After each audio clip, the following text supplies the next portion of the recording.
I give a Minnesota and California as long as we allow the conservative subscribers to get out first. For men, sometimes it's difficult to talk about your feelings. But what if good mental health was possible without traditional talk therapy? Introducing Real Man Therapy, therapeutic solutions for men that actually work. This isn't your grandma's therapy. Laser tag, beat smoking, World War II memorabilia. We know what actually helps men get out of their depression. Kick things off at our wood chopping station.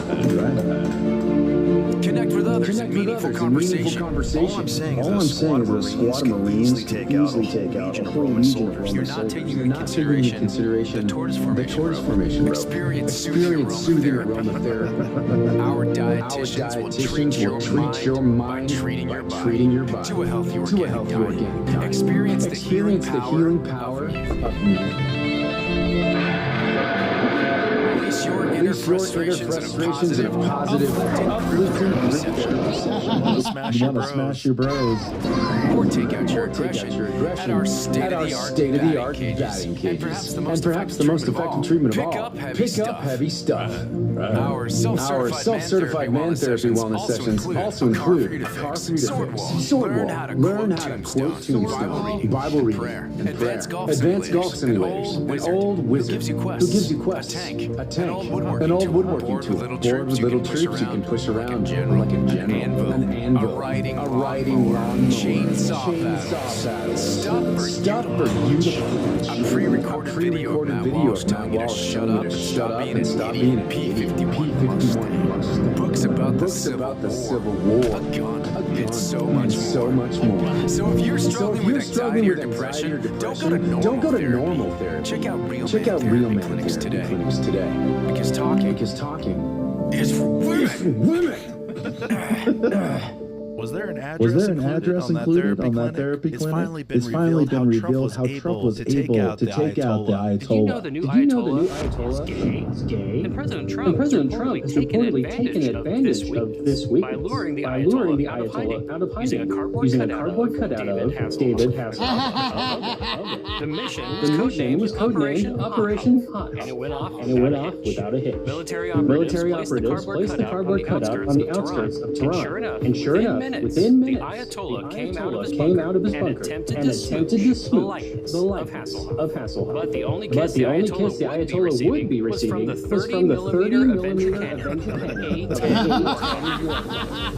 Ay caramba.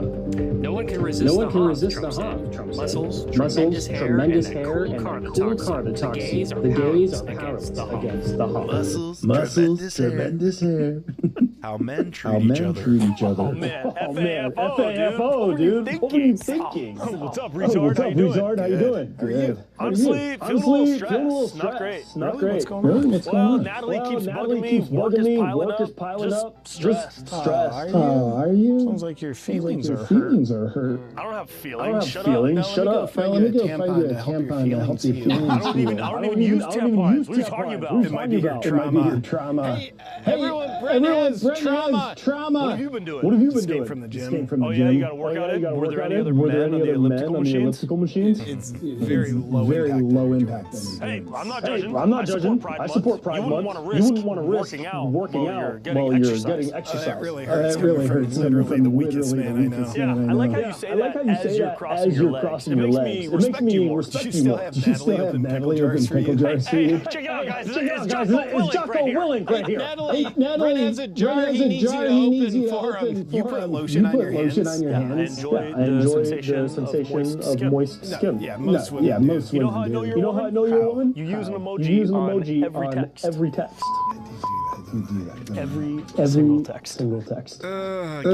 Guilty. You really strike me as a woman right now. Why? Because those chips are made of plants, not meat. Men only eat meat. You feel fat. I don't think that's a thing. This is mostly an ad video. Go over our plan to attack our red one more time, Pete. Alright? First we'll take our naval vessels full of seamen and push them through the Strait of Hormuz. Once we're in, we're going to pound the head out of the Iranians. It'll be a series of quick in and outs with a big explosion at the end. I expect tensions will lower after that. It's not my fault you can't afford to live in California anymore. I didn't do anything. Yeah, well, screw you too, pal. Next time you need me to do something for you, I suggest you think twice. The hell are people saying it's my fault California's an unaffordable crap hole? I didn't do anything. It's not your fault, Gavin. It's the lazy millennials and Gen Zers. They'll make $40,000 a year and think they're poor, but they just don't know how to manage their money. When I lived in the 80s, I could make $17,000 a year and live very comfortably. Exactly. Kids these days think they need to spend money on gas or food. What a waste. Just walk everywhere and stop eating. But all they want to do is complain to me about how much California sucks. Like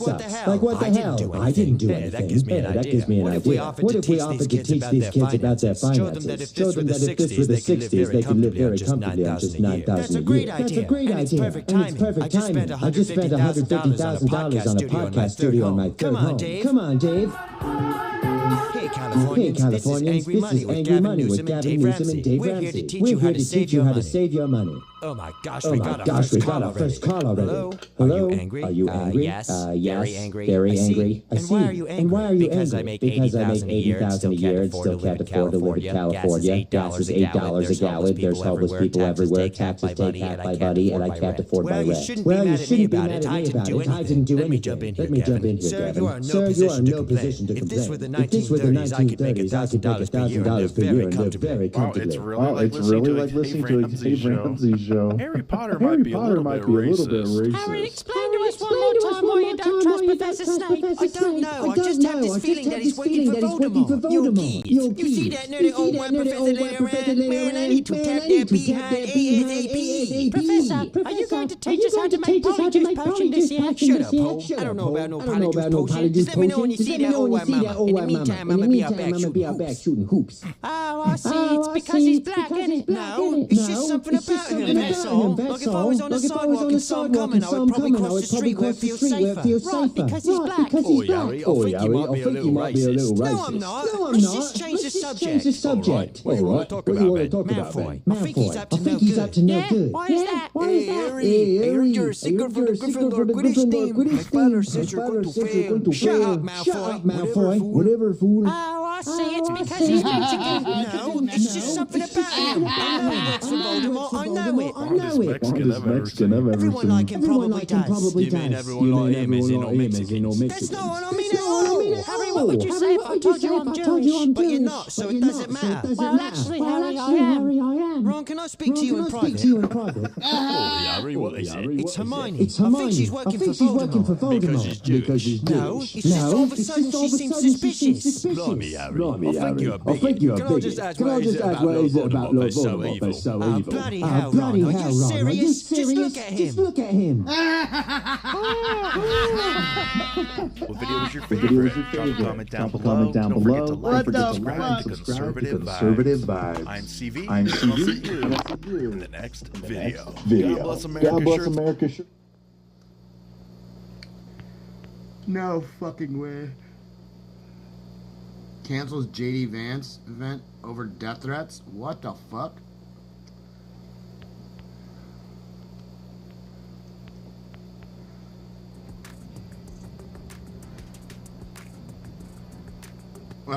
Don't look like he did. Let's see. Hi, Mr. Vice President. Before I get to my question, I just want to, number one, thank you for your service to the United States military. He's and number two, welcome you to the doing greatest his university shit in this country.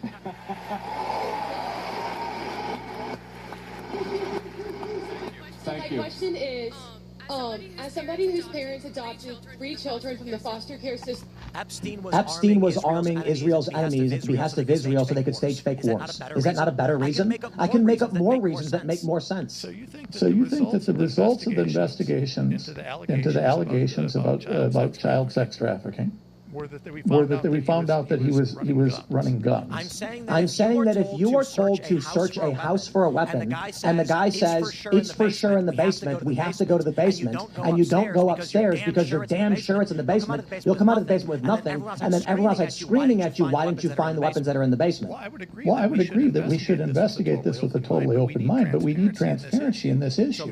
So my only issue, the point I'm bringing up is, All I asked was, what was the evidence that he was running a blackmail operation? I'm not saying he didn't, I'm just not familiar with it. The evidence, okay, I'll restate it. I believe that that's what he was doing, but I think the evidence does show that he was trafficking children for sex. I don't know why that was blocked. Okay. For himself. And not the victims, but members of Congress have said that's not the case. That's this shit is fucking retarded. These guys are idiots. So JD Vance did not get fucking. It didn't get canceled. I literally just watched him talk at TPUSA right there. So I don't know what the fuck Charlie Kirk's wife fucking canceled something. She didn't cancel shit. Looks like it went fucking through. I think Tim's looking for views.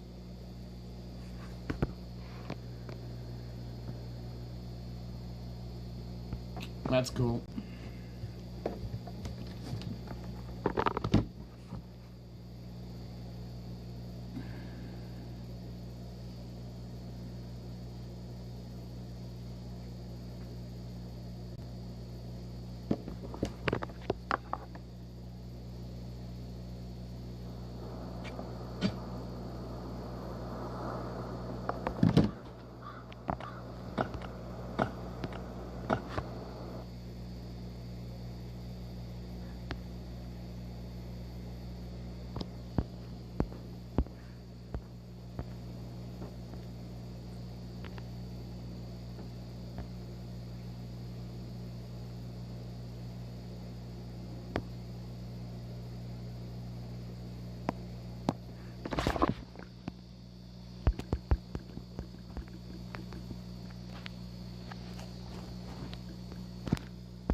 Got lucky.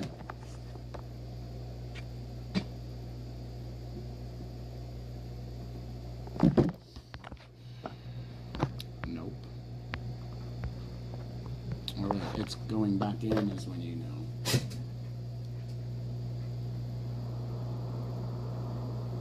I guess not.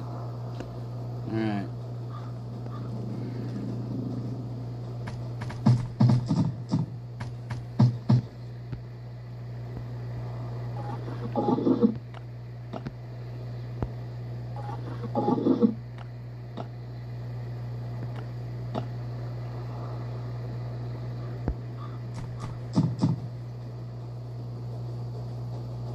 Nice.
not worth it.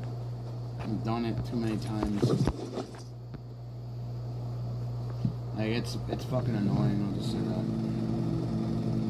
When you keep doing shit over and over and over and over,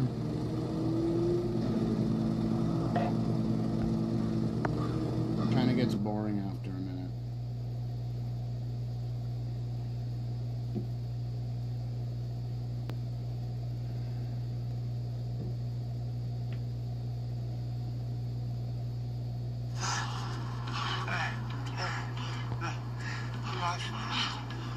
And when you get iPhone 17 Pro on Spectrum, you get...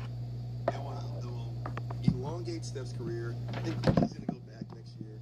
Which should be fun.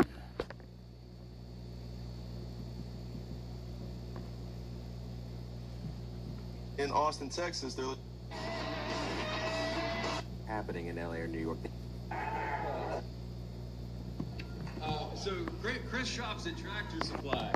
It's crazy. I didn't know they made tank tops and tractors. Where do you buy your shoes? The car dealership? Where do you get your girlfriends? At middle school? They're not fast, huh? They don't care. They like Santa. Wait, that means I fuck it. Never mind. I just dissed myself.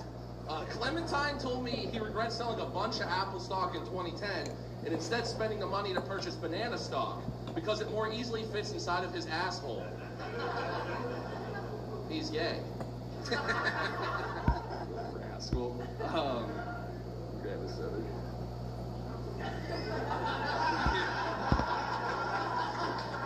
I don't even know what that is. Nice guy. Yeah, Chris's favorite movies are the Fast and Furious movies. Mostly because his top speed is 4 miles per hour. Did you get that from your mentor? Jared? Oh, Jared? Yeah. I'm wearing his old pants right now.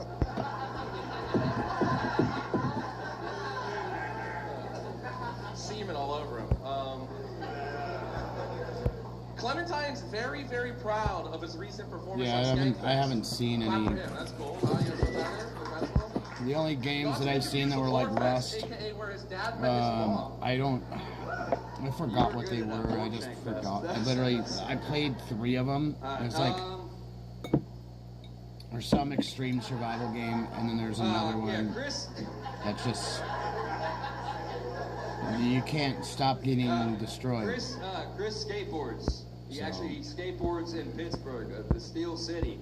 Thank God, too, because what the hell else could that skateboard be made out of? You baby bird me the sandwich.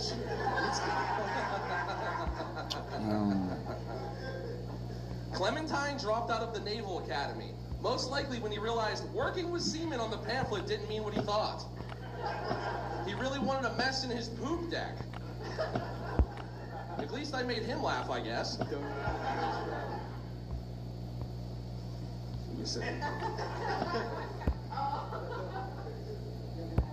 Yeah, yeah, as I said, he skateboards. They probably couldn't ever call it Rust. For the ground. The developers from Rust are the same ones from Daisy and Armor 2. And so once you get banned from there, it's vaping is the gayest thing he's ever done. And those are all PC games, so I don't think there's a mobile While game Clementine's for it. boyfriend claims the gayest thing he's ever done is Clementine. Or anything close to it. I played almost every game that was like worth it for survival games, and there's only 2 that are worth it. This one's halfway worth it, and then the other one's Life After. Life After's so much better than every other game besides Daisy. So it is what it is.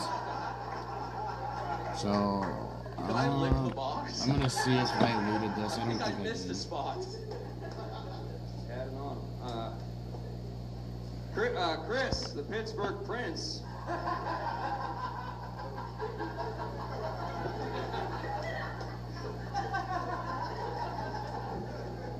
More like the California King.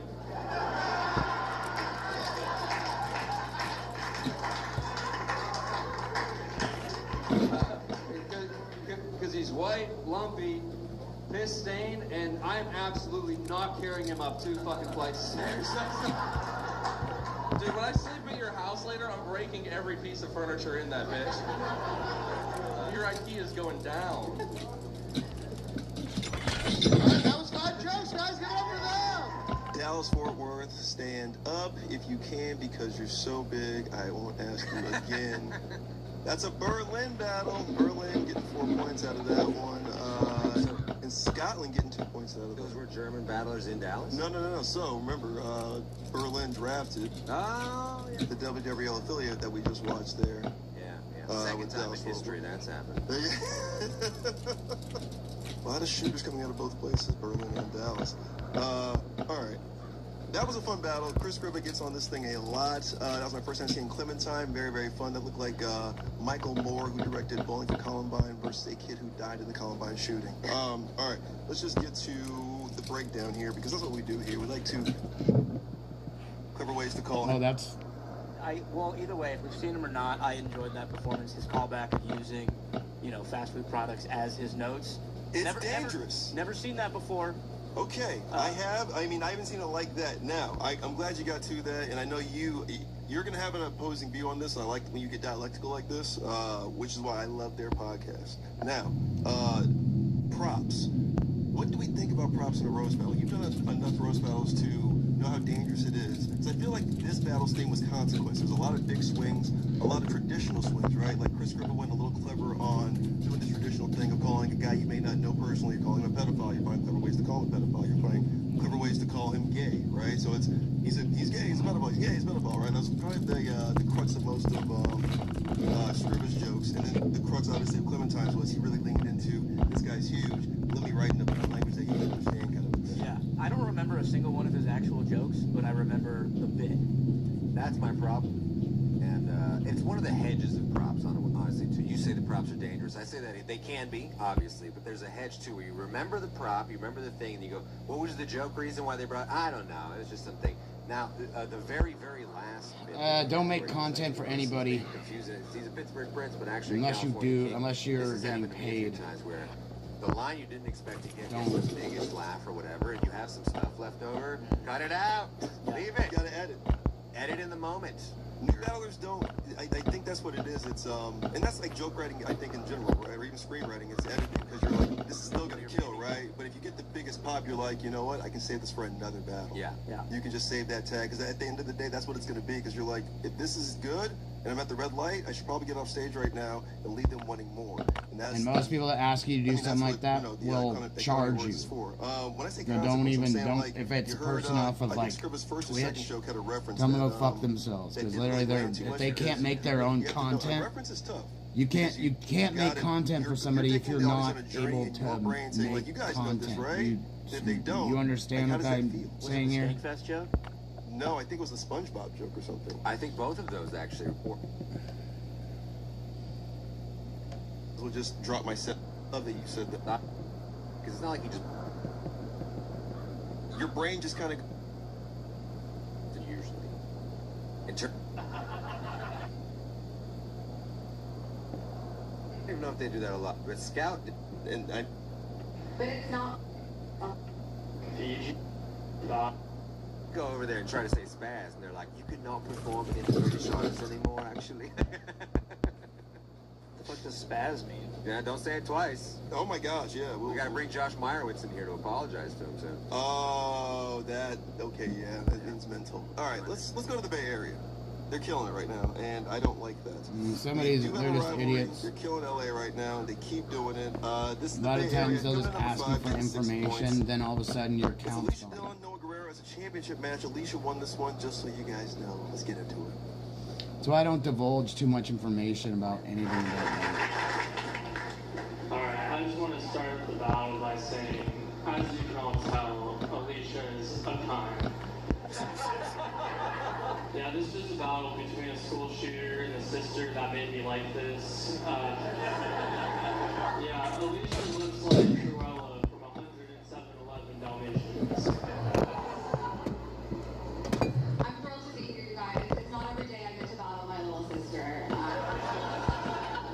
You guys might recognize Noah from staring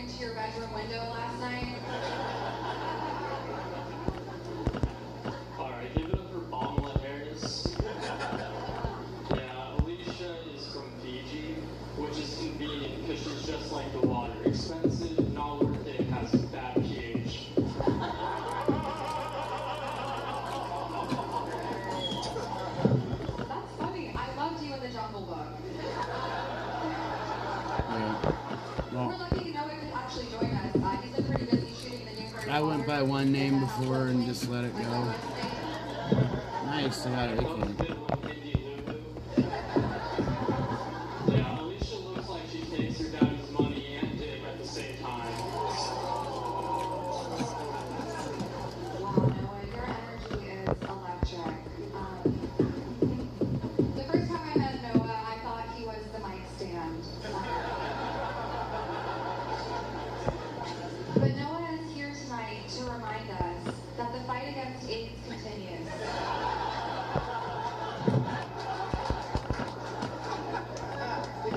Alicia, you sound like Siri's bitchy sister. Hey, Alicia, shut the fuck up.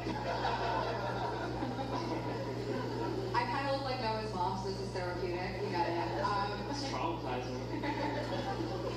Everybody makes fun of Noah for being so scrawny, but it's not funny. It's serious. If Noah gets any thinner, he could lose his period. All right, I'll wrap it up. Noah's late for his interview at Hot Topic. Yeah, Alicia, you look like you would arrange your own divorce. Alright, Alicia's the only person I know that brings a carpet to yoga class. Yeah, Alicia looks like she makes her pets get their eyebrows done.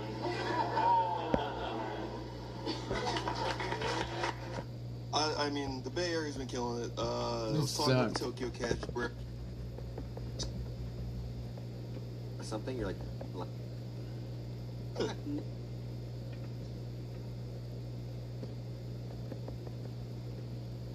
getting married next summer. Stage every night and school. Now they will. Let's get to number 3. I'm excited for you to see this battle because you. It was a lot of fun, man. Shout out Mo and Asif. English in Hong Kong. All right, let's go to number 2. Austin, what up? You're putting videos out. You're submitting. You have a competent a corporate thing happening over there with you in the Creek in the Cave and Michael Ridley and them. This is crazy for me. All right, number 2 on the podcast. Welcome back, Austin. 2 times in a row. Brittany Ledesma, Muhammad, you all. Let's roast. Battle! We got Muhammad, you all. We got Brittany Ledesma. 5 jokes. Let's roast. Brittany's plan B has the word fuego in the line on it. Don't worry, I do a line of Tahiti with it too. No, Muhammad, I'm so glad you're okay. I thought the police shot you outside of Buford's.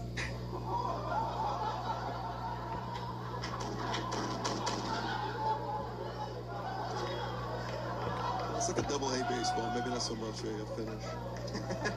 Muhammad is from Sudan. He doesn't need a job since some lady in Minnesota is still donating 45 cents a day. Cállate, bruja.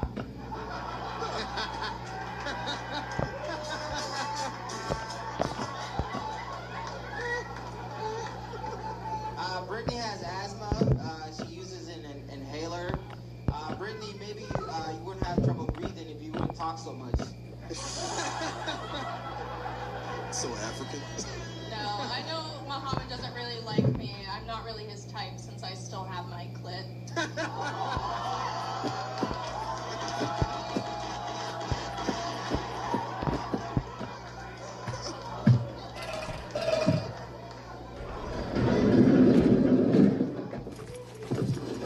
Muhammad has abs.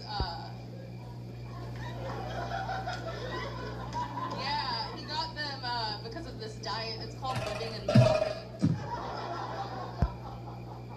It's true. And don't worry, if you give him that chain, he'll sell it on a blanket outside his merch.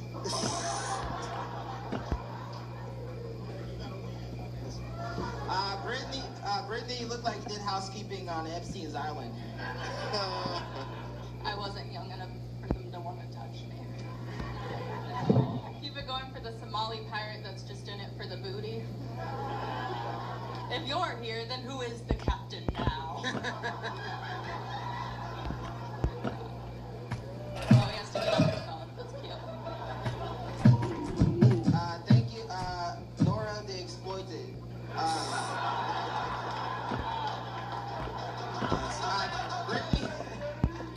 pretty good. Thank you, Usain Bolt's from a drug test.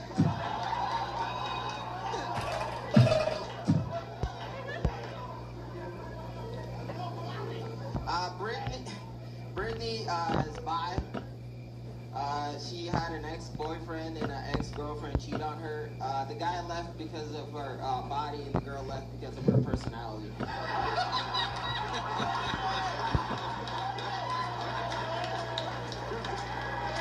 You are the captain now. Let's go. No, Muhammad's English is really good. It's because he learned it at a young age when he got diagnosed with Hep A, B, and C. No, he doesn't have those, but he does have genital warts. In Braille, his words actually say, "Help me, I'm poor." Last joke, guys. STDs are not funny, guys. Millions of people suffer. They're not funny, because if he didn't have one, he would be having sex. That is true. Where in the world is Carmen Sandiego? She's selling flowers at a highway stop. That'd be a pretty good way for you to make money, actually. No, Muhammad actually told me he lost his virginity back when he was living in Africa at the age of 10. The girl kept yelling, means...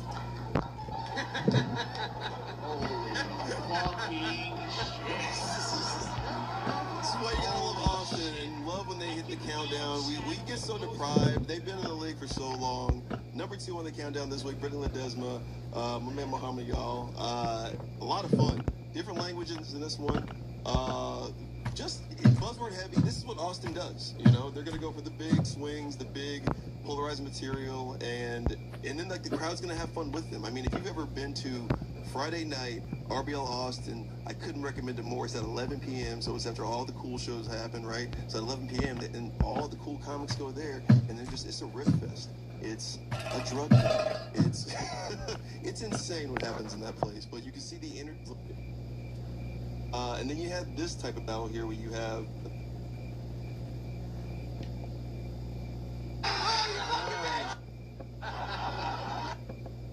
Avery, if you played...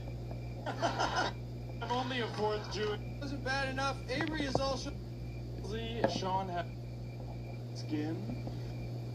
He's in that Freddie Freeman thing. Yeah, I play for Team Canada. Bitch, you were born in California. Yeah, Ted Cruz. Get the fuck back to Canada. Avery Dower Bay area gets 5 points on this one. LA gets the full 10. Sean Zapp, shout out my boy. Sean's mom's in this battle, so she's a feature in this one. Oh, wow. Let's have some fun. Sean Zapp, Avery Dower, number 1 battle of the week. 5 jokes. Avery's going first from the Bay. That's Sean. Sean looks like Courtney Love wearing Kurt Cobain's skin. Sean looks like if Kurt Cobain tried to kill himself with a taser.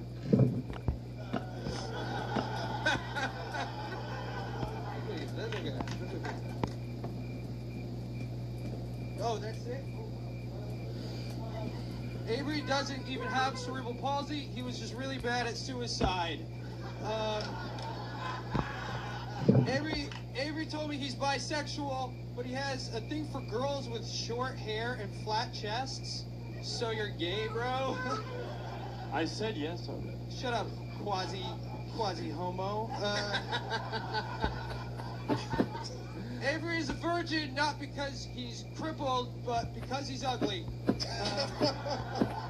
I have cerebral palsy. Sean has Logan palsy. No. Sean, no. If I have Logan palsy, then you're the Japanese guy I found in the Suicide Force. You should try it out sometime. Oh, Jesus. Sean looks like Princess Diana if they let her sit in that river for like a week.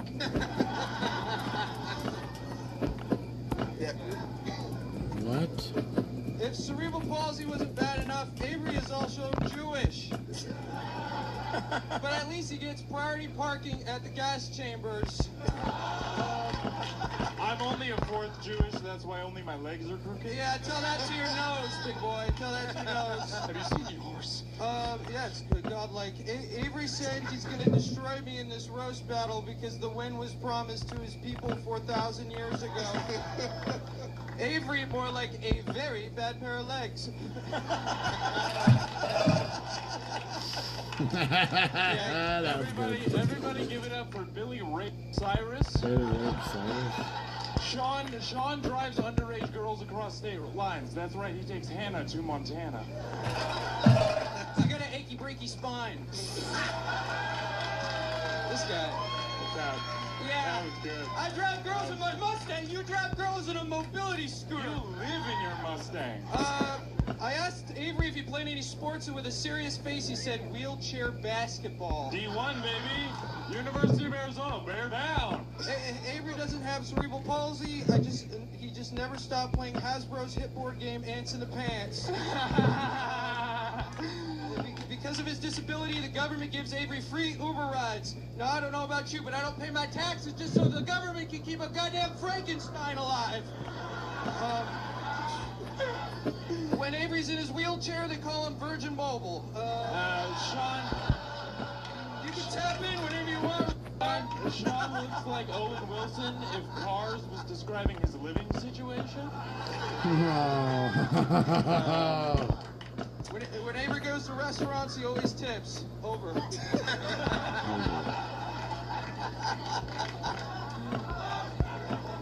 That's what it sounds like when he takes the dick up the ass. Shut up, you got glasses, gay guy. You got AIDS, gay guy. What's your favorite band? Spinal Tap Out? Avery's pro-choice because his mom is pro-life. Sean is from New Hampshire, and he actually used to be morbidly obese. I know, right? It's true. That's his mom. That's true. He used to be so fucking fat. We still on for tomorrow night? Cool. Oh, what the fuck?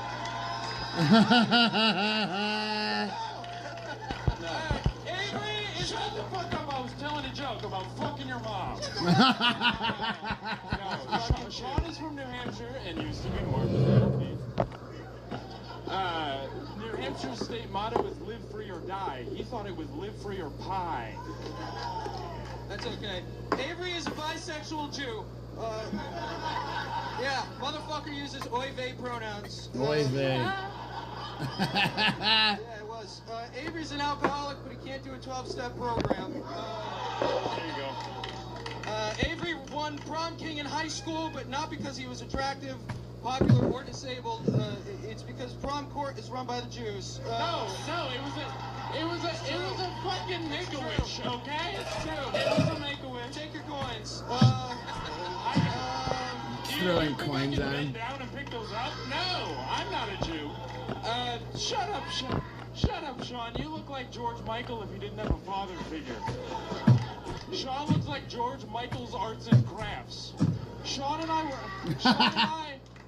were actually in special class together, but he failed out because he kept eating all the macaroni instead of making art with it. Avery hates a lot of things. Jump ropes, stairs, but most importantly, Palestinians. Yeah, well, the only thing to bomb harder than Netanyahu is your comedy. So, Avery's mom didn't abort him because she wanted a Disneyland fast pass. Keep going. Hey, I'll take you to the park. We'll get in and out in no time. I'll get in and out of you and in and out of Disneyland. Mom, don't let him eat your pussy, Mom. Look at those big ass teeth. Look at those big ass teeth, Mom. I'll make you walk like me tomorrow. He's got teeth, Mom. Don't do it. Keep going. You married that motherfucker. Your spine looks like a topological map of Michigan.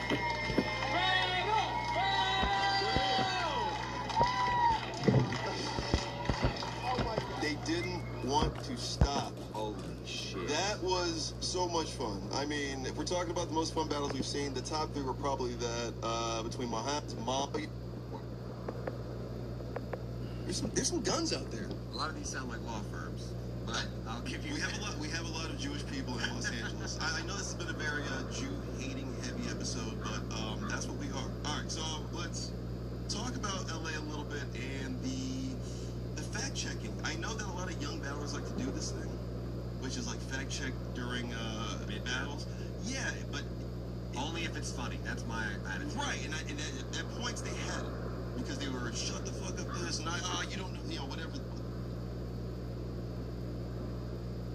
That's but when you're up there, and especially the Rose Battle, you're on this because Philly is one of the best. Happening. Let's get to what we came for now, right? Obviously the top 10. Let's talk about, you know what I mean? Acting is real, and they get their own.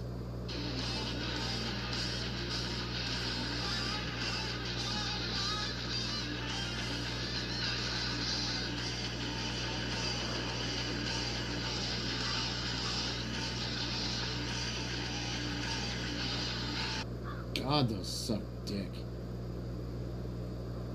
Fuck, Roast Battle's gone down the shithole.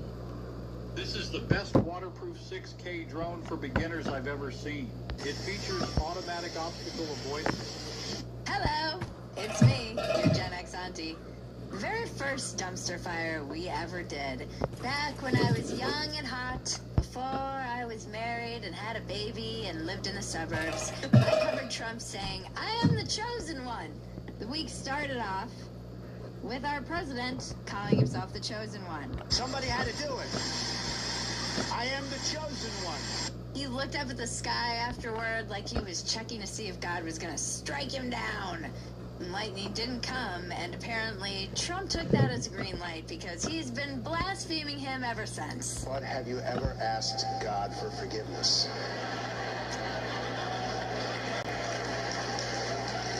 I'm not sure I have. This weekend on Orthodox Easter, the President of the United States posted an AI-generated image of himself as Jesus Christ healing a dying man on Truth Social. I wish I could troll anything as hard as Trump trolls the entire world. I am the chosen one was the beginning of Troll in Chief. That was where that whole segment of Dumpster Fire came from. I just wish I could troll anything that hard. Imagine being that big of a troll and having nukes. I'm so jealous. I'm just so jealous. This guy basically beat the world and moved on to its creator. God is the final boss in the Trump simulation that we're all NPCs in, apparently. Someone cataloged his posting timeline. 9:49 p.m., AI Jesus photo. 9:53 p.m., Trump Tower on the moon. 10:10 p.m., dumb meme. 10:32 p.m., news clip. 12:43 a.m., announcing a naval blockade. That is a bold move, announcing that at almost 1 in the morning. So bold strategy, Cotton. Let's see if it pays off for him. 2:35 a.m., article about Biden. Trump. He's just like us. He can't sleep, he's doom scrolling, and he's posting to his group chat, which happens to be the entire world. I cannot stress that enough, by the way. To Trump, we're all just in his group chat called Trump World. Trump loves nuking social media and then going to bed, just like me. We have something in common. And also, we both don't drink, which is why X is our drug of choice. Unfortunately, as mentioned, he does have real nukes, so there's every chance that nuking social media might become very literal soon. Also, it's weird to see people freaking out about something like it's just happened for the first time. So lots of people on social media got very mad about Trump posting his AI Jesus meme. But my uncle has been posting some version of the Trump is Jesus meme on Facebook since 2016. There's been books and stickers figure. If anything, he's way late to this trend. It is not new. Somebody on Twitter said they saw this picture on cruises. I feel like I'm taking crazy pills, you guys. Doesn't anyone notice this? The base are the ones who normalize this, and now you're freaking out about it? You called him of Jesus, basically. And then he posts one picture, and now suddenly the word blasphemy exists again? Well. It is a little bit mind-bending. The real missed opportunity here is for the Christian Trump supporters to have joined in on the troll instead of falling for it. The left would be having kittens right now and demanding Christians denounce it, and it would have been hilarious to watch MAGA going, well, maybe he is God.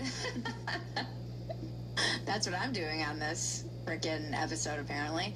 Of course, Trump wasn't done taking on God, his last remaining opponent. He went ahead and started a beef with God's underboss, the Pope. Taking credit for Pope Leo being elected, among other things, and in a Truth Social post he wrote, "The Pope is weak on crime." The Pope is weak on crime. Pope is weak, period. It's like that Amadeus meme that always goes around now when he's listening to the music and Salieri drops the papers. This is like it's a big meme on X now where somebody has a great tweet and it's Salieri going, "Oh God, that's so genius." Like I'm never gonna hear music like that from a president ever. The Pope is weak on crime. It might be his funniest line yet.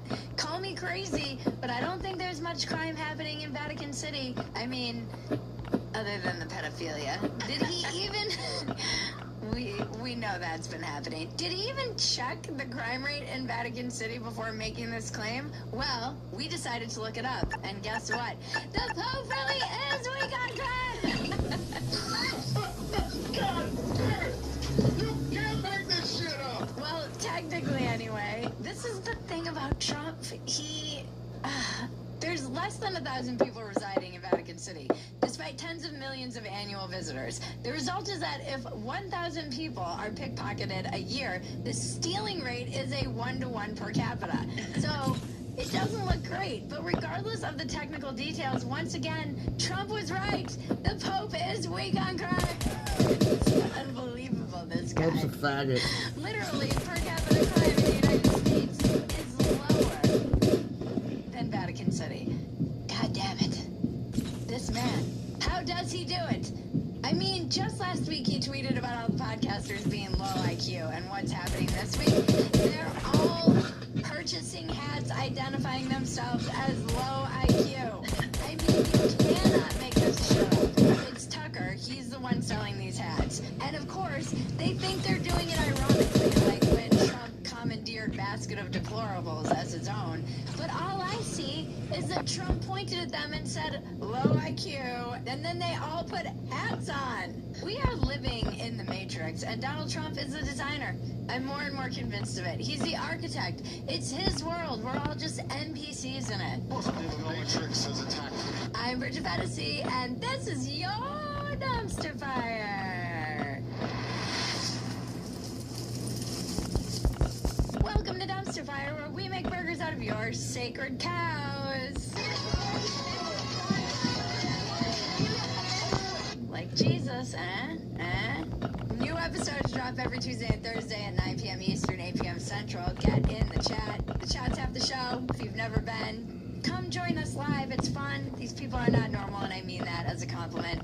Also, go subscribe to our Walk-Ins Welcome channel at More Bridget Fedesi. You can check out our other more interviewee type podcasts that many people love. And look, if you found this show and want more, we are over at Fedesi.com. That's the home base. That's where all the content lives. Bookmark it. Make it your homepage. Tell your secret group chat about it. I know. Too many notes. Too many notes, Your Majesty. Exactly. Very well put. Too many notes. But before we get into it, a quick word from our sponsor. Getting older hits hard. And it happened well, bang. These people about Trump's, a lot of Christians upset about the AI Jesus Trump meme. And honestly, for a great number of them, fair enough, because they've been pointing out and complaining about Trump's blasphemy for a decade. They've been consistent, and they probably have a point. It's this new category of pearl clutchers that I've been noticing. These people who spent years basically saying Trump was a prophetic figure, and now they have a problem with this? Well. Tucker, Milo, Marjorie Taylor fucking Greene, are the most incredible people in history being arrested today. Nelson Mandela was arrested, served time in prison. Jesus was arrested. Fuck and Nelson murdered Mandela. by the Roman government. These people have been gleefully drinking liberal tears out of the skulls of Trump's enemies, and now all of a sudden they're offended by a meme. By a meme! Well. Like, I actually think I'm gonna lose my mind. Every time I think it gets to be more confusing and inverted and the culture wars get crazier, they do another weird pretzel backflip inversion that makes no sense to me. Marjorie Taylor Greene said, "It's more than blasphemy. It's an antichrist spirit." Like, I'm gonna take advice from the Jewish space lasers lady. Why don't you go talk about Jewish space lasers? And really, why don't you off? How about that? Milo Yiannopoulos said, "Oh, hell no, we tolerated this kind of meme against our better judgment because he promised to save America, and only when it was clear he didn't actually think he was the Messiah." Why do I feel like Paula White did this to him and to us? Pray for his soul. Pray for us all. You know whose soul I'm praying for? Yours, Milo. For many reasons. The last time Milo was relevant was 2016, and by against our better judgment, he means it was in our own self-interest to promote these memes back then, and now it's in our own self-interest to be against Trump. 10 years ago, Milo literally entered a hostile college environment to speak while sitting on a throne carried by slaves. Now we're slaving. Let's not talk about judgment, Milo, okay? I don't need to be lectured by you. Sneeko, that's a real name of an online personality that you're better off not knowing. Sneeko said, "We stand with the Pope and the beautiful religion of Catholicism. Trump is committing the greatest act of blasphemy. If you love America, Shut up, you condemn this fucking Muslim. behavior Sneeko needs to immediately." shut his fucking mouth. You guys are, like, you were literally Sig Heiling in Miami like 2 months ago, dude. I'm not getting lectured by any of you. Sneeko, you're Muslim too, dude. So fuck yourself. wouldn't the greatest act of blasphemy be if Trump depicted himself as Muhammad? I hope he does. What are they gonna do that hasn't already been done? You're gonna put a jihad on him? Another one? Jihad. I'll put a jihad on you too. That's borderline adorable. What is this gonna be, a double jihad? A triple jihad?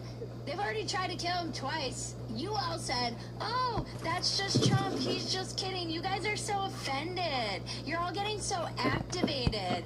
You're so politically correct. For a decade, the biggest names in Trump support, the biggest MAGA influencers, the ones who published books supporting him and sailed in Congress with his endorsement, they told us this shit is hilarious. We're all just softies. We need to toughen up. They basked in the glory of drinking liberal tears and sold leftist tears mugs. A year ago, after the Pope died, Trump posted a picture of himself as the Pope. And all these same people thought it was hilarious because there wasn't blood in the water politically, and he wasn't on the end of his term, and they weren't all pivoting to see who's going to be the next person in charge and who are they going to be circling around so that they can try and leech off the power, because these people are parasites in our media and body politic, and they should all be viewed as nothing more than charlatans and grifters. Nothing It burgers. is so odd to be standing here trying to convince the Milos of this world that Trump's humor is not to be taken so seriously. It is beyond parody for these people to be clutching their pearls about this. Do they think we all just woke up out of a coma 5 minutes ago? But it wasn't just the usual suspects either. For instance, the Knights Templar, who I guess still exist, issued a statement saying, "The Knights Templar Order and its ruling council demand that this offensive and blasphemous image be removed forthwith." Forthwith? Did they get the guy from the Last Crusade to write this? Trump knows all these former MAGA influencers touching their pearls on their fainting couches are full of shit. They were all justifying his unhinged behavior until 5 minutes ago and telling the rest of us to lighten up. Mean tweets. This is the right's version of virtue signaling. It's just like the woke stuff, except it's about Jesus instead of pronouns. Actually, when I put it that way, the right is returning to their roots. The pearl-clutching, moral panic roots I grew up with. The church lady. Only it's a gay drug addict! Who could it be? Who could it be? I just can't imagine who. Could it be? Satan? I'm not gonna be Could it be lectured by a Satan? gay drug addict about God, okay? I'm sorry. I know that we've made progress in this respect, but no. This is the chimpanzee civil war. For those of you who think that's a racist thing, that's a you problem. There's actually a chimpanzee civil war going on in Uganda. But the conservatives, because everybody left X, they don't have anybody else to fight at the moment. The left is so weak right now that the right is fighting amongst themselves in this big MAGA blowout. And it really is just jockeying for power and positioning themselves for the next president in 2028. Getting outraged about this meme, though, is the political equivalent of going to the fridge when you're bored. That's how good they have it. They can be mad about a meme. They should be thanking their lucky stars right now because they're all going to be getting deplatformed, debanked, and thrown in the gulag in 3 years. The right wing is doing mean tweets. That's what they're doing right now. They made fun of all of us being like, oh no, it's just mean tweets. And now they're literally going, look at this mean tweet about the Pope. And I'll be sitting there saying, I told you so. Because I'll be in the gulag with them. And so will Roz, and so will Maggie. A lot of people are acting like God doesn't have a sense of humor. And I'm sorry, but if God didn't have a sense of humor, explain how we got Trump as president twice. Or 3 times, depending on what you believe. You naughty. Don't forget to like, subscribe, touch my bells and buttons, and tell your friends about us. You have to stick around through the ad to see the weather report, you guys. Sorry, them's the rules. I've been practicing. Spring cleaning season is here, and most people forget the most important place to start with the pantry. And if you're like me, you're not just thinking about yourself, you're thinking about what your kids are grabbing after school, what your husband's mindlessly reaching for at 10 p.m. The truth is, if it's in the pantry, it's getting eaten. So let's make the squad. Most chips on the shelf have 40 ingredients, seed oils, artificial flavors. I wasn't going to miss it again. So grab your favorite flavor. Available. Go to monsterchips.com/dumpster.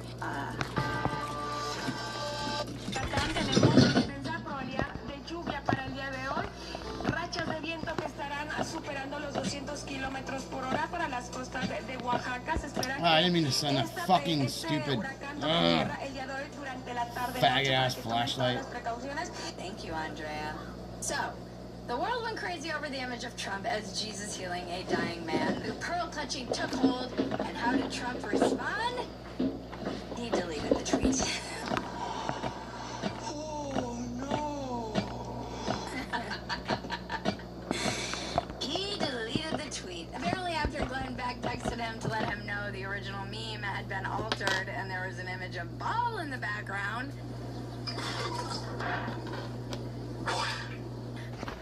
Oh man, this guy is on such a comeback kick. He's just like really having a moment right now. A reporter asked Trump about the Jesus meme, and his response was that he thought it was a picture of him as a doctor, and it had to do with the Red Cross.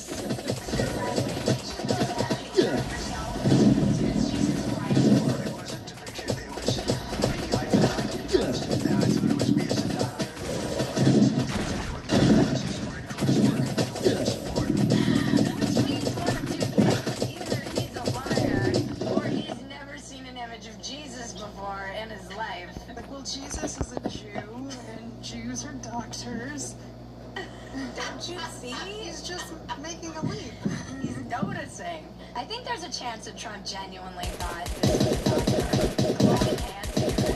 And you start being like, what, doctors don't do that? I thought that's what they do. He's clueless about things that simply have nothing to do with his life. Doctors, God, Jesus. These are all just service providers. Like the DoorDash lady.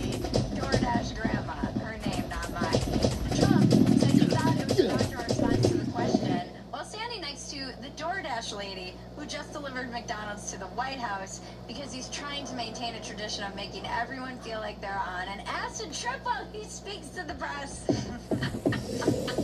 A tradition he started a few weeks ago on Easter.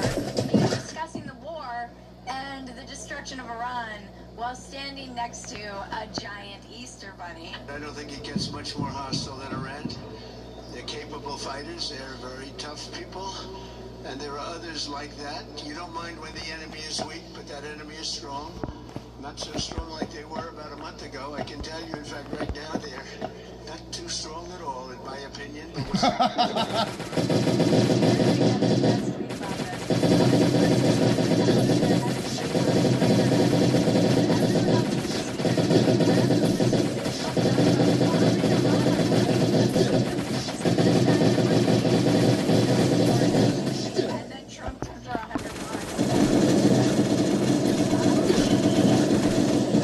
Why the fuck?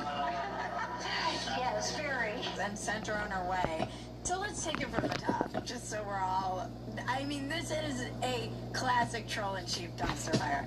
Trump tweeted himself as Jesus, told the Pope he was weak on crime, and then DoorDashed McDonald's to his house. How is he any different than Loves to Scrooge 69 on Twitter? I mean, other than the nukes. He's just like us. He's just so relatable. Who else isn't shit posting and then door dashing McDonald's? This is what happens when the world becomes parody. There must be consequences, and I can't think of a better one than giving a war speech next to a giant rabbit.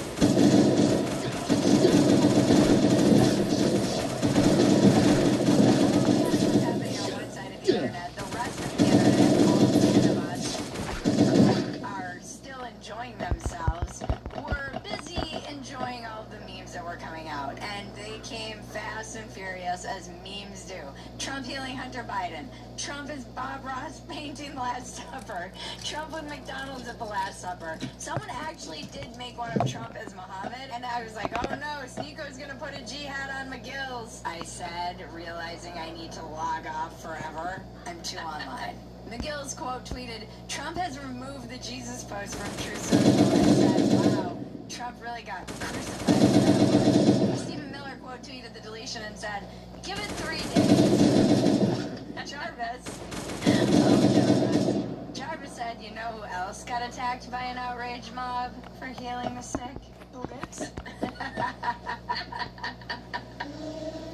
Bill Gates. This is the funny thing too, is that everybody was like, oh my gosh, they're making Jesus. We should have put a Bill Gates like they have Bill Gates during COVID. This is just all across politics now. Stop deifying our leaders, guys. These people are just like us. Trust the science. Trust the science. Don't trust the science. But do trust the science. But don't. Maybe. Fantasy News! Guys, real talk. If you've been watching this show, you already know that the comment section here is different. They're Me as a doctor, making people better, and I do make people better. I make people a lot better. Remember, life is absurd. Don't take yourself so damn seriously. Take the work seriously. Don't take yourself seriously. All right. This has been your dumpster fire. I'm Bridget Fetisi. Now make me rich.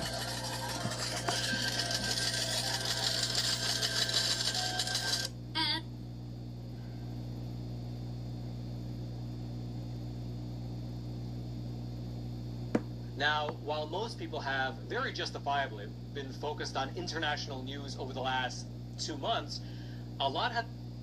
Nice, they're banning conversion therapy.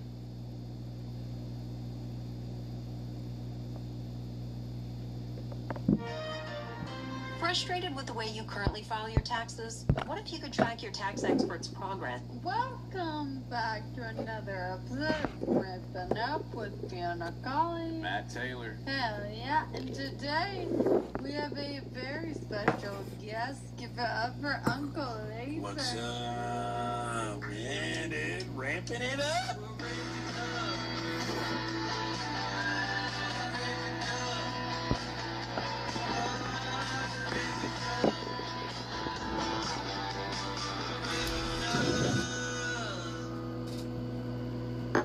Oh, we do have to plug. Right off the rip, Plugging up top? Yeah. Yeah, that's at least. Yeah. Yeah. I'll just sit here and watch you eat shit. Yeah. Oh, you're talking about what we do with the video. I thought you were talking about plugging something. No, I'm confused. Did you say plug? I think I did. Okay, we're not plugging anything just yet, but if we were to plug anything, it'd be SteamBiggsToothpicks.com. Use code ORUP for 10% off. Yeah. Yeah. Oh, man. Also, don't forget to hype this video, mother. That's right. Hype this video. Hype. We're off the rails. Nice, dude. Right from the beginning. All right, so before we start getting into the podcast with our guests, we have one recurring segment that we do right up top. It's all about ramping up. It's all about keeping our guests strong. So we want to test their grip strength just to see what they're working with. You look like a strong fella. Right now, we've got a reigning champ has yet to be beaten. He said, where's that? I'm going to be honest with you. I have the grip strength of a 6-year-old. It's pretty I bet you could beat me. No, I probably wouldn't. So I just grab it as hard as I can. Squeeze as hard as you can. Oh. Not bad. 116, dude. That's pretty good. That's pretty good. Nailed it. You know how tight it is. I know how hard to squeeze my hand. Oh, yeah. Starting off strong. Yeah. Okay, they said they're down at the bottom now. All right, I'll go back in. Y'all kick it off. Okay. Let's go after these. Do you need the key to let them in? Is it the back? Where are they, at the front or the back? No, they're at the back. At the back? Yeah. Yeah, you gotta click the button to open it. Yeah. Go Thank you, A. E, not 1. E. Yeah.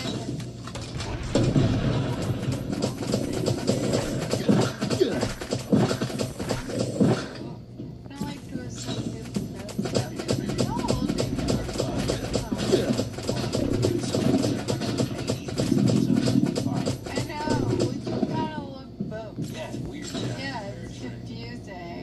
I believe most numbers. You know what I mean? It kind of ranges from everywhere. What the crazy shit is, people think that I make this voice up, that I don't. Yeah, I want to talk about that.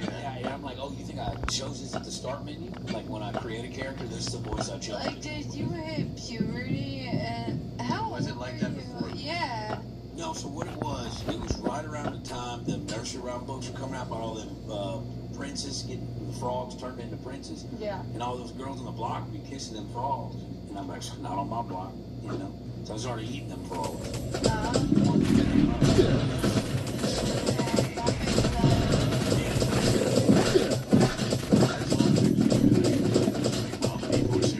Were you nephew laser when you were a kid? Nephew laser? I didn't think the name laser.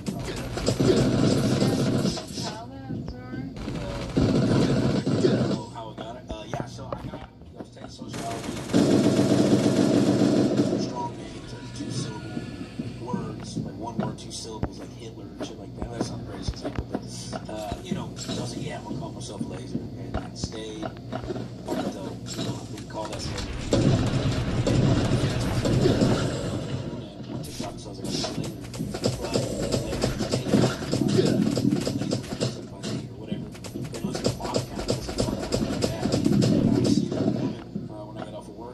I drive her house and fuck her. She was a single mom. Yeah, and she taught sociology. No, she didn't, but she was a Dallas Cowboys cheerleader, so she claimed it. When she had kids, and I don't think she was quite done with the baby daddy because she always told her kids, "Hey, this is your Uncle Laser," and that's how I got it.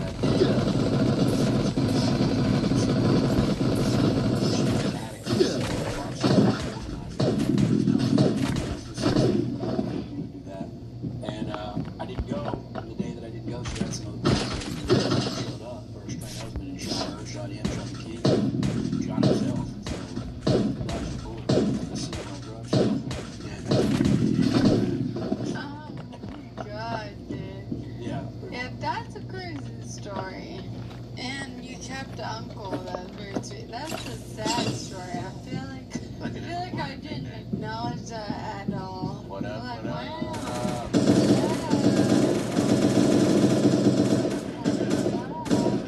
Still got your scrubs on, don't you? Look at you. Yeah, big scrubs in Colombia got Magellan scrubs.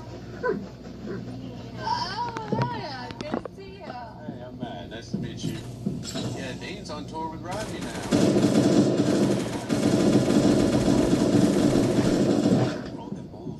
Went out to Jamie Mooney's ranch the other day. Every Wednesday they have this buck down where like they get all these cowboys together, a bunch of people come out, free beer, free food. It's a big ass road. Like all the time they sell. Dude, our lives are so different. What do you mean? I'm in a chair. Yeah, man, that's so true. I'm gonna have cheers for all of you. Hell yeah.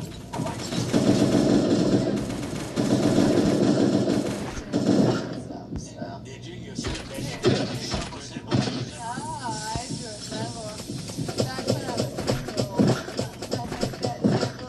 wobbly and those chairs.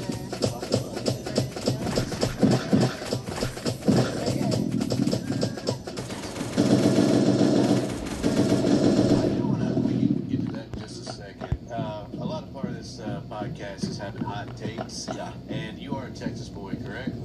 I do have one hot take about that place out of Texas, I believe. Where? Originated in Texas. Texas Roadhouse. Oh, like the steakhouse place? Yeah, it's Willie's place, right? Is it? Yeah. Clarksville, Indiana. Texas Roadhouse? That's right. That's what I thought too. I thought it was out of state. Yeah, that makes sense because Texas Roadhouse is ass. Yeah, it's not very good. Well, look, dude, those little butter biscuits That's that my they got, point. that's about it. It's like Red Lobster. The crab biscuit's the only reason you win. Yeah, you know if what you're I'm going to saying? tell me the free shit's good, I don't want it. Yeah, man, then they got peanuts on the ground. It's all crunchy and shit. Yeah. Fuck that place. Fuck Clarksville, Indiana. Man, Logan's Roadhouse hates to see a Texas Roadhouse. Yeah, it is. I've never been. To a roast Steaks are mid. Steaks are so mid. The rolls are okay. The bread is, or the butter is sweet. Yeah, what the fuck? Yeah, it's like a sweet bread with cinnamon butter. Yeah.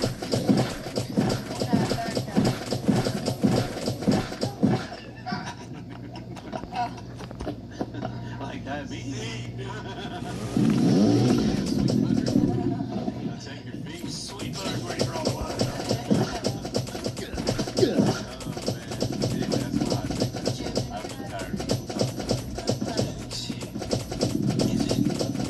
Is it always correct to be getting parked at the front of the grocery store? Yes.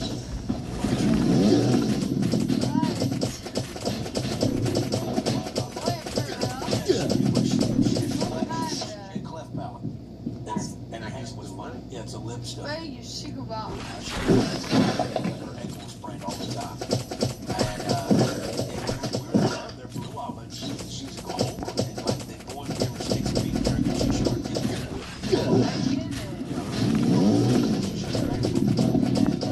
That's real?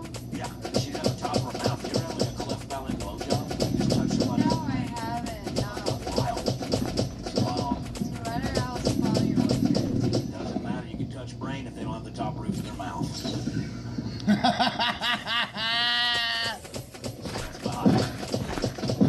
Did she talk weird? Huh? Did she like sweet dog? No, our speech was I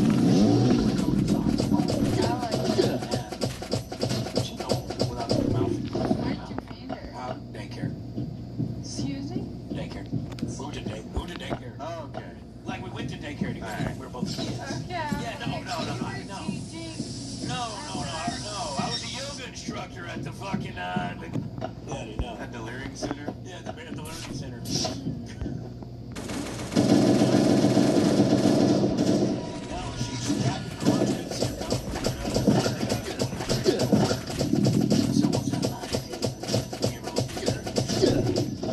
Asian?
has to maneuver this.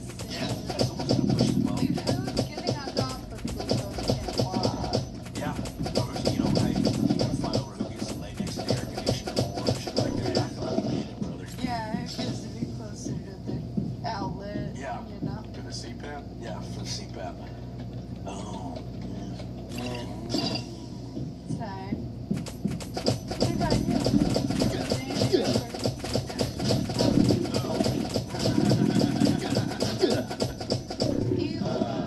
Kind of strictly Italy's my thing. Yeah? I took his virginity. Did you really? No, I didn't. How old is he? What, 28, 29? That's very sweet. 38. You're what? 38. Holy shit, dude. Holy shit, dude. I'm 16. Hey, cut that part out. I am laughing. Yeah, we're not. Okay. Cool. Damn, 10 years difference. Y'all run into a lot of, you know, cultural shit that's different. 10 years is a pretty good gap, I would imagine. Yeah. You never saw Blow. What the fuck is wrong with that's why you're in that It chair? made me cry. Blow? Yeah. Well, yeah, it's... The ending is very... Well, it's kind of starts off like Boogie Nights with Dirk Diggler, where like it's awesome and like jerking off in a Walmart parking lot and he gets caught. Like, Boogie Nights. you ever see Boogie Nights with Dirk Diggler? Oh, it's a great fucking movie about the porn star with Mark Wahlberg with his huge dick. Yeah, Mark Wahlberg, Caldown Jr. Oh yeah, Great movie. Great movie. Yeah. Go fast, turn left. You showed me Interstellar. Okay, well that's just everybody should have watched. Yeah, I that. just don't really watch movies. You're not a movie gal? No, I am, but like... She's a reality TV girl. Yeah. I got into the Landman stuff. Have you seen Landman? It's Yellowstone with oil. It's Yellowstone with oil. Oh, someone asked a question. Yeah, no, fuck Landman. Let's get to the question. It's relevant. No, but go ahead. Hell of a segue there, chair. Hey, it's also a... It's a bad... It's funny because Segway is also a mobility reference. Hold on. Nice segue. Actually, it's a super handy, but thanks.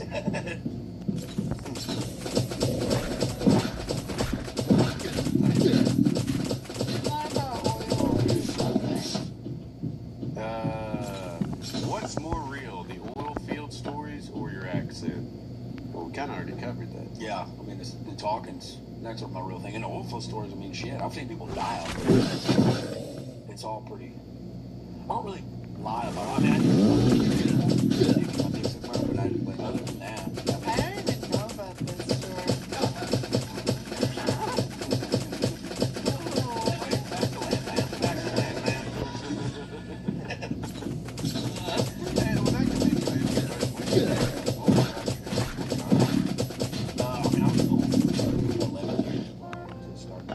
So, I mean, I was majority of my from a 19 to 30. What do you do in oil fields?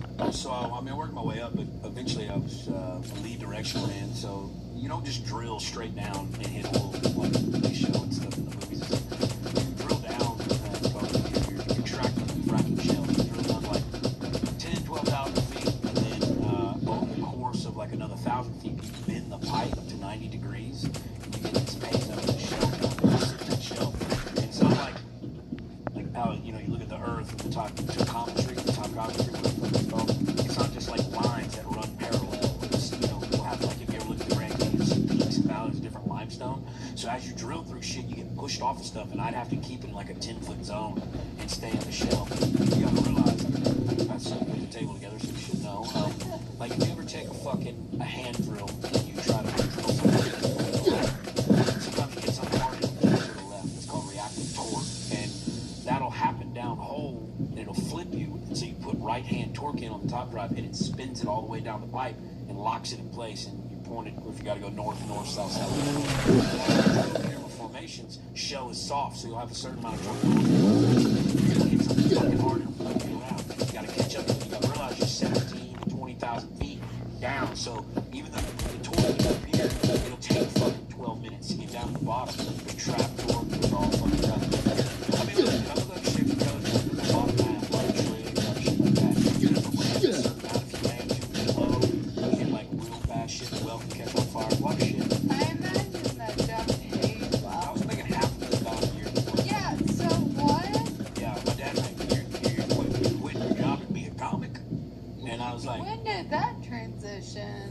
So I got on Kill Tony in July of 2020. That was the first time I ever did stand-up ever. And then I fucking did stand-up. You know, I would go out to work 2 weeks, come home for 2 weeks, do stand-up in between. And then the first part of the year, Tony had the injury before the big arena shows and shit. And he let me perform. And I told my mom I was thinking about putting my job in the comedy. I told her, hey, come and watch me. And Joe the tickets, just come and watch me because you see what you think. And just for some fucking reason, I don't know why, up until that point, that night I had the best of my life. I don't know why. I was chilling, landed on my head. Still wasn't calm yet, didn't know what I was doing, but I just fucking killed that night for some reason. My mom's like, well, baby, I mean, you know, man, you got my blessing if you want to do it. You know? So I just got there 2 days later, drove out to work, and I got a flat tire, and I was waiting for a fucking AAA truck to come tow my big-ass truck into town. And they were getting on me about making TikToks out on the rig, so I stopped doing it on the rig for on my 12 hours off. I'm going to the gym, I'm working on my videos. They told me I couldn't have TikTok on location off, and I go, fuck this job. And I quit right there, right then and there. That's the most Gen Z shit I've ever No, that is. Well, more comedy. I feel like I've seen you online. You're already like a TikTok person. Yeah, I got like pretty famous on TikTok. Now that on today and stuff. Yo, the fit checks. Yeah, I do the fit checks where I go in there and I'm like, take the fucking man, the rattlesnake. I've seen it like now. Yeah, that was the first video I had my buddies, because I have Snapchat and Facebook. I had to send the videos that you make from Snapchat. I'll make you a TikTok right now. And I was like, all right, cool. And I remember sitting in this video. I thought it was so fucking sick. I was sitting there. So I was like, jogging, my shirt off, my coke, so my eyes completely bloodshot. And I remember walking, and I was like, when Miley Cyrus sent everybody in line to the bathroom, trying to do lines in the bathroom, I said, I felt that because I'm a cokehead too. I said, no, my mom told me I need to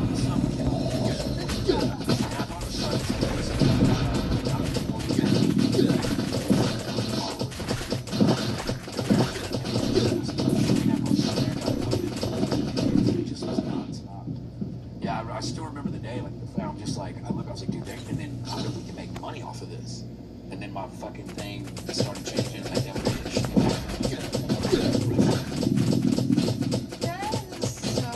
Now I'm sitting in a motherfucking wheelchair in Nashville, Tennessee. Sold out show right down the road. Sold up, man. 2 sold out shows, idiots. And then you got your Easter show tomorrow, right? Yeah. Crazy. I'm not right, That's April. That's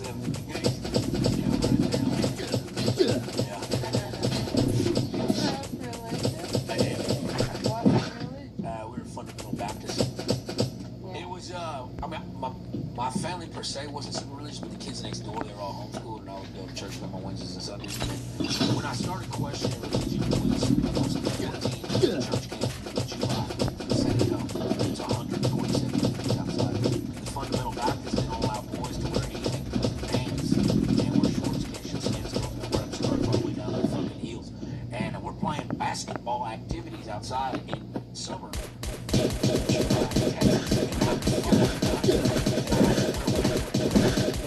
Where in the fucking Bible does it say that I can't wear goddamn shorts? I was thinking, listen, I tell you what, I'm fixing to have a heat stroke and see the guy up there, I'm asking my damn self, give me some fucking shorts. And they just wouldn't let us do that. And I said, this is fucking retarded. It would tempt them too much if you were... What, to see my kneecap? Yeah, the fucking guys running it. I don't trust religious leaders. Yeah, they're kind of some of the most judgmental people are people who come in and eat after Sunday church. Yeah. Were you a server before? I did a little bit of that, and I did a little bit of painting. I worked at Office Depot and Target. Yeah. That's right. I started selling drugs. I got beat up by a couple blacks, and I said maybe this isn't the life I want to choose. Yeah. You gotta figure it out. We all went through it. Yeah, It's a phase. It's a phase. It was a phase, Mom. It's a phase. Wait, okay. I know you do like OnlyFans stuff. What do you mean? No. Yeah, I'm showing whole OnlyFans. Okay. Yeah. You got my... You say it. Yeah, I do blowjob trivia. How old were you when you lost your virginity? 12. Really? Yeah, with a Mexican girl and a black guy. Yeah. I mean, I stole my mom's Jeep. Yeah. Stole my mom's Jeep. Did he take? No, he didn't. But he showed me a lot. I picked him up, stole my mom's Jeep, picked him up. We lived down in the street. We went to the La Colonia, which is the colony in Spanish. And we snuck into that girl's window. How old was the girl? She was 14, he was 16, and I was 12. Okay. And we get in there, and I didn't know,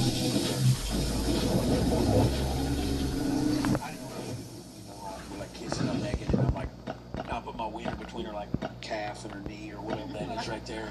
And about 50 minutes in, nothing really going on, and I feel a tap on my shoulder, and this black naked guy with a big old foot of dick, just Jared from Subway, foot of dick, 12 inches, and he's like, let me show you how it's done, and he picks her up, and they get to fucking, and he puts her up against like the drywall. Well, this is an old trailer house from the 70s. So they get to rock and roll, and they fall through that goddamn sheetrock into that next room, into her Thea's room. And her Thea wakes up and like, like screaming in Spanish and hollering, like, yo, we gotta get the fuck out of here. So we're butt-ass naked, grabbing our clothes. We jump out the fucking window, we get in my mom's Jeep. I peel out, I fucking crash in the ditch, not even half a mile. Yeah, no, I had to get phone books to reach the goddamn pedals. And we fall off in that fucking ditch. They called my mom. Cops came. They didn't take me to jail, but they took him to jail. And I thought for a long time it was like the white privilege thing. But turns out he's actually 47. I made that part. You got my... Got you good, didn't I, baby girl? Yeah. Still April Fools in this house. Yeah, so that was, no, we got in a bunch of trouble, but no one went to jail. God, you got to meet Theo Vaughn, dude. Yeah. I would have a lot to talk about. Yeah, no, he should have him up. I've seen him in passing in Greenland and shit. I bullshitted with him. I think we used to kind of date, or he dated a girl that I used to, a long time ago. But yeah, I don't, whatever. Heard he's got a huge cock, so good for him, dude. I hope happy with the mental health. Take care of yourself. Big piece. Foot of dick. Got a root. It's what I've heard. I don't know that to be fact. I don't know. What?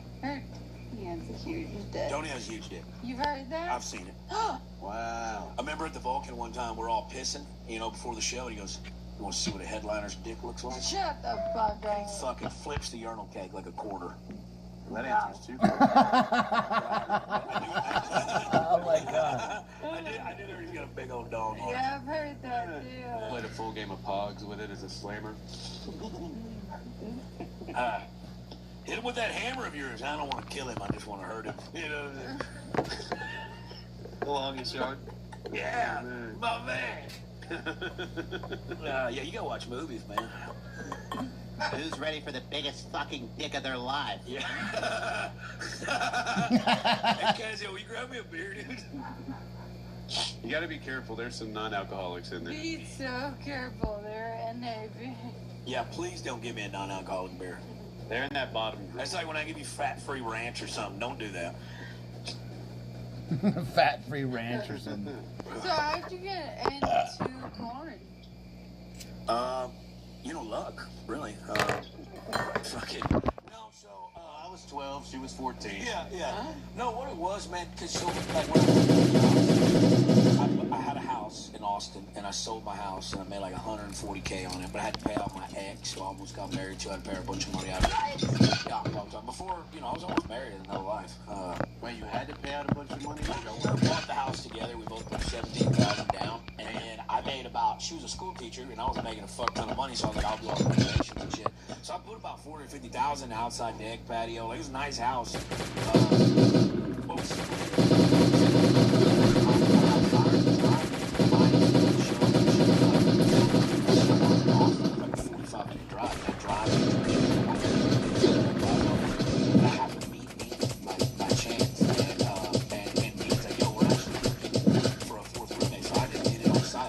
I was like, yeah, I'll take the master, I'll pay the most, whatever.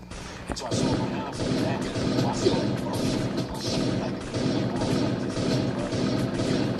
buying cards and fucking, I'll take the master, I'll pay the most, whatever. And so I sold my house and did that. Well, I started burning through money. Like, your boy was like just drugging and drinking and buying Pokemon cards and fucking I started running out of money, and I was like, fuck. And then I was already around a bunch of OnlyFans chicks, and I was seeing how much money they were making, and I was like, I want to do that, but I don't just want to do porn, you know. So I was like, yo, let me fucking go. Let me go. My boys CJ and Sonya, shout out CJ and Sonya. They made like over $3-4 million through COVID doing porn stuff. And he's like, yeah, come over here. We'll have one of our friends come over. We'll do a scene. I'm like, I don't just want to do porn. It's got to have some kind of comedic value to it. So I did blowjob trivia. It's like me and my buddy were both getting blown, but we have to answer American history trivia questions. And if we get them wrong, they stop. And then if we get them right, they keep going. It's a race against time. I came in 14 minutes, yeah. And you watch it, dude. I watch it back because I don't want anything to be like. Wait, I have a question. The girls blowing you, do they have to know this trivia too, or is someone? No, but you can phone a friend, but they have to answer it with your wiener in your mouth, so it's hard to understand. But like, is there like, what year was the Spanish American Revolutionary War? Yeah. And if you said if they're, you know what I'm trying to ask? So yeah, like they can answer for you too, like they're. No. Oh. Because the rule is if you get it wrong, they stop. They stop blowing you. But do they have to know the right answer? As well? Yeah. No, it's me and him only answer the questions. But if we don't know it, we can ask them, hey, do you know that? You know what I'm saying? And they got to phone a friend. Like phone a friend. Yeah, phone a friend. Okay, yeah. And then so I did that, and then I posted that, and I made, a few $1,000s off of it, and I was like, oh shit, okay, you can make some money. I know girls that make like $100,000 a month on that motherfucker, and I'm just like, man, dude. So whatever. That's pretty crazy. Doing that in tandem with comedy too. Yeah, you want to make it tasteful. I mean, it's the perfect balance between like you can watch it with all your friends and laugh, or you can watch it with all your friends and jerk off. I mean, it's the perfect balance. A little bit for everybody. It's about balance. Yeah. It's balance. Yeah. No, you don't want one tire flat, one tire filled up. It's about balance. I wish I had more balance, Yeah. Yeah, you're gonna talk about balance in this house, man? Unbelievable. All I have is disabled jokes. No, I love it. I love it. I've never watched porn before. Isn't that crazy? Really? Yeah. Why? I feel like I've definitely told this story in this podcast. That's all right. Okay. How old was I? When Two Girls Swim Cup came out, I think I was like 12. Okay. My older sister, she used to like torture me for fun, and when that came out, she tied me to a chair in her room and forced me to watch it. And I think my brain was like, that's what porn is, and it was so fucking gross. Yeah. She just like essentially tortured you.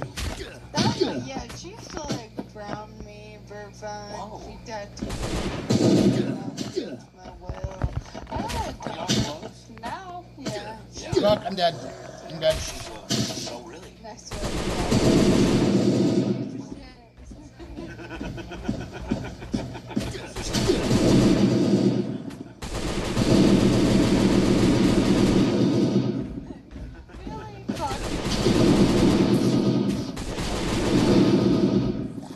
Damn, strapping you, making you watch porn.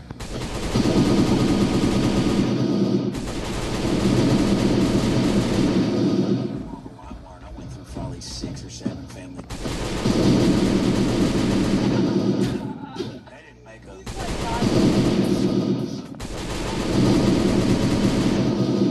Going on there. And then we got the fucking cable TV, dude, so we had Cab Confessions. And like, will you be in there and you'd be like nervous or whatever, and I'd be scared to call.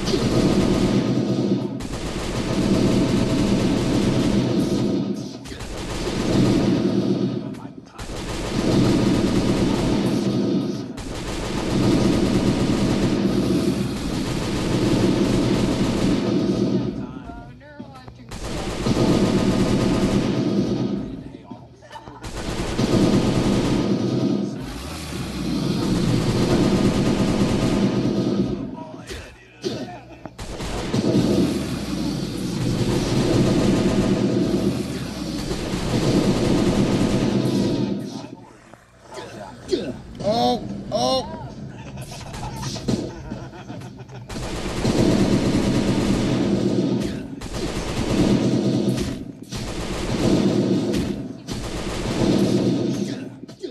Well, you said so not much Hey, what'd you say? Hey, if she heard that, she'd be rolling in her grave.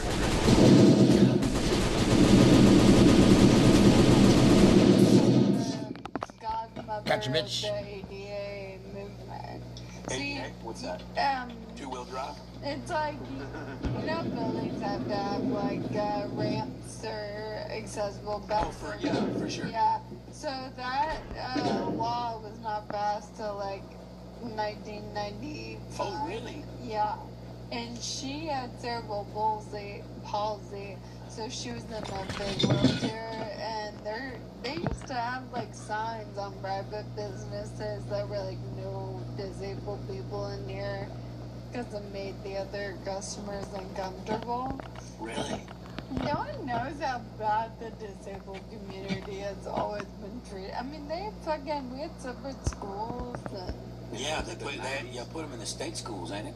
Yeah, they'd be like, what was it? What, the deaf, dumb, and blind schools or whatever? Yeah, some shit like that. They like took everyone as mentally disabled regardless of what was happening. Yeah, it was just kind of Western back then. Everything just kind of...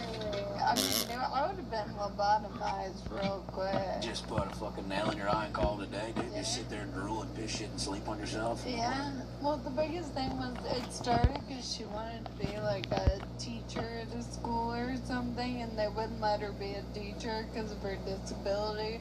But the president was disabled, and she was like, "How the fuck is he gonna?" Yeah. And I can't be a teacher. Yeah. You know. That's wild, man. Yeah, but she changed everything. She's the goat.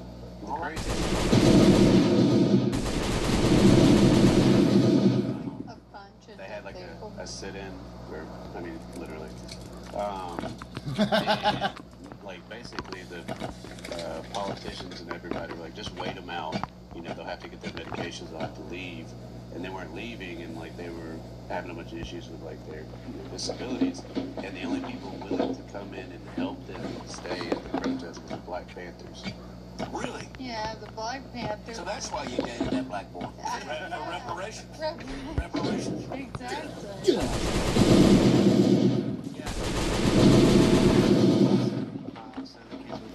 Exclusion. Wow. But now I get to do like Make-A-Wish and meet Shaq and stuff like that. So that's that wheelchair boy beat me out, and he got to meet Shaq at the school that one day. And you know, I never really. Yeah. So what were you like as a kid?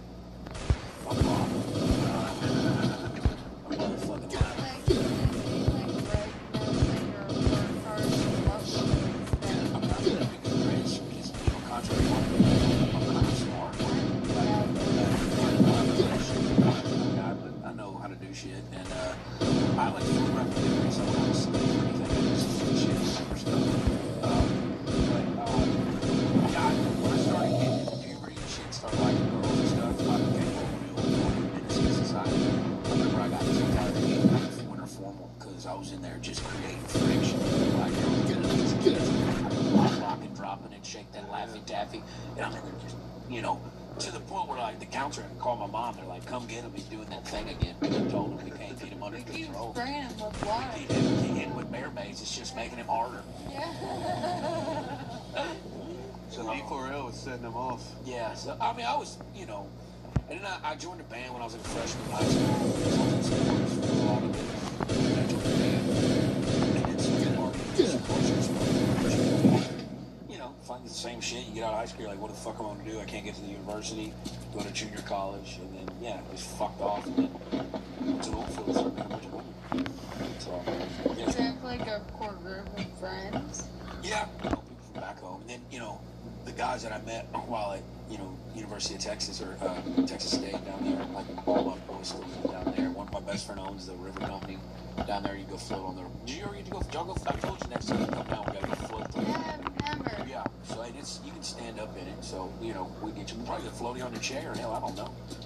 But yeah, it ain't very deep. But you float for 5 hours, crystal clear water, 72 degrees all year round. Stop at Finger Blasting Island, shotgun some beers. I mean, it's a real pastime of Texas. Yeah.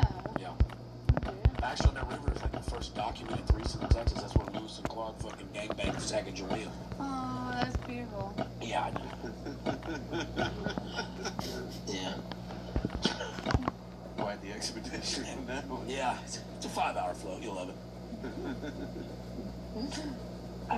That weed's good there, Cowboy. Yeah. My fans always just give me weed. It's like one joke about smoking weed. I do, but not like crazy. You're dead. Guys, can I see yours? We got a ton on that thing. Oh, God. You ever fall asleep on this bad boy?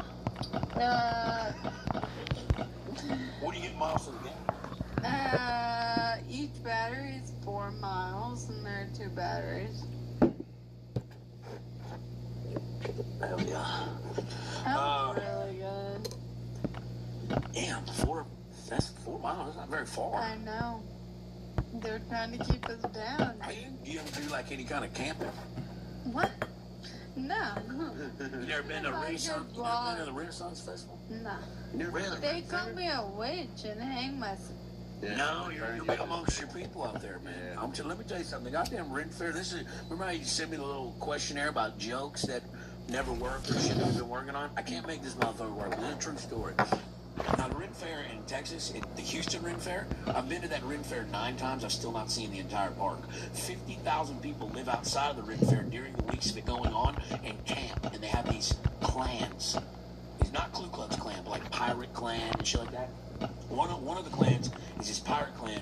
You walk into it, and they built a fucking ship, a 300 fucking Spanish galleon into the ground with the bow and the stern coming out. In the middle, they have a 40-foot T-Rex museum quality statue in the middle. And I'm already on acid and walking into this. But I remember everybody was taking but the first time I ever did acid was at the Renaissance Festival. And I remember everybody's taking like these little tiny things. I go, what are y'all doing? I go, dosing. And I go, well, that's a microdose. Give me that. And I ate the fucking sheet of like 7 hits of acid. And that's a lot. And just a little bit of acid, you kind of have to plan your day around. I can plan my fucking month around this, okay? Like, I ate one of the turkey legs and I got Crohn's, and I don't like it in front of a lot of people, especially at the Ren Fair. So I went to like the back fucking, the back goddamn restaurants back there, and like at nighttime they set off fireworks in the Coliseum, so everybody's up front. So I went shit in the back by my lonesome. I went in the handicap stall because it's bigger, you know? And I'm sitting in there, and I'm full on trip. The whole goddamn wood, naked ladies are dancing in the seams of the wood. The floor is like breathing. There's this fucking dragon coming. I'm taking a shit this whole time. But hey, it gets worse. Because then, all these open stalls, guess who rolls their ass up next to the fucking thing? Some handicapped boys are banging on the door. And he can't get into the other ones because they're too small. And I'm like, give me a minute! You know, and fucking, dude, I'm freaking out. I'm sitting there saying, hey man, I really gotta go. And I'm fucking tripping my dick off. I swing the door open, and I just spark kick that motherfucker in the chest. And I take off running. And I found out later, I wasn't even at the Renaissance Fair. I was at the elementary school right across the street, and I kicked a 7-year-old child in the fucking solarplex. You can't make that work. I've never told it on stage. I think you got it. Just watch this, clip it out. Rehearse that. Wow, isn't it? Yeah, we've lived similar lives. I just felt so many different feelings. Yeah, but I mean, dude, acids, I don't really do acid anymore. I didn't come down off that acid for like 4 days. It scared the shit out of me. I want to acid. I love mushrooms. The person making me freaking out and I perform on stage. And really? Yeah. About 1.5 grams. And I'm a baby. I have no tolerance for anything. Yeah. And I might be TMI, I don't care. I was on my period. Dude, changing a tampon while you're on mushrooms? That'd be horrifying. Oh my lord. I mean, yeah, Shannon does it with me all the time, dude. I was like, Matt, can you do that? I need a hand. I need 2 hands. Oh fuck. But I'm not gonna lie. I took on the Emo's Not Dead cruise that I did. Like we had like 2 shows a night, and on the last night, I'm like, fuck it, I'm gonna take a bunch of mushrooms, and I didn't time it correctly. So like I wanted to do it like halfway through the set, they kind of start to get that little bubbly feeling, feel good, and like just kind of coast. But I didn't time it right, and they started like 10 minutes before my set. So by the time I get up there, but dude, something about it. I don't know what it was. It's one of the best sets I've had in my life. I was just bow. Didn't give a fuck, just hanging out with everybody like, oh, you're on mushrooms, vibing. Now, maybe like a hero dose would probably suck, you know, like on stage. But, dude, I find like clarity in them motherfuckers. Dude, they made me go on stage. The premise of the show was that everyone was on shrooms. Like, the crowd knew it, too. Yeah, horrible idea. Yeah, I thought I could microdose. Not the case. And I'm right now microdose. no, Matt and I were just dating, and he drove me there. He was not on shrooms, and I started panicking, and they were like, "Fiona, you're up in 5," and I was like, "I'm not fucking going out there." And they were like, "You have to." I started crying, obviously. Oh shit. And I was like, "I'm only going if Matt comes with me," and I made Matt come on stage with me and hold my hand. Yeah, it's on YouTube. The whole Yeah, and the first thing I said, like, it was quiet for a minute, and I go, haha, I'm in a wheelchair.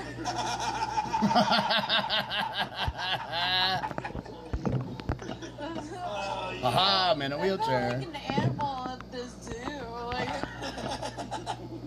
don't feed the bears. Literally, I stopped doing my jokes, and I handed Matt my mic, and I was like, you tell him my jokes, and he didn't. Really?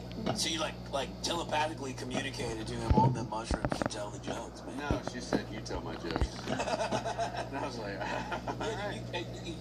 mushrooms, like a trip's in there. That's a buddy system. The fact that he didn't take nothing. I mean, obviously he had to drive, but I mean, I like to dose people just because I know the amount to give them, and because I remember the first time I ever took mushrooms, my little brother was doing a lot more than me, and I'd never taken them because I like to be in control. I don't like losing control or feeling like I can't control something. And so I take them, and we're hanging out and everything's cool. I feel good. And then they start taking a turn, and I start kind of freaking out. And he grabs me by my collar and he pulls. He goes, "Listen, I took fucking 4 times more than you, and I'm just fine." He goes, slaps me in the face. He goes, "Ride your ride." He goes, "Lucky for you, I'm driving this motherfucker. You'll be okay." Wait, is that your younger? Just us. Yeah. He sounds like you. He looks just like me, too. Yeah. He looks like he's got long hair. He used to be a lead singer in a badass band, and then COVID happened, and now he's just a shit-eating farmer. Yeah, turning crops over every year. He loves it, though. That's what he still plays music on side, but being in a band's hard. That's why I like comedy way more, because you don't have to worry about you. Your feature is going to wake up from sleep, and then,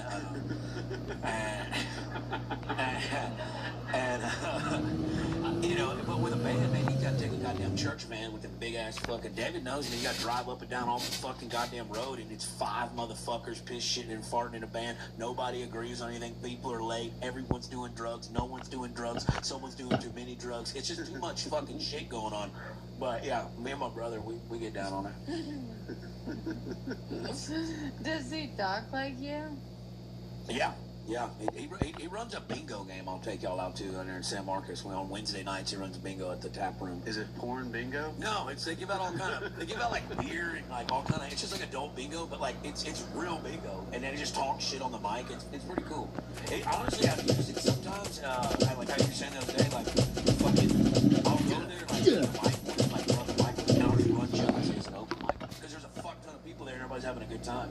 You know. That's good. So, yeah, no, he's actually he's gay, but yeah, he's a good guy. You think he did it for the story? No, I think he did it to suck the dick, but I don't know. You try everything once, so I don't know. Casio tried a salad once, never again. Yeah, put a picture of him. We'll put Casio in there. Oh, man. No, but dude, look, I'm telling you. Hey, I know you're, Hey, I know your legs are going numb, but listen, if I don't find him, I don't become a comic as good as I am now because we were saying in the car, like, a lot of them features, they could take on the road with these big guys. These big guys take people that aren't as good as them, you know, and so they look like the goddamn saving grace. But I put that fucking killer up there before me, and I'm like, fuck, you know, I got to sink or swim now. And I think iron sharpens iron. I think that's a good, you know, avenue. I got one rule. I'm like, hey man, go up there and throw dick, bury me. I want to fight this one. I want to get out on this on my own. Yeah. You know. And I felt the exact same way about it.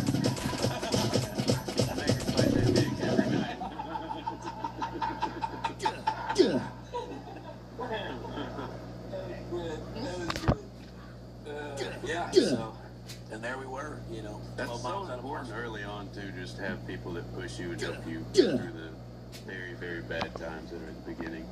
Yeah, well, and I like people that like to discuss the shit, because driving up and down the road, we're talking about comedy, we're talking about making shit work, we're talking game, we're like getting better. Obviously, we like to party, you know, and he'll lay on fat girls, and he'll lay on grenades, you know, they call them shrapnel, you know, he takes a grenade for the team there, and he actually kamikaze, he won't even have to do it, he'll just do it to do it, you know, and, but, you know, but yeah, it's good to have a support system, it's good to have a good team around you, you know, and I think, you know, you don't see it a lot anymore. I think Bert's kind of starting to try to do it, but like, you know, I grew up watching Kings of Comedy, the Blue Collar Comedy Tour, you know, like where guys would go and there's a group of them, you know, that's why God made tag team champions, because people like shit in pairs. Yeah. I love this podcast, by the way. This is so great. This is so good. Nobody's supporting the share. Don't smell them, but you gotta pay extra for that. Let me ask you something. What was it like? Give me, because I don't know the origin story. What was the first appearance on Kill Tony like for you? Walk me through that little process, man. Unless you said it on the podcast 700 times, I don't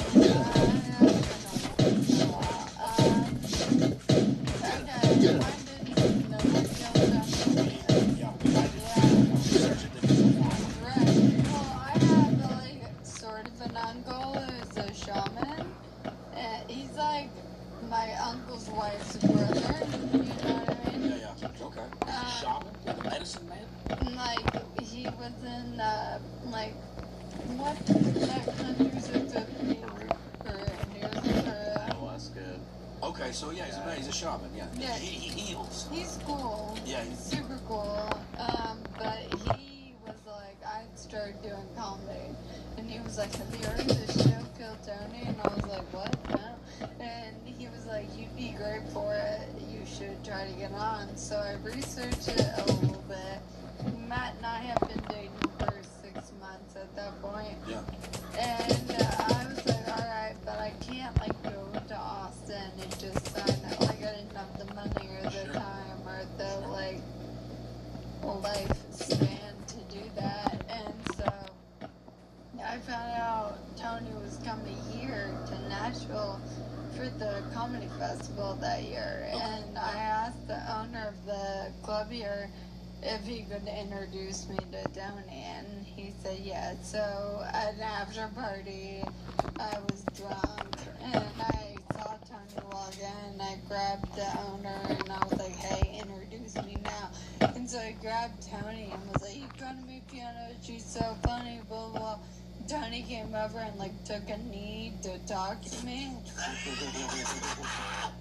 Like make a wish, that's crazy. And I was like, see John Cena. and I was like, hey, you should come back to podcast. And he was like, you're really hot for a girl in a wheelchair. And I was like, I'm also funny though. And he was like, are you? And then the owner of the club was like, she's really funny.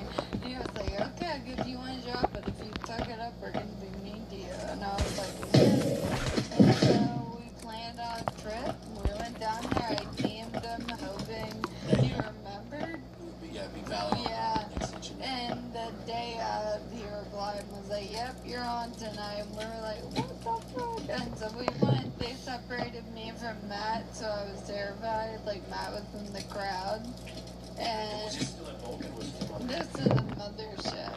And I go out, and honestly, I like blacked out. I don't even remember being on stage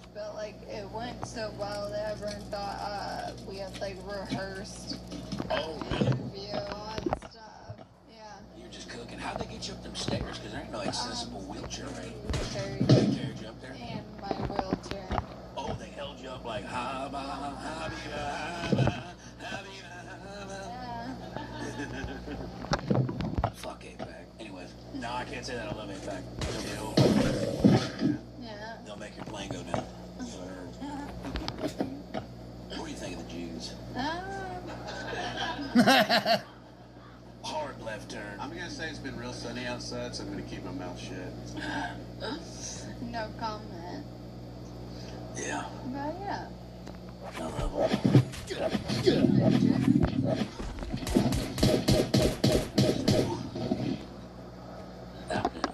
Alba Yahoo, or what is his name? What's the prime minister? BB and J. BB. Real cute name for him. Jab. They them carpets and shit. I don't. Oh, fucking Aladdin. That's what it was.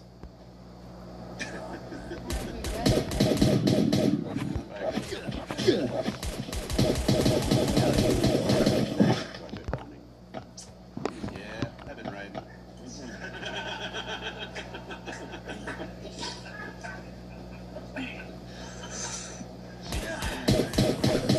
Well, we're about to wrap up the regular. This is flown by. Yeah, this is fucking flying. I love this.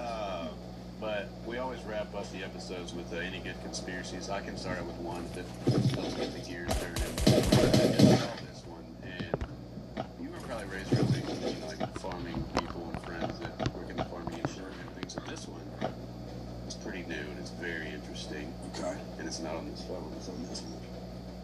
It's my burner, aka yours. This is brand new. Farmers in the Midwest are finding boxes of ticks in their fields. Just random boxes in these farmers' fields. They're finding boxes full of ticks. At the same time, a certain pharmaceutical company is releasing a disease for Lyme disease, or releasing a vaccine for Lyme disease in 2027. Yeah, all the shit's constructed. So basically, it's all constructed. Well, it's like you create the problem, so they have to pay to. Well, it's the same scenario as they keep people sick on purpose because there ain't no money in fucking curing nobody. Like they've had declassified documents from the CIA in the 50s where they have instrumental research that shows how to cure cancer with certain B12 amino acid vitamins. Like there's shit that, but I mean, dude, at the top it's just wild. Like fucking COVID vaccinations making people sterile. They want to control population. And I think this war with Iran, I honestly believe, like it's gonna fucking merge into like where NATO's gonna become a one world government thing because they're trying to rid everybody that isn't on like a fucking Federal Reserve banking system node, and it's gonna be mass control, make you sterile. You ever wonder why they don't teach you how to do taxes in high school? They don't teach you how to keep a checkbook. They keep you fucking stupid and dependent on government forever. We're a fucking race of retards, you know. And it's like unless you like we've been reading shit about enlightenment, like spiritual shit, like frequency healing and shit like that, like becoming one with whatever. And like I think that's the way. I don't know. Alex Jones is starting to make a lot of sense. And I'll tell you what, those goddamn AI videos are making Hitler's speeches become English again.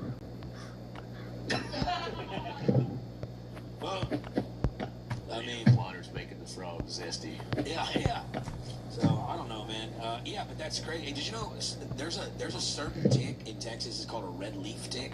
If it bites you, it makes you deathly allergic to fucking red meat. Yeah. You might as well just kill me. You might as well. Oh, I got a ribeye. You might as well just you might as well take me out to pasture and lay me down. What a fucking terrible disease for a bug to give you.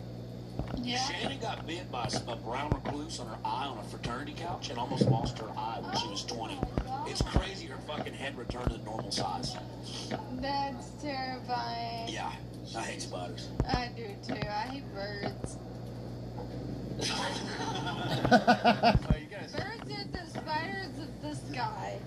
Okay. Yeah, fuck them bird. I don't like them. They're government drones. Yeah. I've fully banned all of that. I mean, they have a cure for my shit. Oh, yeah. Well, engineers like super rare. Yeah, but like, there was this one clinical trial that was just about to fucking figure out how to reverse what this has done to me, and then, I don't know the words, but the government, like, defunded They study. Research? the medical, The medical journal, you know what I'm talking about? Damn, so that's gotta piss you off. They're just trying to save my comedy career, I get it. Well, it's like that one boy shooting that doctor, or the boy that runs the... Oh. And like, for the bullshit, I mean, like, dude, you can make money off of keeping people dumb and sick and reliant on shit. Like, dude, I mean, like, our water, like the shit we drink in our water, like the fluoride has been shown to lessen IQ. And there's states in the South that have relied heavily on that back in like the 70s and 80s for a purification system for the water, when it's actually making you fucking retards. It's making you dumber. You know, I don't drink water, fish fucking it, so I avoid what I can, and I stay at the La Quinta, which translates into English, next to the Denny's. Oh, I love Ultra, dude. Mostly water. 95%. You know that, here, fun fact, so here actually saved the human race.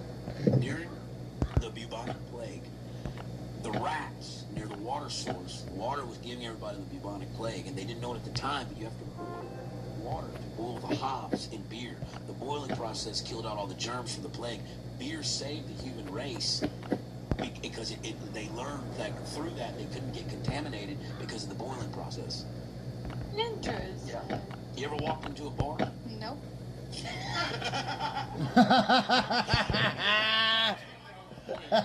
You ever walked into a bar? Nope. She's in a wheelchair. You ever been where you see like there's dollar bills all up through the bar? Like there's dollar bills in the ceiling or behind the bar. It's got a bunch of someone's name and writing on it and shit like that. It looks like decoration. You know where that comes from, where that stems from? So back in like the Western days, them cowboys would drive the cattle from Mexico to the stockyards in Fort Worth. It's a long ride by cattle. So every time they get there and they have a good haul, they would get their money, and they didn't trust banks that much back then. But their bar, what they would do, they'd take out their ID, they'd write their name on the paper note, have them stick it behind the bar. And that way, if they made the trip again the following year, and natural disaster, or, and their herd was attacked by their livestock, we're talking about predators, if they lost a big haul and they drove that entire fucking way, or rode that entire fucking way to Fort Worth, and they get there and they didn't make no money, they could still get fucked up on that dollar from the year prior. That's where that comes from. It's called a shot of whiskey because they used to give bullets for whiskey. Bullet was currency back in the southern days, the western days. And that's why you greet somebody with a handshake to show that you're not on. Yes, I knew that one. Yeah, but here's something you don't know. And contrary to popular belief, Benjamin Franklin actually died from syphilis, and that was only a short 212 years ago. I don't get the last thing. The search continues. 212 degrees is also the boiling point of water, which is the bubonic plague. Full circle. That's what we do here. That's what we do here. That's how we wrap it. Alright, debit card that plays by your rules. Earn up to 5% cash back with unlimited cashback offers. No monthly fee, no minimum balance, and access to 40,000 fee-free Money Pass ATM. Alright, put a bow on it. Oh, shit. I don't know why he's making me talk more. You're code switching and bringing it Tuscaloosa. It's been a really good fucking episode. Yeah, this flowed. This went bad fast. I love it. God damn. Yeah. Tell them where they can find you. Look, man, if you Google Uncle Laser, skip the top page. That's my wiener. And scroll on down. Go to Uncle Laser on YouTube. I got the Drunk Uncle podcast. We just moved into a new studio. I got dates, my website on Punch Up. You can follow me there. Be a friend, tell a friend. Yeah, come see me live. I do a lot of fun stuff when I'm on the road. I'm actually going to invest in one of these wheelchairs just to be a day in the life. And, go from there, dude. I love it. Hell yeah. Well, I'm also on tour, so go look at what. Yeah, I get ready. I'm ready. Go to pianocali.com for all your tickets. Find your city. If you don't see her, link in my bio. Sign up for my freaking interest, you idiots. Fucking mad. Oh yeah, and I am currently on tour with Fiona Colley, so go to FionaColley.com for all her tickets. And if you don't see your city, go to punchup.live/FionaColley and go to that email so we can see your city and come hang with you. Also, shout out to our sponsor, Zippix Toothpicks. Nicotine.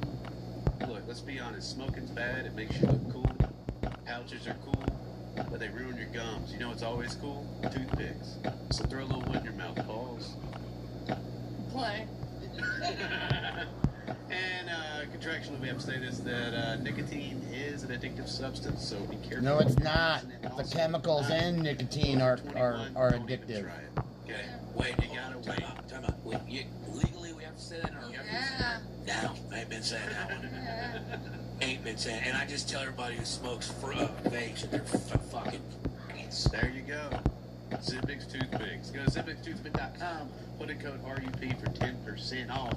And now we're about to take it over to Patreon. That's patreon.com/rampituppod. That's RAMPUP. So go to the phone. Yay. Bye. Hey.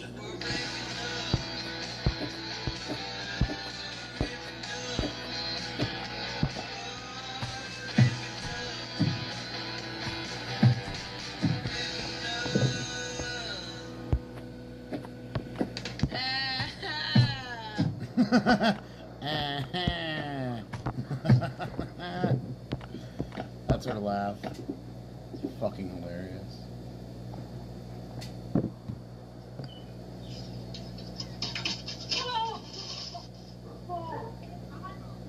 My mother has dementia. I didn't leave the door. What door? Stop, don't touch me. Memory. What? Stop. Is it okay if I speak to her? No, I'll. Hey, my mother has dementia. She's not doing well. My neighbor's a little spooked out by it. Yes, I have. Ow! Hey! Pull my hair out!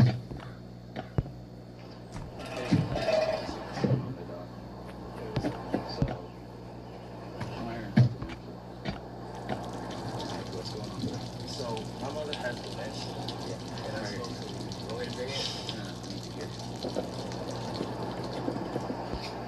Why are you going back inside? Stay there. Where are you going? I don't need the weed. I don't need the weed. Yes, you do. I need the story. I'll tell you the story. Don't go back inside because it's going to become a whole different situation. Alright? What's going on? Why are you being weird? I'm being weird because I smoke weed. And I had a still high. Okay. Yo, calm. What's wrong with you, man? Calm. What's wrong? Calm. You want to sit down for me?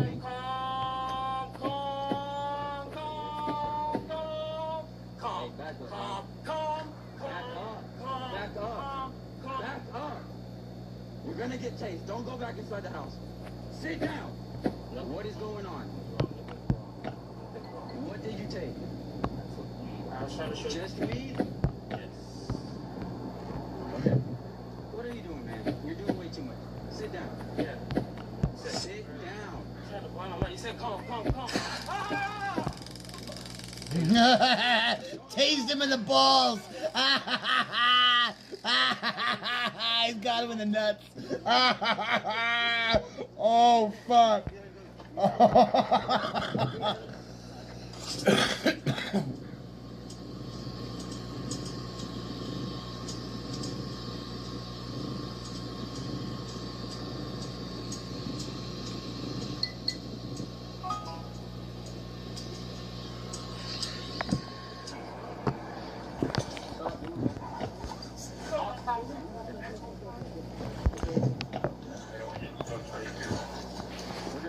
Fuckers tased in the nuts. That was hilarious. Put you in here, and if you sit here and you try to fight with us, we're gonna force you in here. All right? Sit down on this seat. Sit down on this seat.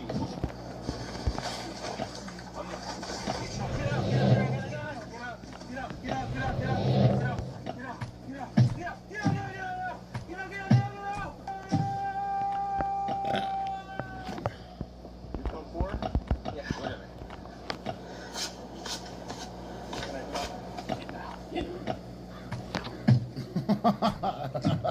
That's a great fucking shot.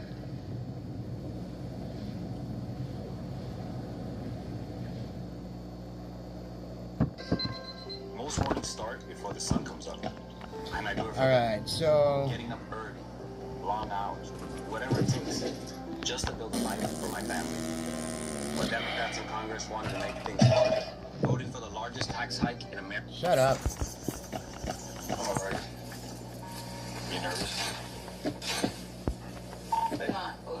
I'm here with Miss Cassandra. Officers have just arrived at the getaway motel of 28-year-old Cassandra Douglas. For the last 24 hours, she and her brother have been on the run after 3 of their family members were found dead and burned in the desert. 99% this is either an animal or a person. That looks like a human, dude. And as these local officers prepare to confront the primary suspect of the most important case they've ever worked on, nothing could prepare them for the horrifying discoveries they're about to make. Calls the police, anyone inside, make yourself known. Alright, so This is a horrible nightmare. You told me. This is one of the worst things that I've ever wanted to be involved with. I can't catch a rare fish, so.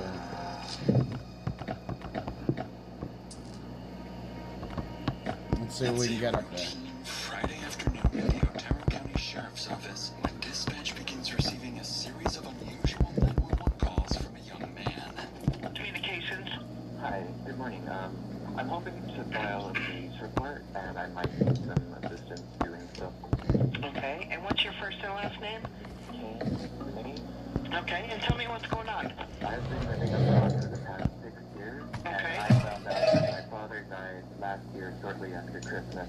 I have recently returned home. I'm living in New Mexico again, and I was hoping to return to the family property. Since his passing, tons and tons of family possessions and property have all gone missing and have either been sold off, lost, or stolen, and I'm looking to reassume possession of the property, but there are people squatting in the house. Do you know who these people are? I do. I can give you first and last names, but not anything much else.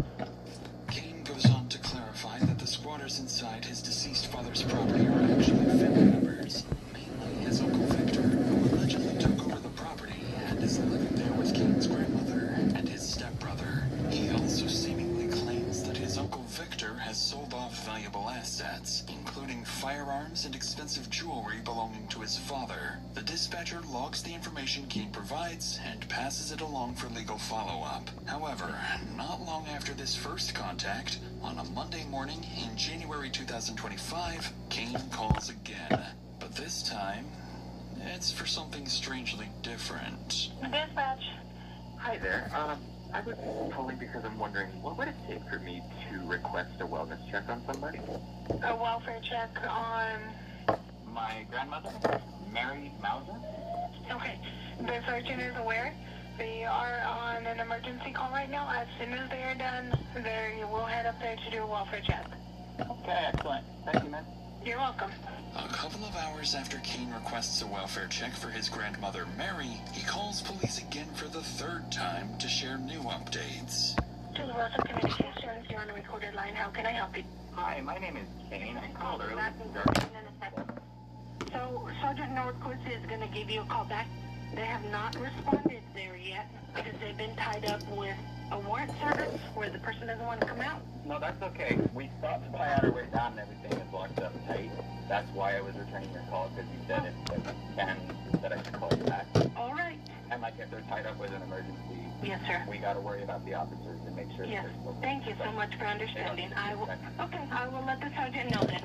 Following this latest call from Kane, the welfare check is officially canceled, and officers are no longer dispatched to the property. At this point, the dispatcher has no reason to suspect anything other than some kind of family dispute, and the situation appears to have resolved itself for now. In reality, something far more calculated is already in motion, and the family involved will soon be implicated in a scheme that will lead detectives down one of the most twisted murder plots they've ever handled.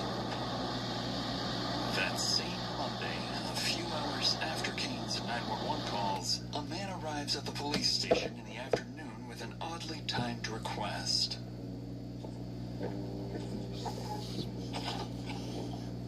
Hello, sir. Hey, how you doing? Doing well. Sergeant Norquist. Mike, it's nice to meet you. How can I help you today? Okay, well, my brother-in-law helps us take care of my mother-in-law. Okay. And he normally is very conscientious about showing up when he says he's going to show up and everything. Yeah.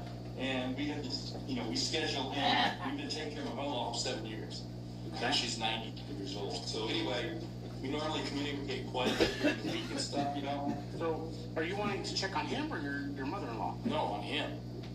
He lives at Noga. Yes, he is. Somebody had called earlier. We were out busy, but someone had called in for a welfare check, but they canceled us prior to us getting up there because they said whoever it was, I can go look and find the name. They said that house was locked up tight, but nobody was up there. The person Sergeant Nordquist is referring to is Mike's nephew-in-law, Kane Mays, and it appears that both Mike and Kane are concerned about family members. Though the family dynamics are becoming tricky to keep up with for the sergeant, Mike is about to make one thing about Kane crystal clear. Do you know a Kane Mays? I do know. That's part of the problem. Okay, so what's the problem there? Okay, well, I think he's trying to keep us from the house is owned by his father. Yeah, well, the owner of the house, okay, is Frank Parade, and he's deceased. Frank is deceased. Yeah. Victor, his brother, was living with him along with Kane's grandmother and his stepbrother, Killian. As Mike continues explaining the complex family dynamics to the sergeant, one thing becomes clear. 3 people are missing, all close relatives of Mike and Kane. But before Mike leaves, there's something serious he needs to warn the sergeant about. I'm gonna get one of my deputies over to go out to the address and see what we can see. See if we can find something. Okay, let me give you some heads up. His dad had a lot of guns, Frank, before he died, and he taught Kane how to shoot. And when Kane came the other day, I didn't finish my story. When I pulled up there, okay, and I hollered out the window for Vic because the gate was closed, right? Yeah. Okay. And then a person comes to where I can see about this much of him, right? Up there. And I go, hey, Vic! And he goes, no, it's me, Kane. He walks down, he's packed.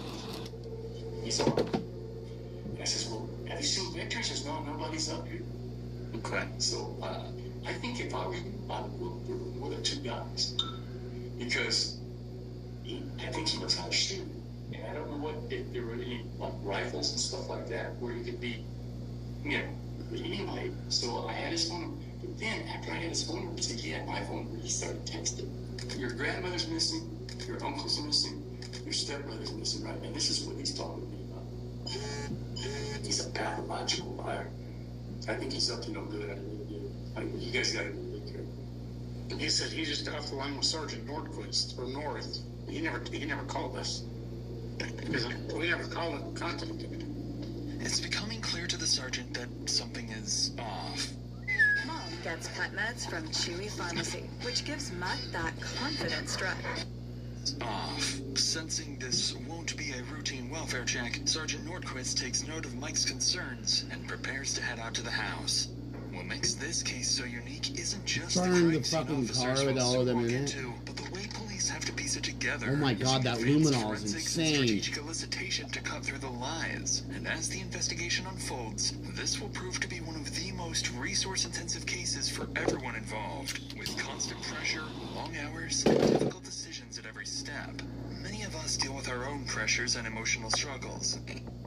Huge, because fighting the concerns, officers approach the house cautiously in case they encounter Kane. Yeah, open door. Sheriff's office! Sheriff's office, if you're here, make yourself known!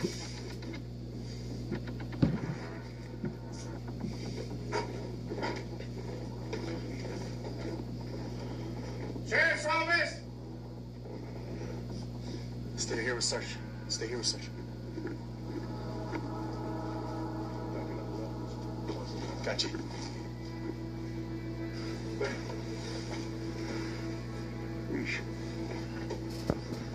Yeah, I was gonna say everything's stacked and piled. Yeah.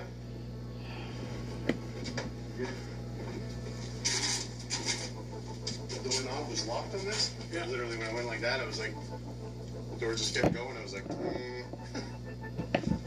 Puzzled by the home's disarray, officers leave after confirming no one is inside. With boxes stacked throughout the home and both of Victor's cars, the blue and green Subarus missing, officers assume the family may have moved out. In reality, the clutter wasn't accidental. It was intentionally staged to conceal evidence of foul play, and it has done exactly that.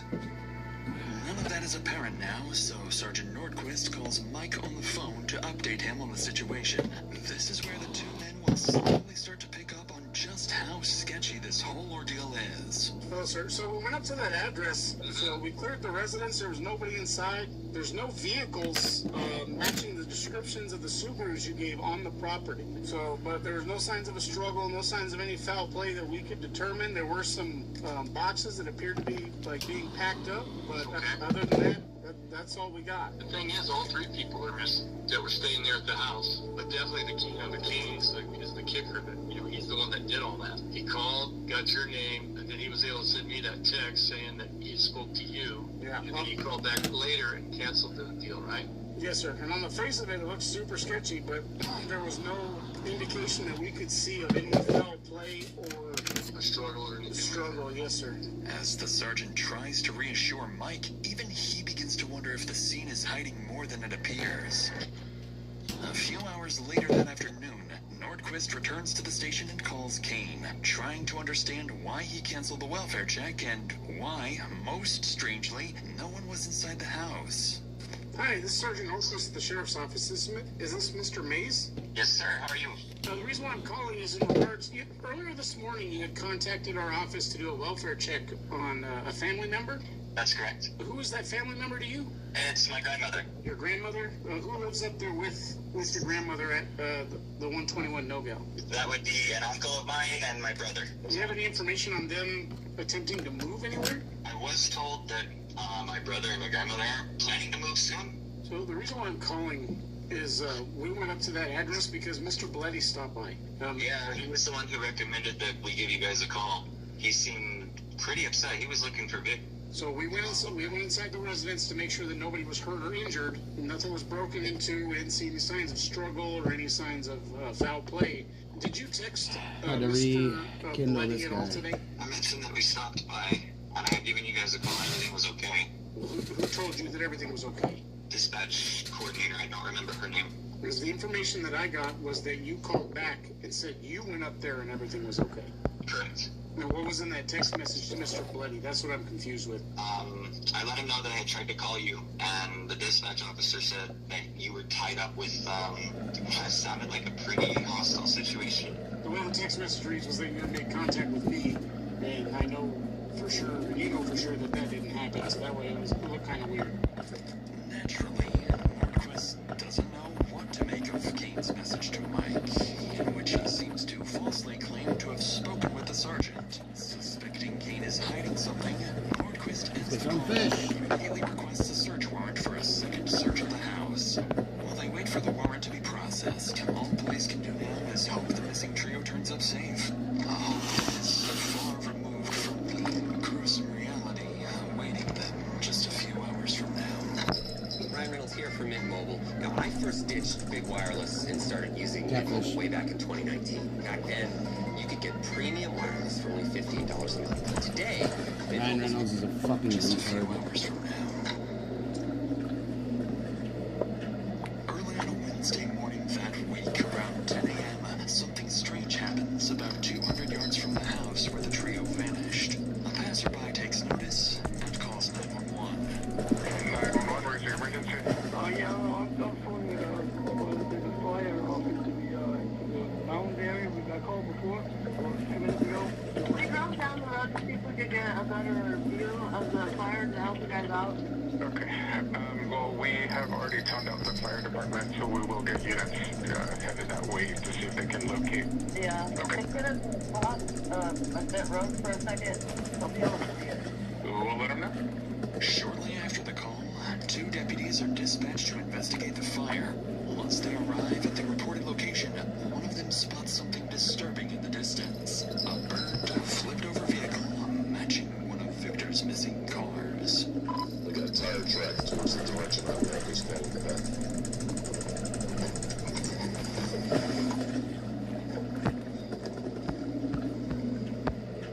I got the vehicle, it's smoking. I got a couple sets of shoe impressions, tire tracks, all that.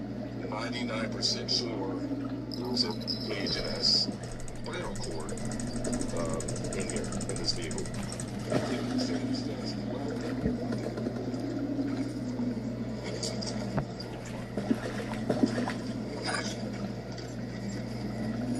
Right in here. That looks like a human, dude. These things burn hot. Hopefully Slater's his team is on the way. As officers look inside the car, they can see what appears to be the burned remains of 3 people, 2 badly damaged by the fire. To identify them at the scene, suspecting a homicide, they call in Sergeant Nordquist, and it wouldn't take long for him to connect the dots. So this might be a Subaru that's a vehicle that they haven't accounted for yet. Look right here. Oh, for sure. See it? You see us one more? Look at it here. Just given the circumstances, this actually might be one of the missing people. What's that right there? I was looking at that too. It's just bunker right there. It's a vehicle. Yep. By one of our missing people, missing vehicles. Up here? Huh? From up here? Yeah, I guess Brad, he suspects some guy named Kane killed most of his relatives that live here. And his vehicle, I think, is a Subaru. Looks like it's really fresh, dude. Chrismore, over here. He had to put that himself. Is it what it called this whole place on fire? What officers are beginning to suspect is horrifying. Not only do the burned remains likely belong to the 3 missing individuals, but given how recent the fire is, the person responsible may have burned the bodies just hours ago and could still be within reach of police. So, once the scene is secured and the bodies are sent for autopsy, a nationwide BOLO is issued for Kane Mays. Although police now believe they know what happened and who's responsible, they have no idea just how far beyond Kane this plot goes. There are more players involved, more targets, and a multi-state homicide case that will exhaust every resource police have. We gotta find him. We're afraid of him. There was one time I should have died. Probably should be dead twice. And he was so aggressive. I thought we were gonna die. I thought he was gonna shoot us on the property. More than 24 hours after the fire, officers remain unable to find or contact Kane, raising concerns that he may be on the run. But this is when the initial autopsy results come in, confirming what officers had feared all along. The burned victims are Kane's close relatives, his uncle, Victor Perea, his grandmother, Mary Mouser, and his stepbrother, Killian Mays. Beyond confirming their identities, the autopsy offers little actionable insight. At least one victim had a confirmed gunshot wound to the head, but the other remains were too severely burned to identify all injuries. Investigators surmised that the victims were likely incapacitated well before the fire was set. Following these horrific findings, they begin digging deeper into their main suspect's background. It turns out Kane Mays had been living in Canada and working as an engineer until just a few months earlier, and had several documented domestic incidents involving his wife. Hoping she may know where her husband is, officers reach out to Kane's wife on the phone, where they'll find out she might know far more than that. Hello, my name's Justin Mitchell. I'm a detective with the Otero County Sheriff's Office in New Mexico. Are you Samantha? Yes, I am. I had a feeling I might receive a call from you at some point since I didn't give you guys a call. Yes, ma'am. If you want to tell me from the beginning, like how you met him and your relationship with him. I've actually been speaking to the Ontario Provincial Police because I thought he was messing with me, like I had mentioned. So I'm also filing a case against him right now, but because it's Canadian and now he's in America, who knows if that's gonna... But he was physically violent with me, and I have evidence of it. Yeah, we just met playing video games online, and we started an online relationship. And for a few years, it was just basically we would talk. And then one day, he calls me up and he says that his father disowned him, and he needs to move here right away. He'd always been verbally towards me, and just in general, he had a weird attitude towards things. Eventually, we moved out. Brace yourself for this one, because I feel that I didn't come forward. Told people that he had beaten me me, and now this has happened. I'm gonna be honest with you. Like, we both had an alcohol problem, but I never drank before I met him, and he definitely, like, pushed that on me, and he pressured me to drink a lot. Like, there was always a pressure. He wanted me to do it. He just did start hitting me. He did start getting violent with me. Probably should be dead twice. Samantha's statements are nothing short of horrifying. But even worse, she would share a terrifying recording with detectives, captured during one of the numerous domestic incidents involving Kane. I do everything. Ask. I'll let you go. Is this you now? Is this you now? The rest of this recording is too disturbing to play on YouTube, but it clearly documents an alleged serious domestic violence incident involving Kane. Investigators now know they must act quickly, as more people, including Samantha, could be in immediate danger. So later that day, after securing approval for the earlier search warrant, police return to the victim's house, but this time, they bring specialized chemicals called Blue Star, used to hunt for hidden blood, bullets, and evidence that may have been cleaned up. And what they're about to uncover would reveal just how many crucial clues officers had missed during the initial search. Ads. Inside the kitchen, detectives spot one of 3 spent .22 caliber shell casings, along with a live .22 round. Using Blue Star, they also detect high-velocity blood spatter throughout the home. As the search continues, investigators notice clear attempts to clean up the scene, and given the precision and speed with which the bodies were disposed of, they begin to suspect a grim possibility. This was not the work of a single perpetrator. But then, officers find something very strange. Condoms and pregnancy tests stored with cleaning supplies near the well house and septic area. Following these disturbing findings, police would continue searching the property and contacting Kane's relatives, worried he may already be far away, possibly even on his way back to Canada. A few days later, as detectives continue searching for leads on Kane, they decide to pay Mike and his wife, Lourdes Blett, a visit. Just like Kane, Lourdes also has personal ties to all 3 victims. Victor Peria was her brother, Killian Mays was her grandnephew, and Mary Mouser was her brother's partner. But before investigators can hope to learn anything about Kane's whereabouts or possible accomplices, they must first deliver the tragic news to the couple. Yeah. Yeah, nice name. Hi, Lourdes, how are you? What's your first name? Bobby. Hi, this is Ashley. Ashley, you might mind if I sit down? Well, I would like to give you guys a little bit of information. As I told you yesterday, I do want to let you know that there was a vehicle fire that was in close proximity to the house. There were 3 subjects that were not able to be identified that were inside of that vehicle. I cannot tell you who those subjects are. On the property in the Subaru, or yeah? I can't tell you what vehicle it was for sure right now. Again, so you already know there I can't. But you tell know there's who 3 they are. people. Yes. I'm really sorry that I even have to share this information with you. This is a horrible nightmare. I mean, it's horrendous. I agree with you 100%. This is one of the worst things that I've ever had to be involved with. Upon hearing the news, Lourdes is beyond devastated. What makes this situation even scarier is that she fears whoever is responsible may not be done yet. He's a psychopath. He's a psychopath. Kane, I didn't want to say that. I didn't want to drop him in the tutor, but he's crazy. You gotta find him. We're afraid of him.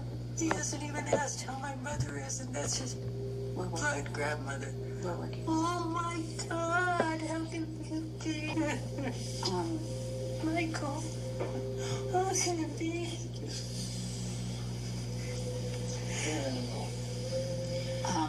We hoped for better, but no, it's not even imagination. We are working on so many different leads right now, and trying to connect just catch him. Everybody will be safe because he's crazy. In my worst imagination, I thought, I didn't know how to tell you guys this, and I was going to say, can you look for the infrared and see if there's any graves on the property? That's what I was going to tell y'all. You know how they can tell That's what something had been burned? And this has got to be the worst Christmas year in New Mexico. And I haven't heard anything this horrendous on the news lately. Yet. Indeed, this kind of killing doesn't happen every day. But investigators are about to hear another person of interest from the couple. Someone who may know more about where Kane is. So in our job, we'll hear law enforcement say a lot, you know, it's what you know and what you can prove. And right now, we're working on collecting the information so we can prove what we believe we know. Yeah, see, the thing is, we don't know what he did all those years. Wherever he was, what did he do? Who did he know? What was his... We have no idea. I would even be worried about his sister, Becca Ross, the so-called stepsister, you know? When that one text he sent me about working with the, over in Roswell or whatever he said. Yeah, he was saying something about helping out his sister with her crazy ex. Crazy ex, yeah. Something like that you had. Yes, I think there was a relationship. I was trying to remember that at the beginning, that she wasn't with that guy anymore because of that. It's like I was supposed to feel sorry for her. When they first were like chit-chatting and everything. Oh, in the conversation, okay. She's talking about that. Yeah, I think that they said something about that. Mike would go on to identify the woman in question as 28-year-old Cassandra Douglas, Kane's half-sister. And based on his concerns and the evidence from the home search suggesting at least 2 people were likely involved in the cover-up, detectives begin to wonder if Cassandra is the next key piece to the puzzle. So with this new lead, the interview concludes, and investigators shift their focus to Cassandra and her potential connections to the homicide. Coincidentally, as investigators prepare to call Cassandra the next day, she reaches out to them instead, with a very peculiar 911 call. Hi, is there any way that you would mind putting in a welfare check on my brother, Kane May? What's the address? He told me that he was going to 680 Cox Canyon, Platte Cross, New Mexico. 680 Cox Canyon?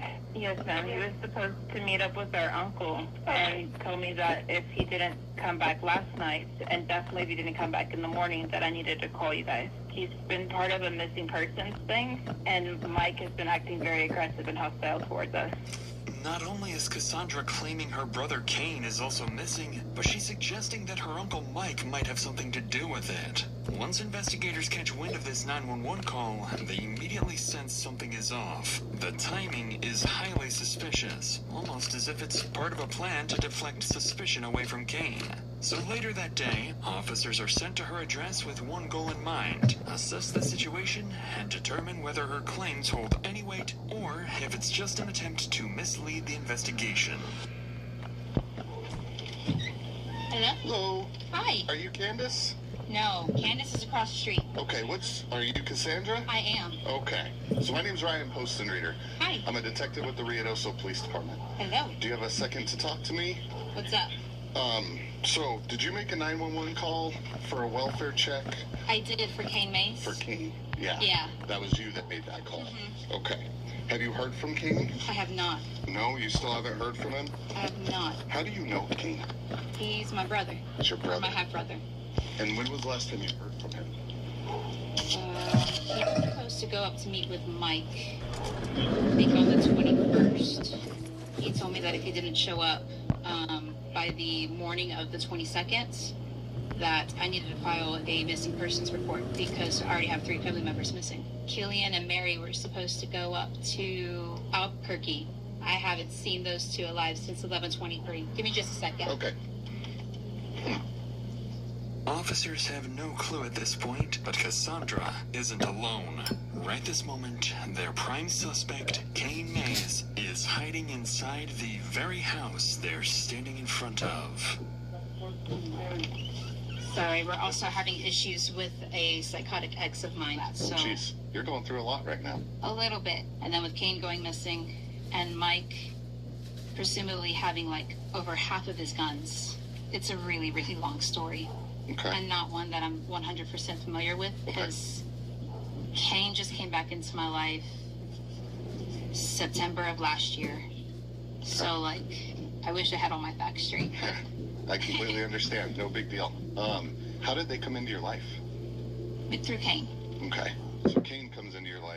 and then now you meet Mary and kill you. I think I'm gonna come over here and loot then now this stuff all of and them are then missing. call it.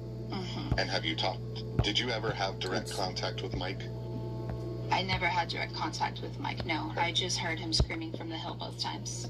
As she did earlier, Cassandra doubles down on her accusations, suggesting that officers should focus on Mike, implying he may be involved in the disappearances. Officers take note of her statements and ask her to give them a call if Kane shows up again. Their goal remains unclear, but now that they have a story, they can start verifying. So a few hours later, as police continue looking for Kane, an officer decides to stop by the neighborhood again and speak with Cassandra's neighbors to see if they've heard or seen anything. According to them, Cassandra hasn't been living alone. A man with long dark hair has been staying with her for the past few months. Additionally, witnesses report seeing the same man driving Victor's missing green Subaru, and that it was also seen parked outside Cassandra's residence multiple times. Realizing the description of the man matches Kane, officers return to the station to dig deeper into Cassandra's earlier claims. They will very quickly uncover some major contradictions. Even though Cassandra insisted she had only recently met Kane, investigators discover an older Facebook photo of the two together, proof they've known each other for years. But that's just the first lie, because officers who were out looking for Kane also recover surveillance footage from a nearby Walmart, showing Kane and Cassandra shopping together alongside her sons and daughter. Besides buying groceries and food, investigators spot cleaning supplies like bleach and vinegar, along with multiple bottles of kerosene, items that closely align with what would be needed to clean up a violent crime and start a fire. At this point, investigators are unsure if Cassandra is actively hiding a wanted fugitive or if she's being controlled and forced to cooperate with someone who has already killed 3 members of her own family.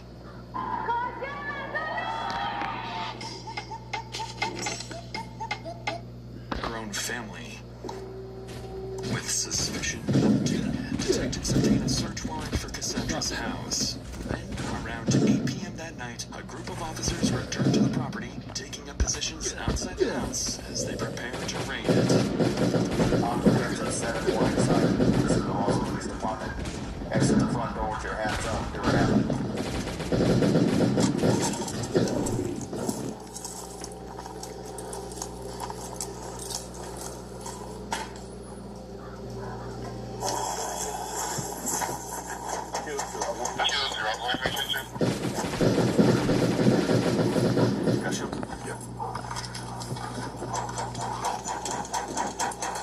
Roger, police, search warrant! I guess we're just gonna loot this thing.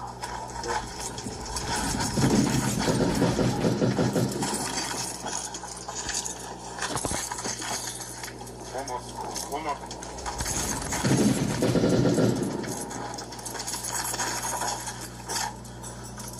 Roger, police! Anyone inside? Make yourself known! Alright, we're gonna pull in. I'm gonna take left. Ready?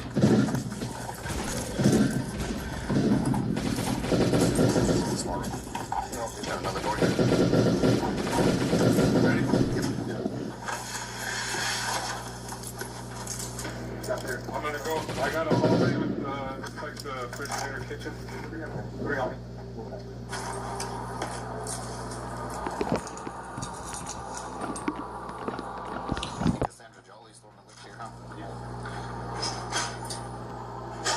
Look, they got some La Muerte stuff right here. Santa Muerte. See that?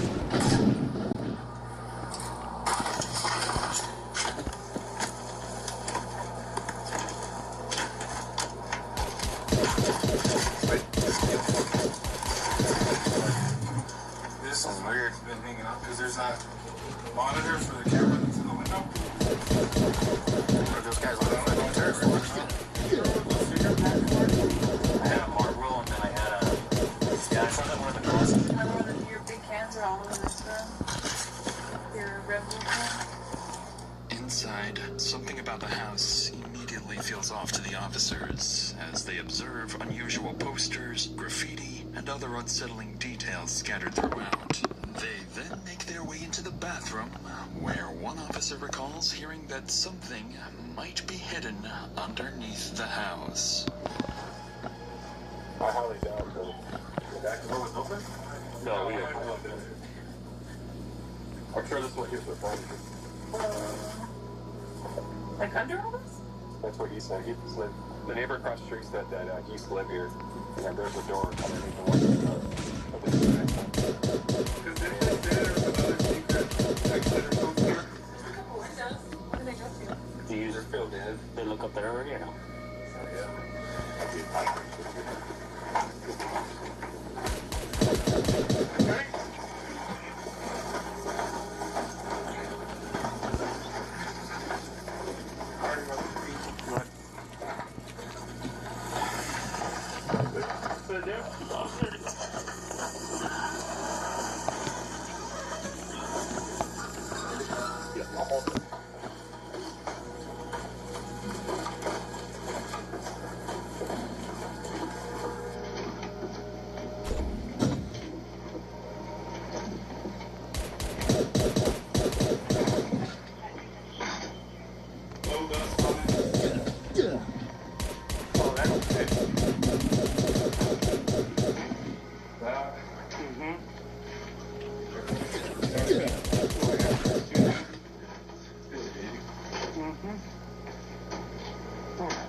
Kind of weird to have a door right there too, huh?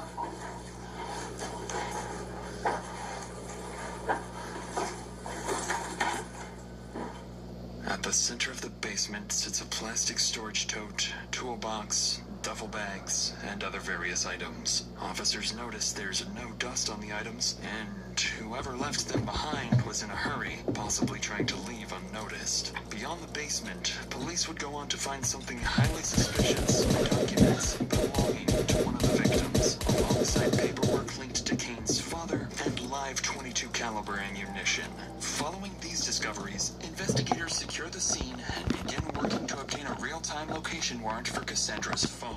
With their suspicions growing that Cassandra fled with Kane, officers know they need to locate them quickly before they vanish, potentially escaping to Canada.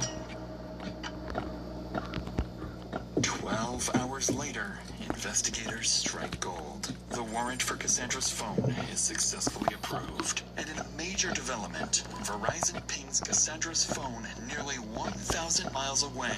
She's no longer in New Mexico, but in Hernando, Mississippi, inside a Super 8 motel. With this discovery, the case becomes multi-state, with police in Mississippi quickly briefed on the investigation.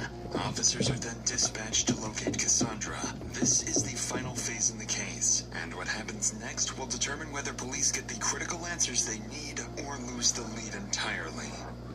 As officers make their way to the Super 8 motel, their primary objectives are to extract information about Kane's whereabouts, test Cassandra's statements, and determine how deeply she may have been involved in the homicide of her own relatives. Officers find their way to the motel. Something immediately feels off.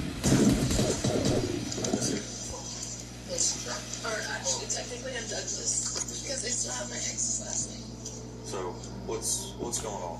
What are we looking at here? I don't know. No, you tell me. All I know is that my brother went missing on the 21st. We were trying to investigate his property. We thought Mary and Killian had left. And Mike came down and started being aggressive and hateful and shooting rounds. And we've already tried to file this with the Roswell Police Department down in New Mexico. Would you consent to a search for your vehicle? You search the car and you search the ramp. Okay. Interestingly, Cassandra now seems on the verge of an emotional breakdown for reasons the officers are yet to understand. After all, only 24 hours have passed, and seemingly no new information has been relayed to her. Neither news of the murder, nor that Kane is the main suspect, nor that her house was just searched. So to get to the bottom of her emotional reaction, Mississippi officers on scene coordinate a call with Special Agent Kyle Graham in New Mexico, who's been tracking the growing list of contradictions in Cassandra's statements. Using those inconsistencies, the detective is about to carefully test Cassandra's story and see how far she cracks. Do you mind grabbing those, taking your waffles upstairs? I'm not upstairs downstairs. One and more. You spoke with the detective 2 days ago at your house in Roswell, correct? Yeah, but the holder showed up and I had to leave. So I brought them over here to Mississippi. Why is anything wrong? No, there's nothing wrong with that. What we're trying to do is we're trying to figure out what's going on with the family. I don't know. I haven't even, I just met Jillian and my grandmother for the first time in my entire life in November. So were they there whenever you guys were there? No, Where were they at? I don't know. The house was empty and there were boxes in the middle of the living room. That was his dad's property. It was supposed to go to him afterwards, but he wasn't here. He had to go up to Canada.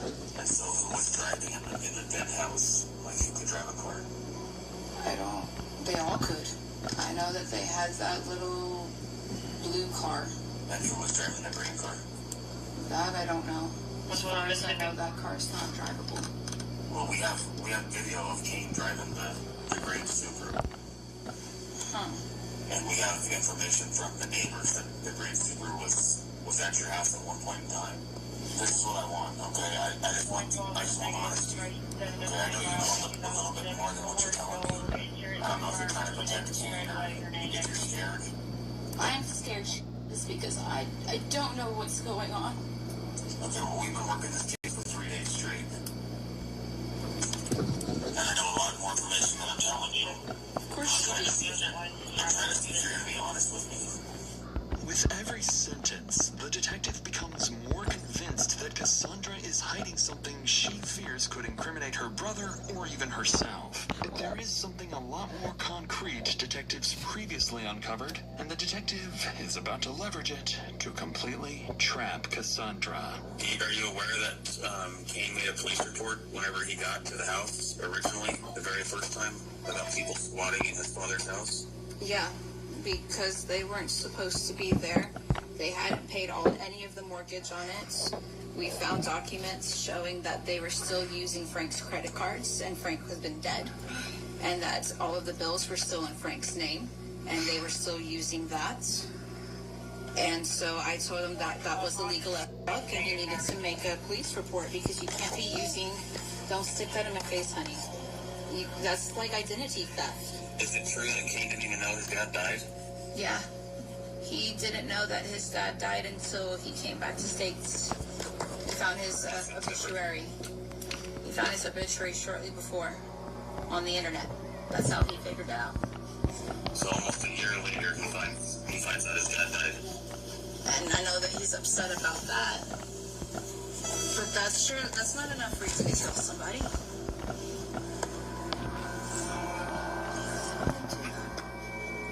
Then what? So did he kill somebody? No. I don't understand what you're trying to accuse him of. That didn't sound very convincing. I don't know what he's trying to accuse him of. That doesn't sound convincing. Sure enough, that doesn't sound too convincing to the detective, because Cassandra has seemingly slipped up. At this point, no one had told her that the missing family members were dead or that Kane was suspected of killing them. Realizing her mistake, Cassandra quickly starts backpedaling to regain control of the narrative. You got anything else that you want to tell me? Do you really think Kane killed them? Or hurt them? You sound too strong. There. Perfectly balanced. Disney Plus, Hulu y HBO Max. Lo mejor en entretenimiento en un paquete. Let's go. You think Kane killed them? Or hurt them? I'm pretty concerned. I don't think 3 people just vanish off the face of the earth, especially when 2 of them are elderly. And then Kane just comes in from Canada and all hell breaks loose. That's kind of suspicious to me. God, I'm so stupid. I wouldn't even think to put 2 and 2 together like that. But Mike was so scary when he came down, and he was so aggressive. And I thought we were gonna die. I thought he was gonna shoot us on the property. Well, he didn't even see that he had a gun. And he told me that he had one, and he was mad enough. Oh my God, he was so mad. As a last-ditch effort, Cassandra goes back to accusing Mike of being responsible for the disappearances. But, in fact, officers in New Mexico have already quietly debunked that claim, information they are holding back for the right time and place. Before leaving, they also check Cassandra's car, where they find belongings hastily packed up. But Cassandra explains this as a desperate attempt to run away from her abusive ex-boyfriend. So shortly afterwards, the officers wrap up their visit. But in doing so, they've proven something crucial. They can find Cassandra whenever they want, something she clearly didn't anticipate. It seems as though the confrontation went nearly perfectly for the detectives, but Cassandra has a crucial secret that had went unnoticed at the motel. Kane had traveled to Mississippi alongside her, was staying nearby, and had successfully hidden from officers, marking yet another moment where she misleads police about his whereabouts. So less than an hour after police leave the motel, the two would begin plotting, coming up with a plan they think will get them out of this gruesome mass murder. At 2 p.m., Cassandra's vehicle is seen in front of the Hernando Police Department. Kane would step out and calmly walk into the station. 15 minutes later, Kane would be seated in the department's interview room 2, alongside Detective Stovall. The sudden appearance of Kane would leave detectives with little room to prepare, so Special Agent Silva, a New Mexico detective already working this case, would be placed on call to assist in the interview.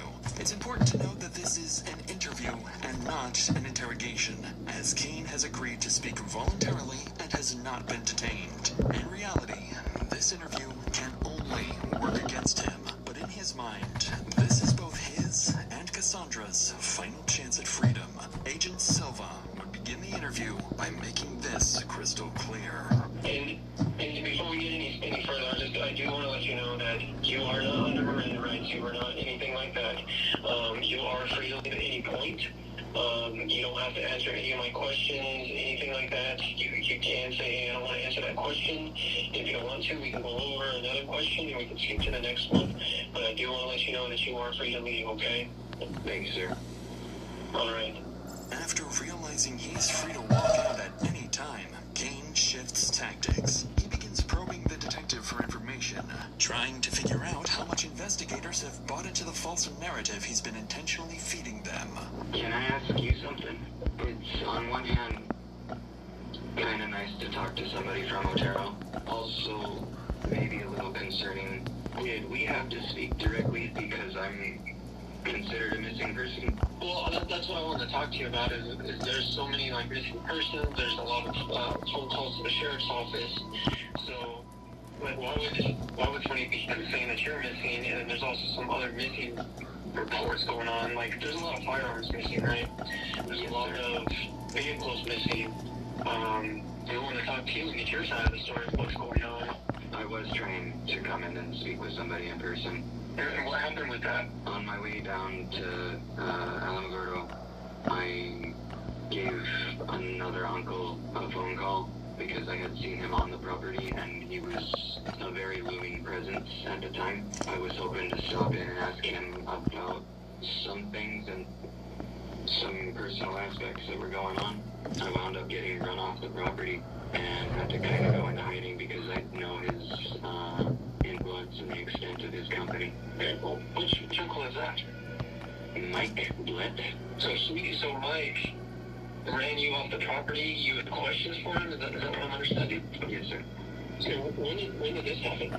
It was when I was on my way down on the 21st. I kind of explained the situation to my sister a little bit, and I told her, if you don't hear from me, call somebody. I know I keep jumping around and just trying to confirm everything. You went to Mike's house to talk to him and he shot at you, correct? Yes, sir. Because I want to talk to Mike about that. Like, why are you shooting at people through front doors? That's kind of dangerous. That was the suite that was on the 21st. I would absolutely appreciate you taking a look. Kane makes his alibi clear. Mike, the man who kicked the entire investigation off in the first place, is the suspect detectives need to be focusing on, alleging he shot at them through the front door when they approached the home. Unfortunately, detectives have spent far more time investigating than Kane realizes, allowing Agent Selma to completely debunk Kane's story. Simply put, there are no bullet holes or any signs of a shooting on the property. Okay. So here's the thing, Kane, is I'm gonna start going through some of your story here. Okay, that's not making sense to me. I'm not saying that you're lying. I'm just saying I don't think it's fully there yet. If that makes sense. It was kind of cut off. I don't want to talk about. Can you hear me? Yes, sir. You went to Mike's house. Mike shot at you this week through the front door. You announced yourself. How come you didn't call 911? I think I did this I know one that already. they very much do not take too kindly to law enforcement.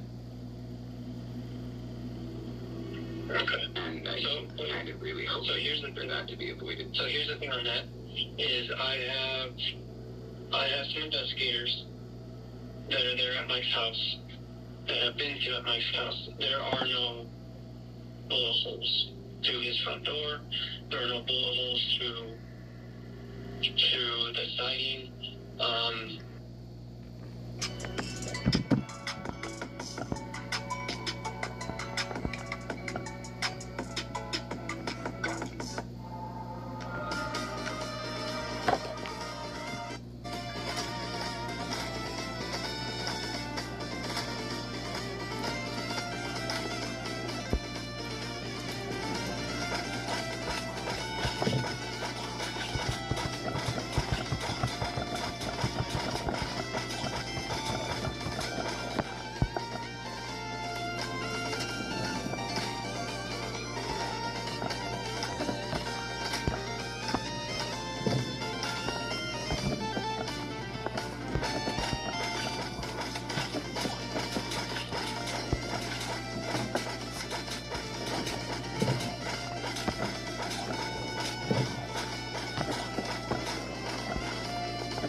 society.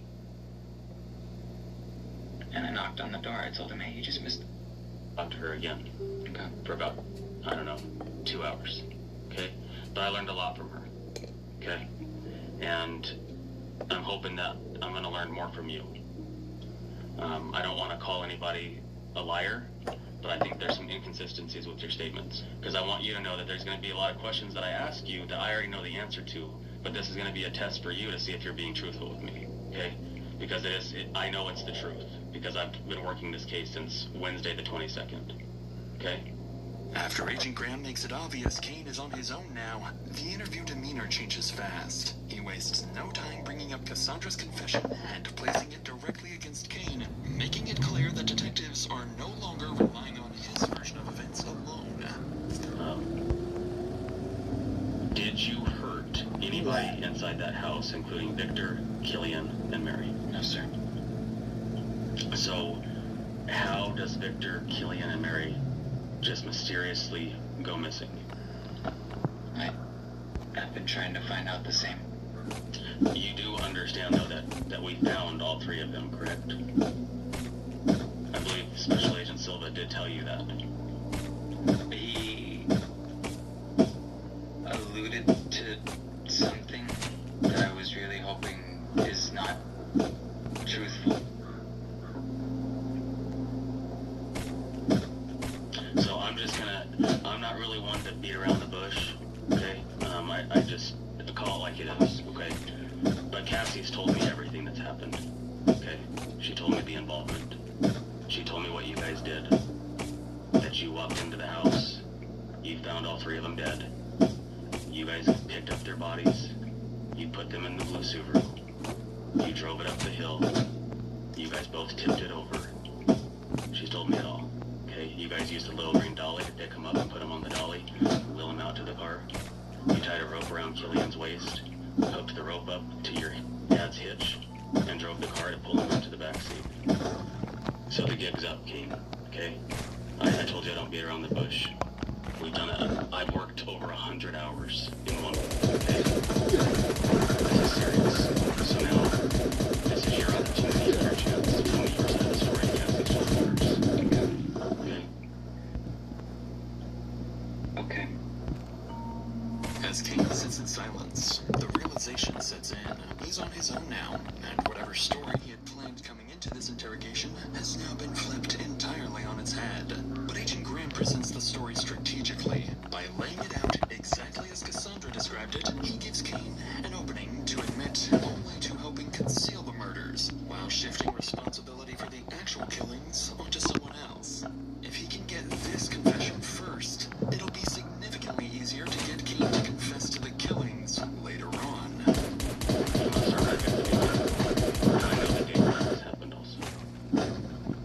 I can tell you what happened. I can't tell you why. I don't know. I'm just trying to find out. That's Dr. Gracie. And I'm sorry for that.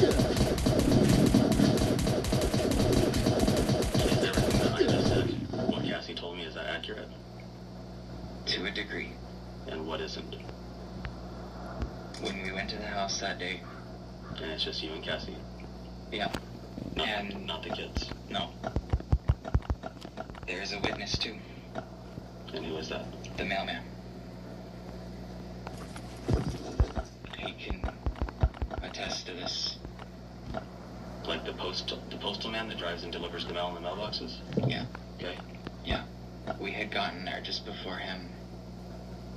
He went up. I told her to hang tight for a minute because I meant that everybody would be awake. And I was kind of looking hopeful.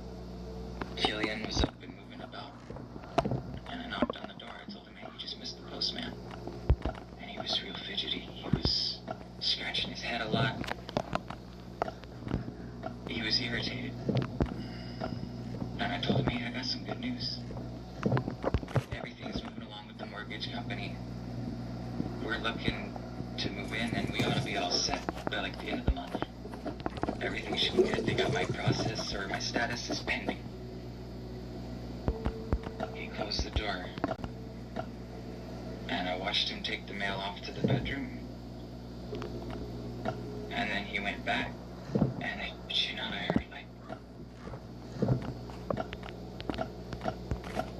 must have been 20 gunshots.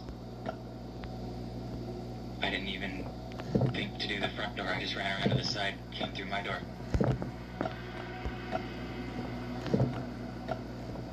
And it wasn't closed all the way.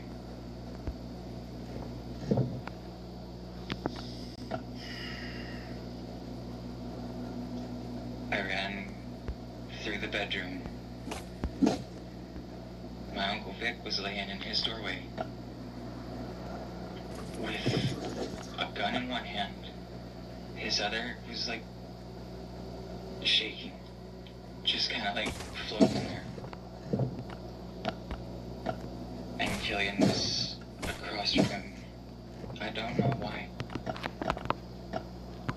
I don't know who shot.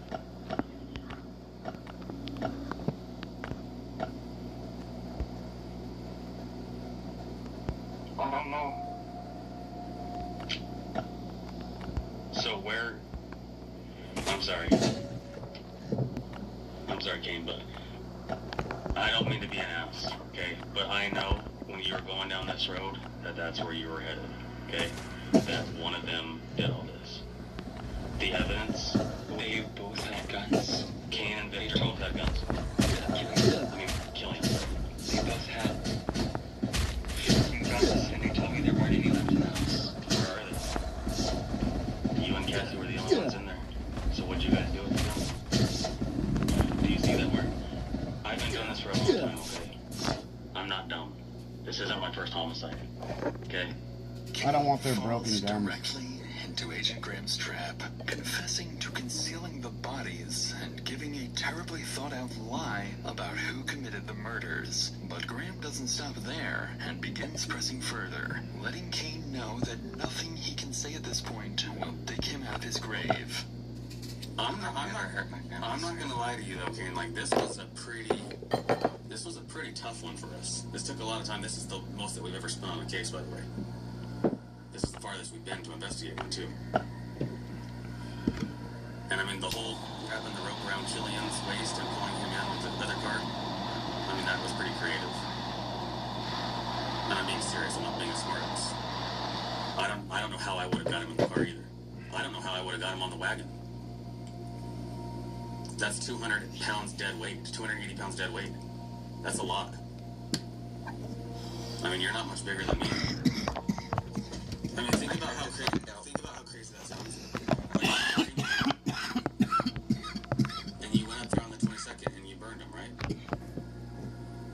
After you and her put chain link over the top of the car with the little camouflage tarp thing and all the sticks and brush covering it. I did try to offer them a cremation. I mean, that was nice of you. But I didn't hurt them. Because the rest of the family didn't get to say their goodbyes. There aren't enough of us left. What up? And I mean, I gotta Hey, thank you. I appreciate it. using the come-alongs and the steel pipe to prop it over to get it dumped over. Like, this is one of the most creative homicides that I've seen. I didn't hurt anybody, sir. I would never hurt my family. So, okay, that's what they all say. I don't buy that meaning. I'm sorry. I can't. I think Cassie's full on a lot of things, but I don't think she's full on that. And I'm not so sure that she wasn't involved in it, to be honest with you. She wasn't even there, sir.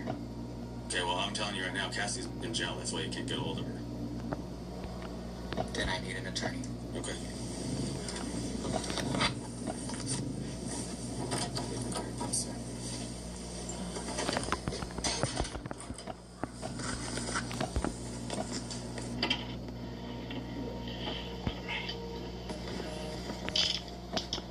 My next question is, are you going to sign a waiver of extradition to go back to Mexico, or do you want us to have to get a governor's warrant and you set up here in our jail for months? You mean New Mexico? Yeah. Okay. What do you think, Detective? I can't tell you, but I can serve you with this target notice, okay? These are the charges that are being filed against you. This is what we're going for grand jury, okay? I can't accept that. Well, it's not an option. These are the charges. That's what's coming against me. Yes, sir. These are your charges. Clearly, Kane doesn't seem to understand the law, and he'll be fighting the charges regardless of whether he accepts them or not. On paper, Kane is charged with an array of crimes, including arson, aggravated burglary, and 3 counts of first-degree murder. Defamation of bodies. Cassandra would be officially charged following the interrogation, also getting 3 counts of first-degree murder, conspiracy to commit murder, and tampering with evidence. In the weeks that follow, detectives and prosecutors begin assembling the full picture. The blood patterns inside the house, the cleanup supplies, the burnt Subaru, the shell casings, that's my records, and Cassandra's own statements my clan. describing the disposal of the bodies. And after I made it. sleepless nights, I'm gonna probably, if I see that there's like 2 people that are okay, Victor, Mary, and Killian that aren't online sometimes, like this guy, he just lost his Wi-Fi and shit, and he's been moving and doing different stuff, so. allegedly drove into the canyon, But, pushed like over this a person's ditch, new. and set on fire. Kane's shifting stories and I watch, control of the green if people Subaru aren't point online investigators towards him as for the a couple primary days, actor, without Cassandra's admissions telling me place what's her up, squarely I have a in the YouTube, cleanup and we have a cover-up. Discord and all that Detectives stuff see too. Kane returning from Canada as the start of a growing grievance over what he So, believes is rightfully his. But yeah, for 22 co-ops acres and of stuff, family I'll like land. do They a clean allege that house a if dispute people over the aren't property motivated active. Kane, and that he drew It's kind of a Cassandra dick into a move, plan but to you cover gotta up the do it deaths sometimes. and claim control of the land. For now, both remain And presumed I like having innocent that control unless so I and don't until get, they're I'm proven not guilty in ever court. kicked. If convicted, Because I'm an they could asshole each face multiple life sentences under new when it comes to law the gaming with shit. decades behind bars before any possibility of parole. As for Mike, Lourdes, and the other relatives, they can rest safely for now, praying lost that my those whole, responsible never I lost see the light of everything, day and then the devs wouldn't give me my 9x9 metal This gum back. can actually get inside your teeth and remineralize the enamel, allowing you to heal cavities and whiten teeth. It contains 2 key compounds, hydroxyapatite and xylitol. When you chew the gum, So like, hydroxyapatite the bonds thing to your is, they teeth never and repairs the enamel's blow up crystal layer, right here. helping to fill in and Any of remineralize these, cavities. they never do it. Meanwhile, So xylitol I put in eliminates shit harmful bacteria around in here enamels, to where they reducing don't. acids that erode enamel. No one's ever blown through right here. You chew this gum for Like a I've few got weeks, honeycomb that goes up and around. thanks to the natural minerals that And, combat harmful bacteria we'll be and help doing- balance your oral microbiome. After a month, Let's do this right now. Show ya. So, doing that. Let's do that there. I'm gonna be out of oak in a second. Yeah, now I'm out of oak. So now I have 1, 2, 3, 4. So everything's gonna be, I'm gonna do, so sometimes people get in right here, so I'm gonna do metal on the inside wall. So when they blow it, they see metal and they're like, fuck. So I'll do metal all the way down here, but you need to have metal floor. You can see I've got metal floors till, okay, right there. So I got a metal floor, all this, all the way down. Then like metal floor, this one, and these, in order to do that. I've got 1 metal there, but 1, 2, well, we got 6 there, so we have 7 made out of fucking like 100 that I need. So before I even do the walls, and I already did 2 walls right here. So, but I think I'm gonna move this stuff. Just gotta think of where to go. Because when I load in, I load up right here. We gotta move some stuff.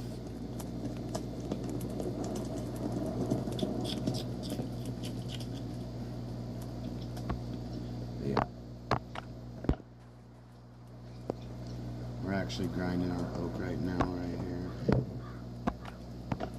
So.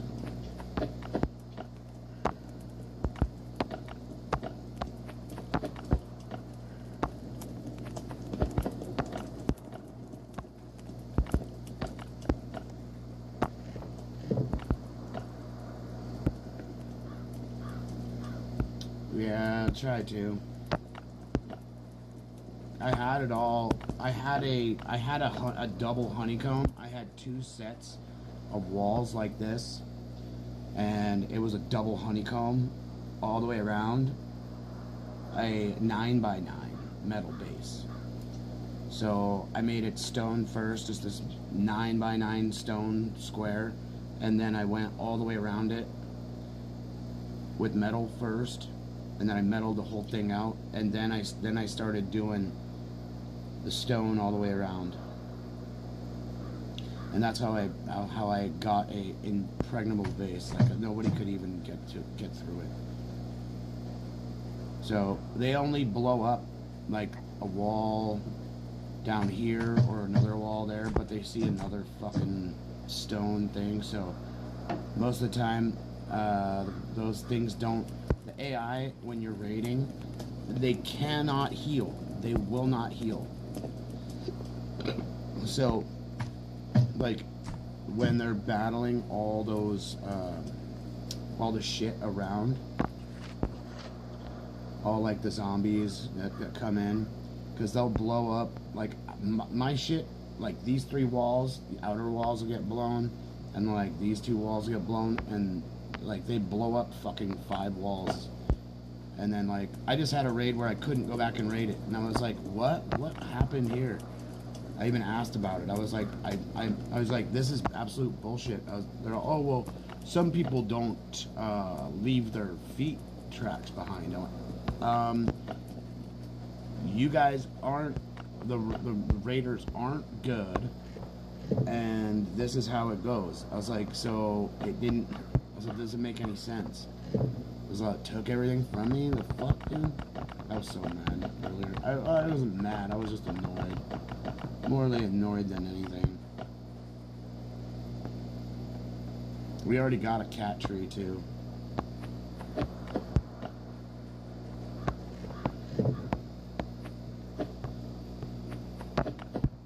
Take these 20 gold perch. Hey, I thought it was gonna give me more than that. How about gold sturgeon?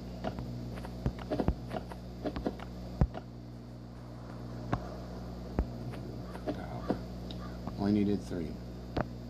So that's level 4.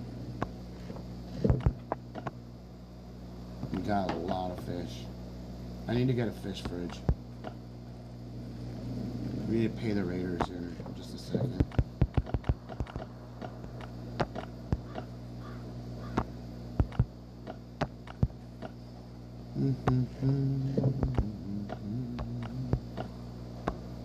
Grab one of these. I'm only going to pay him 1 of them. So only give the raiders 1 heat circuit. You don't need to give them any more.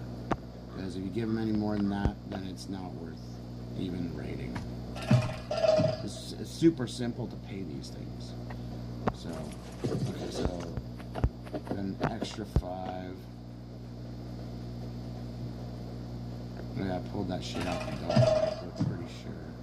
Right?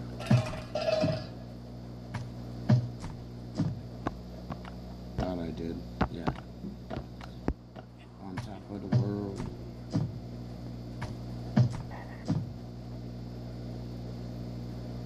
Let's go in.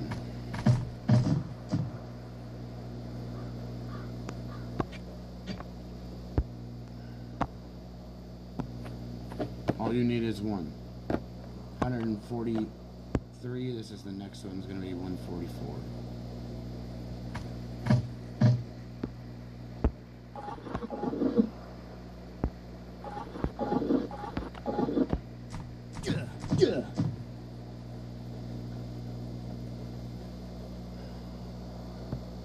So we got 6 days, 4 skulls.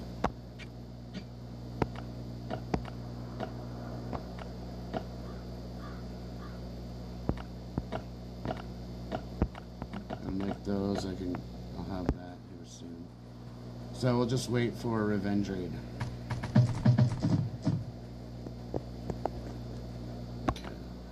So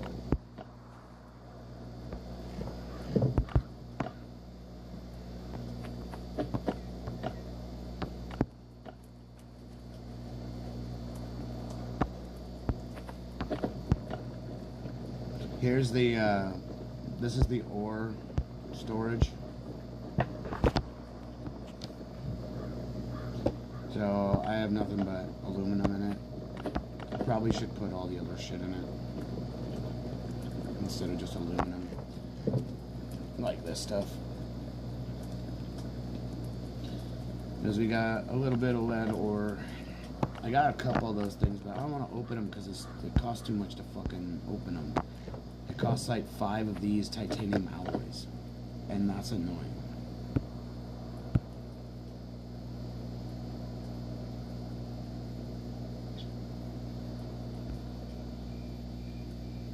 You can copy it, it's totally fine. I do not care whatsoever. Alright, so I think I need to go and loot the bunker real quick. We'll go offline.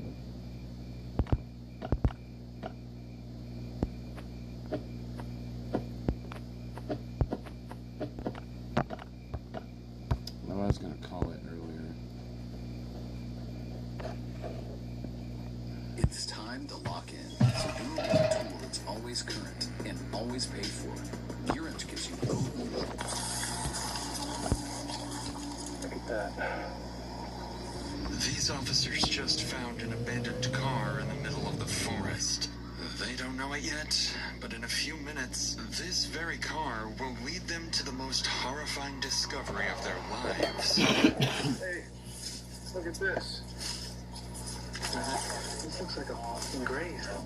Less than a mile away, under a pile of leaves, officers find a deceased, decomposing body of a missing mother. But in the days that follow this gruesome discovery, what starts as a search for one woman's killer quickly unravels into a decades-long trail of domestic crimes, dozens of victims, and a sadistic serial offender who's been slipping through the cracks for the past 20 years. I've been playing this game from the beginning. My ID number is 1375. Not 7,000, not 2,000, not 3,000. I'm 375 people away from being a game tester. So use my shit if you feel like it. Yes, I was wondering if I can have a deputy come down and talk to me. My best friend is missing. The last communication was through text to her boss stating she was on her way to work. She never arrived, and then there's been some crazy text. Approximately 25 minutes after receiving this missing person's 911 call, a Montgomery County Sheriff's deputy is dispatched to speak with the caller regarding the disappearance of her friend, Crystal Hannah. Unknowingly, this officer is on the verge of uncovering a case that will unfold into one of the darkest investigations the town of Elliston has ever seen. So what's going on? Okay, so my best friend, she supposedly went out with somebody last night. This is your best friend, Crystal? Yes. Okay, so that's your call. Alright. Yeah. This morning, I get a phone call from her daughter who's like, hey, have you heard from Mom? And I was like, no. And she was like, we can't find her. She texted somebody at work and said that she was on her way to work. This morning? This morning. Okay. And then she never arrived. The van's missing. No one can find the van, her mom's van that she was driving. So do you know, like, where she normally stays? Yeah, she's been staying down here, Callaway and Brake, like that house. What worries me is she had an abusive ex. The statements provided by Crystal's friend are troubling, to say the least, but it's the combination of details that really stands out. A missing vehicle, an abusive ex, and a mysterious man Crystal went on a date with just the night before. Taken together, it paints a situation that could lead in almost any direction. Yeah, I have a Discord. I have a Discord on. Alright, you're on YouTube. You can go to my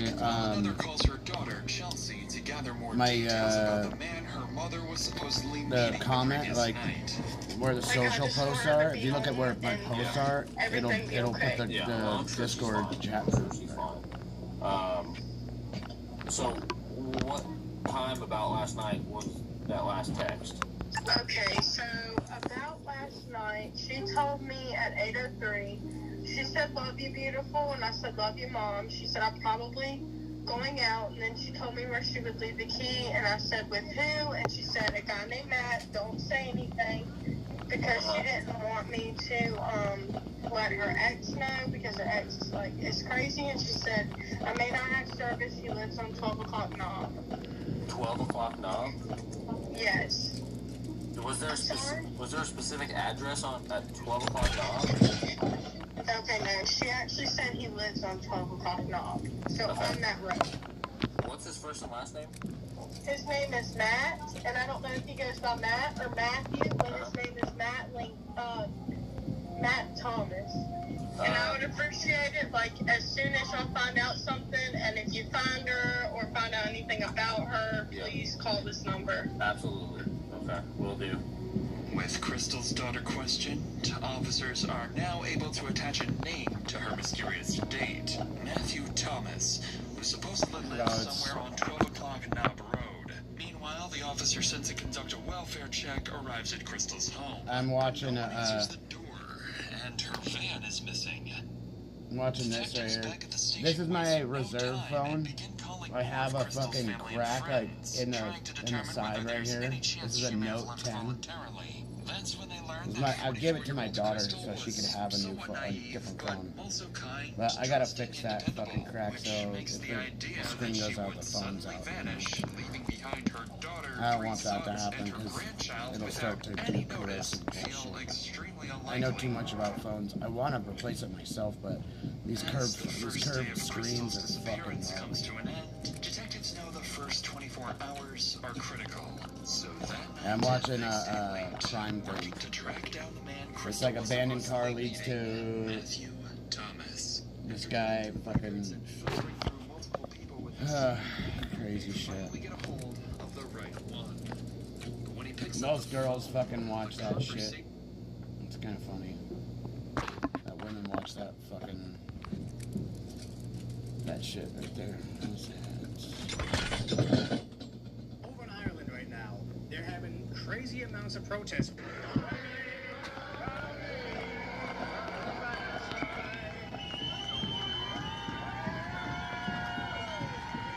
We've seen larger protests than this before, where it's in the hundreds of thousands. Maybe this is in the thousands, but a lot of the Irish people are rising up right now. Even the bikers are showing up to protest the high taxes on gas prices, which seems counterintuitive, but they're there because I guess a lot of the times they're doing mass towing of the people blocking the roads. It's you can't tow all these bikes, I guess is the mentality, and they use much less fuel.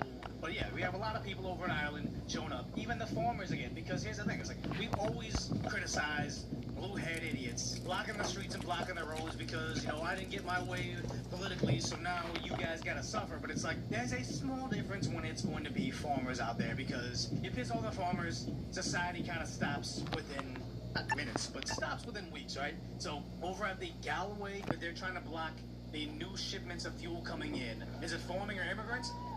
I think it's a bit of both. I think what's got them there was the high prices and the taxes on farmers, because they don't want their ability to produce their own products, their own food in Ireland domestically to get exported. They just had other protests similar saying, hey, stop bringing in your globalism agenda and making us reliant on foreign resources. Let us grow it. Stop, essentially trying to price cut us or undercut us through bringing in cheaper goods and taxing us higher, because there's only so many of the facilities there that can actually afford to do it, and they're pushing them out. I think this is Conor McGregor covering exactly that. The anti-Irish agenda that is taking place in Ireland is a shame, and it is running towards an earthquake with the general public of Ireland. And I raised awareness. I went as far as I could go at this present time. But Ireland, under its political cartel, is not a place for new voices. My prestige has been maxed out since jail. I re-downloaded the game. A travesty.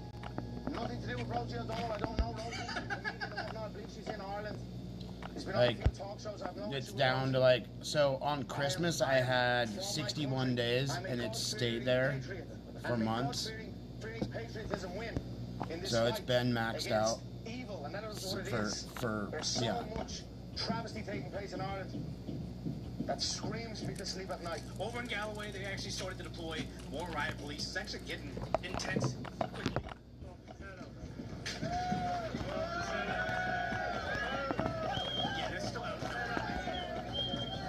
Yeah, I get that 1 hour gun, which is crazy until you see that go through almost everything.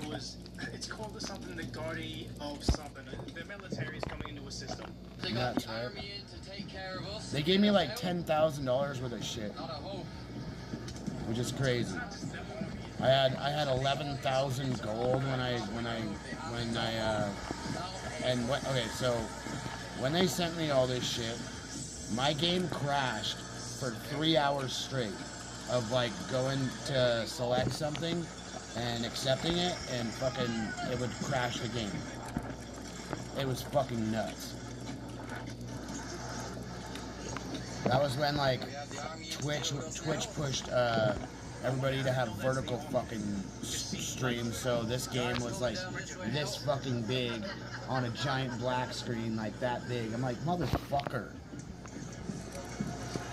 So I found this thing right here, this guy right here, and now I can stream on every platform. They don't like what the police are doing, so they're saying they're unwell for it. But then, so the former started blocking the army and the police from getting there. They have them blocked in the back roads. Take a look.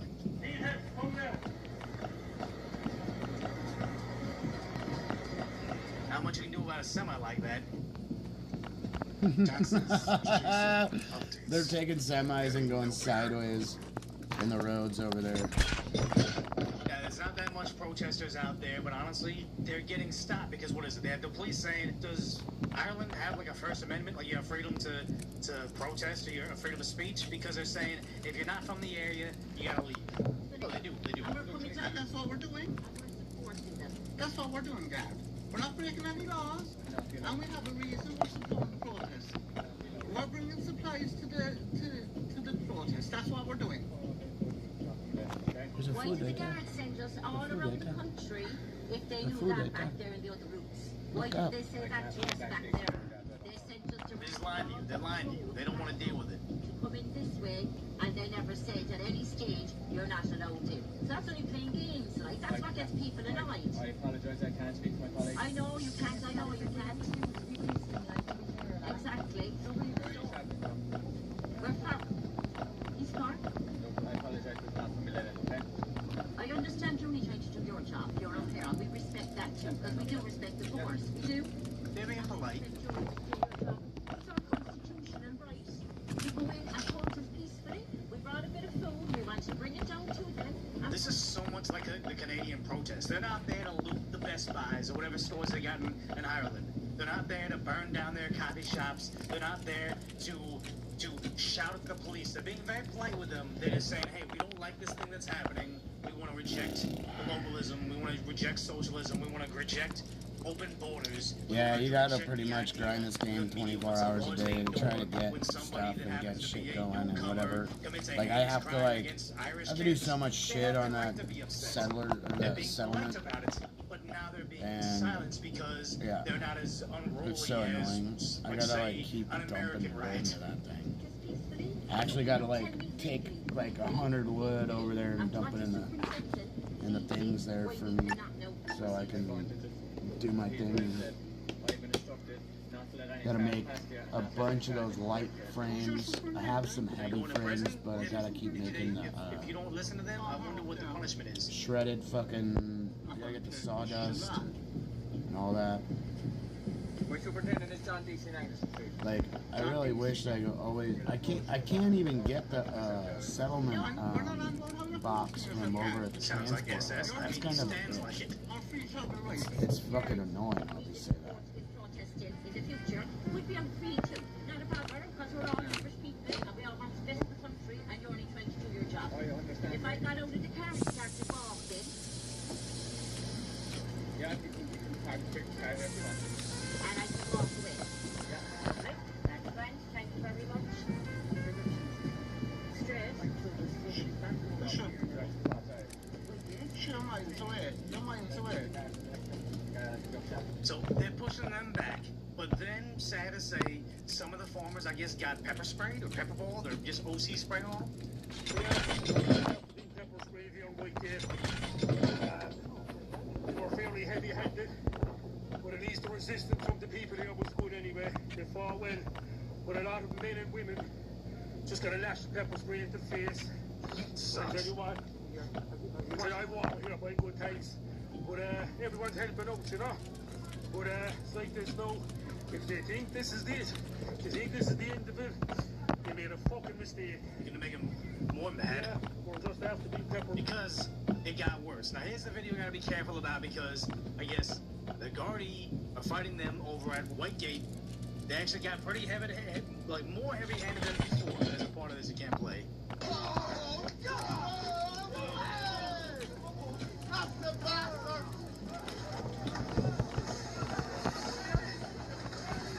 And it's pretty much somewhere in here that it's not one of these wooden things right there. It's not one of the wooden blocks. It's something much larger. Wooden blocks? Those are logs. And knocks somebody down. They're okay, but still, they're getting beat over there. And then also, what is this? Oh, in Galway, which I believe is the dock where they're trying to stop the oil from coming in.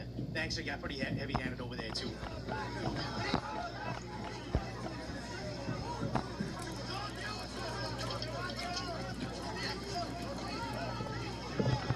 My battery better not go. Oh, I can't believe this is happening. It is arresting them one by one. We're holding an Irish flag. Similar stuff happening over in the UK, too. This is a fucking disgrace. Oh, Galway. Oh, they're up the other side, look with all the shields.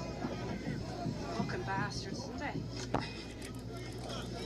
This is not right. Even when they're cursing out the police, it's still so polite.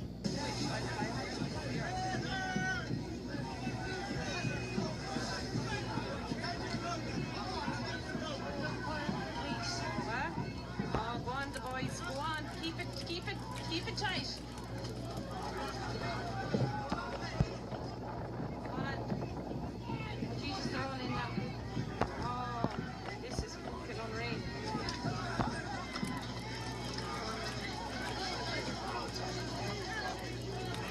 Say their tractors will be impounded, bank accounts frozen, heavily fined, arrested and slapped with massive jail sentences, then it'll fizzle out. The government almost always wins, and honestly kind of feels like it's gonna be the Canadian Freedom Convoy Part 2, where they want to put the farmers out of work so they can get their globalism agenda going. They can buy cheaper products from Brazil or South America, whatever it may be, and then make them very, very reliant on the government for things, and then eliminate essentially the middle class.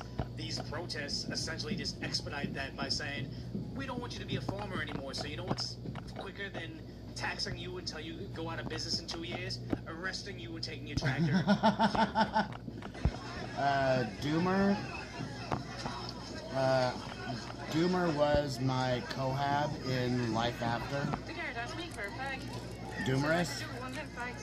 What did you lose? His name is Dimitri. What did you lose? He's a kid from, Notice when these guys protest, it's all where the Irish fuck is flags. he? He's in, like, They're not waving the Lithuania. flags of countries they demand they not live in. Jesus Christ. I saved his ass because he kept, like, fucking getting pictures from little girls and shit. I'm like, dude, stop getting fucking teenage pictures, like, naked pictures from these little teenage girls. You're gonna get busted. I was like, you better fucking go and throw your PC away and get a different one. Very sad. Not even kidding. Conor McGregor just It's said fucking they had hilarious. victory, but then I guess earlier he said this. Delegate, and then off they go. on their merry way after a running riot on Ireland, and, you know, zero accountability of doing so. And it's no more. I'm not sure where people think they will go in this small island. You will not.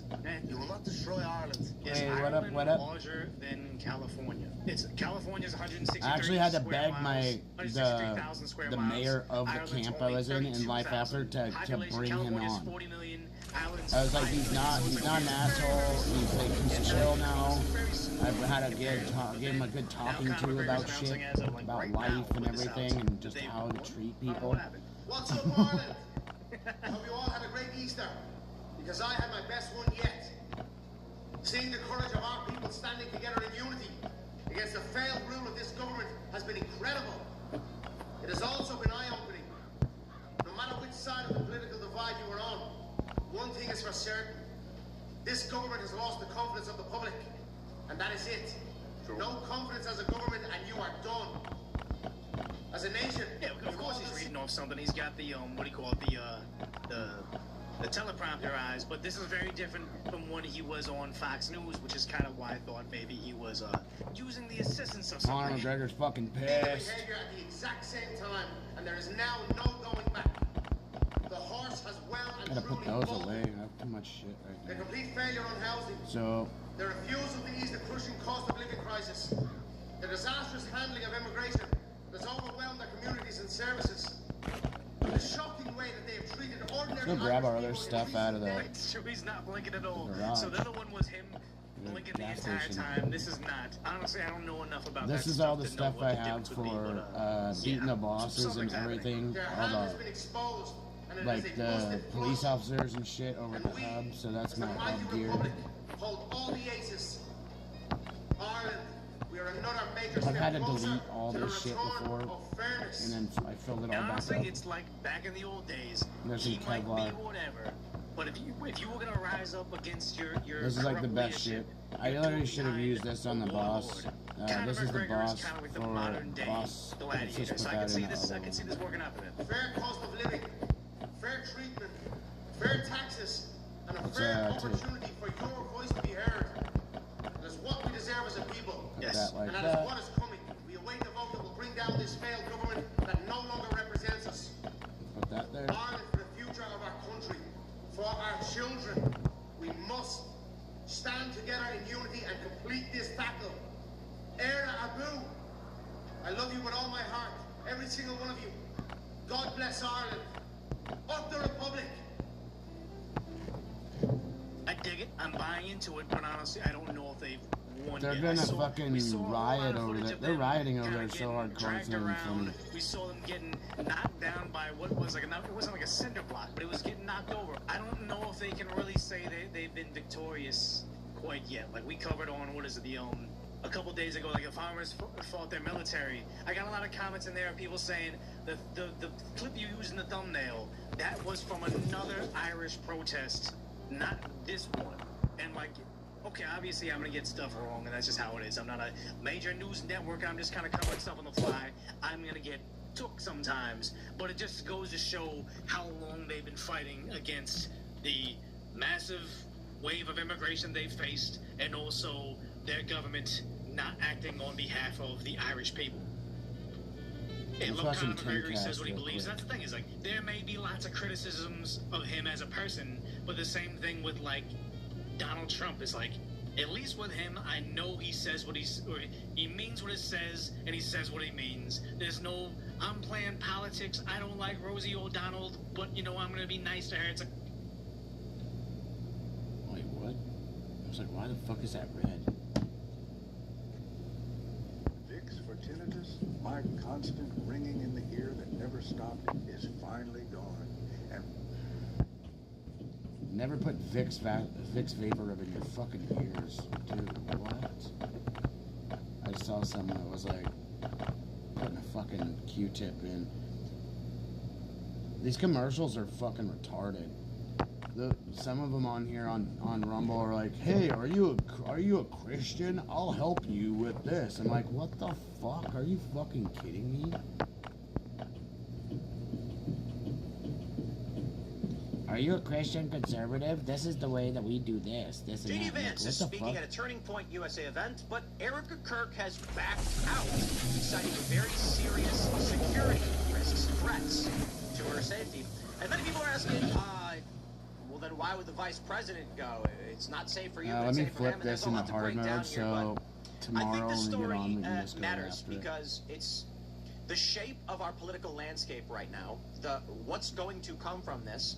With the midterms coming up, Turning Point USA basically I don't want to say pariah, but the right is split, with half the people who once supported it now attacking it, liberals joining in, and this is the organization that got young people We already got to a floppy support right Donald here. Trump and the Republican Party in 2024, and now they've largely lost this. Even J.D. Vance saying at the event, I know that young people don't support this. They are losing this vote. Trump is also sinking with white working class voters. So let's figure out what's going on with why Eric Kirk is being threatened and attacked constantly. I think most of you know why. Then, of course, we've got Swalwell. Another accuser has come forward saying that he not only forced himself upon her, but he drugged her as well. And LA has launched a criminal investigation. So it looks like Swalwell's not just going to be dropping out of the California governor's He's race, gonna be going to not jail. just resigning from Congress. He may actually be signing up for prison. Yeah! Just in California. Bye-bye, Swalwell. Maybe even New York as well. Holy crap. Tony Gonzalez resigned, but, you know, whatever about that. So talk about that, plus a bunch of other weird stuff going on. Guys, you know, in talking about this Erica Kirk stuff, I have to point That shit out, is funny as a motherfucker. I don't know if it's a mass formation psychosis forming against Donald Trump or it's a coordinated effort. I'm but there usually are a bunch of streaming fake like posts just lying about Trump in the so weirdest of ways. Wednesdays Not too I'll dissimilar stream to back until when, I when am Trump threw the tired. fish food into the koi pond with Shinzo Abe. I got shit I gotta ABC, do I Monday, think it was ABC. They cropped Monday, the image, zoomed in on Trump, so it Tuesday, looked like Wednesday. he just, of his own My volition, threw streams it in. Whereas start the real at story was like that Shinzo Abe 6:30, did it first. Trump and said, it's like okay, then till follow like suit. 10 or He even 11, attacked Trump for maybe being uncouth. maybe till 12 Well, there's this sometimes. weird claim Like that we're Trump at was booed 10, at 20, UFC. 22. So And I should say everybody, tons I of run people are around, do repeating a this. bunch of shit, go grab. And you can tons listen of to the video. things. Trump was not booed. Co-op, maybe by I one do. person, but I you can't hear buy anything. batteries and So send them to what my is this people so we can seemingly all keep going. widespread So we get claim that first, Trump is getting booed when like he all the clearly was time. not. It seems fake. It seems like people are just grifting for clicks, and I've got thoughts on this, of course. We'll get into that. Let's Before we clear do, up my friends, the got a great sponsor for you. It is stuff, 'cause Tax we have a Network full- USA. My friends, head over to We got a full thing here. TNUSA.com/Tim. It's I tax forgot I season, had man. that shit in there. Do you guys own back taxes or have Pull unfiled this, returns? delete Have you filed those. every year, but you still keep owing? Did you retire and suddenly get hit with the tax bill you didn't expect? Maybe you pulled money from your 401k early and the IRS wants its share. Either way, your balance is not going down, penalties are growing, interest compounds, and many of you are about to owe again. This is why you got to call Tax Network USA. They're not No, Tim. and He's got ad reads now. First 10 minutes. no further information. It's the most powerful way to help us out. And yes, joining us tonight to talk about this and so much more, we've got Tom Renz. Hey, thanks for having me, Tim. Glad to be here again. Absolutely. Who are you? What do you do? Well, I'm an attorney. I am a podcaster, and I'm an activist. I'm pushing for freedom, pushing for our future, and hoping that we have a better turnout in midterms than what I think we're going to have. Oh, it's getting worse. The new Cook Political Reports adjusted several states. It's all shifting Democrat. So we'll talk about this. This is partly why I want to talk about the Erica Kirk stuff, because I think this is a principal component as to what's going on. But good to have you. It should be fun. Elad's here to talk about why he's happy with the war. Good to be back, everybody. We'll get into that during the show. How's it going, Phil? I'm very interested to hear your thoughts on whether the strikes are around or good or not. I'm just kidding. I'm fully aware of what they are. It's good to have you all here today. I'm excited to talk about everything. Let's get into it. Here's a story from the Daily Mail. Erica Kirk backs out of TP USA event with J.D. Vance at last minute due to unknown threats, Vice President says. The interview with Vance at the University of Georgia was part of the nonprofit organization's tour to excite young conservative voters ahead of the midterm elections. Vance said Erica consulted with him ahead of time about these threats. Ultimately, she decided to miss the rally. Quote, I love Erica, and I know that she did get some threats, Vance said on stage. About 2 hours ago, I was a little worried that we were going to have to cancel the event because Erica was not going to come, and she was very worried about it. After Vance consulted with the Secret Service, he decided to go on with the event without Erica. No further information about the threats has been released. The Daily Mail approached the White House for comment. So I've got a couple tweets. I think we should I don't know if I had the one from Vance actually pulled up. We do, actually. It's from Eric Kirk. I want to play this clip real quick of what J.D. Vance said. If the audio's... Stage here instead of our friend, Mr. Vice President. I'm on stage here instead of our friend Erica Kirk. That's right. Because unfortunately, she has received some very serious threats in her direction, which is terrible. It's a terrible reflection on the state of reality and the state of the country. Mr. Vice President, I'm on stage. So, of course, Fox News reporting it. Erica Kirk says, I was so looking forward to tonight's event at the University of Georgia with our Vice President J.D. Vance, but after our families, all our family has been through, I take my security team's recommendation extremely seriously. Thank you to our amazing Georgia chapter for your support. God bless you all. And we've got this tweet from everyone's favorite Candace Owens. She said, Erica Kirk pulled out of the event last minute with Vice President Vance citing threats. This is PR horse-ish, obviously. He is now doing the event alone at the University of Georgia. I mean, that's not true. He's with Colette. What do we think is the real reason she pulled out? Probably just security threats, to be honest. There is a funny response, though. Danny Diggs responds saying, Erica is getting threats, so let's not have her go, but let's definitely still send the VP one. These people are, what's the right word? I'm going to be polite. Developmentally disabled or dishonest. The reason why is, right off the top of my head, ask me why Erica Kirk did not go and J.D. Vance did, and I give you a handful of reasons. One, the threats are against her family. She doesn't want her family to be involved. She doesn't want to travel without her kids. 1,000,001 reasons. Number two, the threats aren't targeting the venue. They're targeting maybe her home, route of travel, her vehicles. Maybe someone sent her a threat saying they put a bomb on her car. There's so Secret she says, Service there. Okay, can we go? And they're like, we'll have to get a different vehicle for you. And she's like, we have to leave now. She's like, screw it. I think we better just not go. This is weird. Maybe there was a threat at her home, and they said, Miss Kirk, we're going to have to bring you out and do a sweep of the property. This has happened to us. These people act like they have no idea what's going on. It's like that Millennial Woes meme where he said, the problem with discourse is that leftists, what is the quote? Leftists pretend not to understand things, thus making discourse impossible. These people know full well there's 1,000,001 reasons why J.D. Vance would go and she would not. Least of all is that she doesn't have Secret Service protection. But the obvious being, maybe they did not threaten the venue? It's just, we are going to lose the midterms, and Candace Owens is doing it intentionally. Fine. Whatever. Democrats are going to win. They're going to lop off kids' balls. They're going to raise your taxes. They're going to take all your guns away. They're going to do all of these things that people have been freaking out about. They're already bringing back weird woke garbage. They know that they're going to move back in, and Candace Owens is personally responsible. Because several months ago, after Charlie Kirk was murdered, and she started making insinuations that Erica did it, I said, this is demoralizing. It's pissing people off. They're turning off. They're tuning out. They're not going to show up. We're going to lose the midterms. And she personally responded saying, quote, we don't care about your midterms. Okay. So when Democrats win, and again, just I want to be clear, Candace doesn't care if Democrats win. She is not a conservative. This is a lie that liberals like to say, but the fact of the matter is, liberals love her show. Yeah. She's got tons of liberal fans. Anna Kasparian's a big fan. She is she's an avatar of generic market share. By her own admission, according to Jeremy Bourne, she says just whatever the people think. So now, Democrats are poised to win because of her valiant efforts to make sure that Democrats can keep doing what they're doing. And even now, what I see here is literally no matter what Erica Kirk does, Candace Owens has to be right up her ass.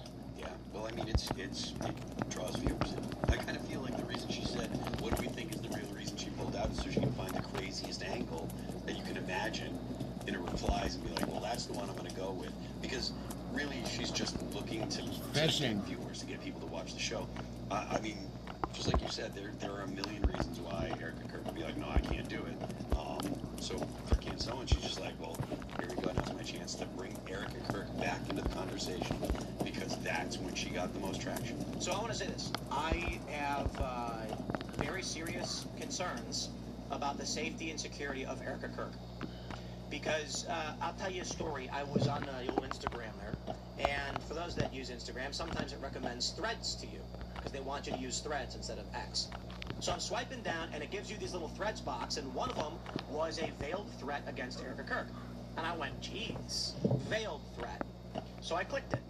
It brought me to Threads where I saw the post, and then and it was something like, Erica Kirk, wait till you get what's coming to you, something like that. And I'm like, that's creepy. Like, who's this lady? Looked at her profile, she's a random nobody. Some random, like, 30-year-old woman.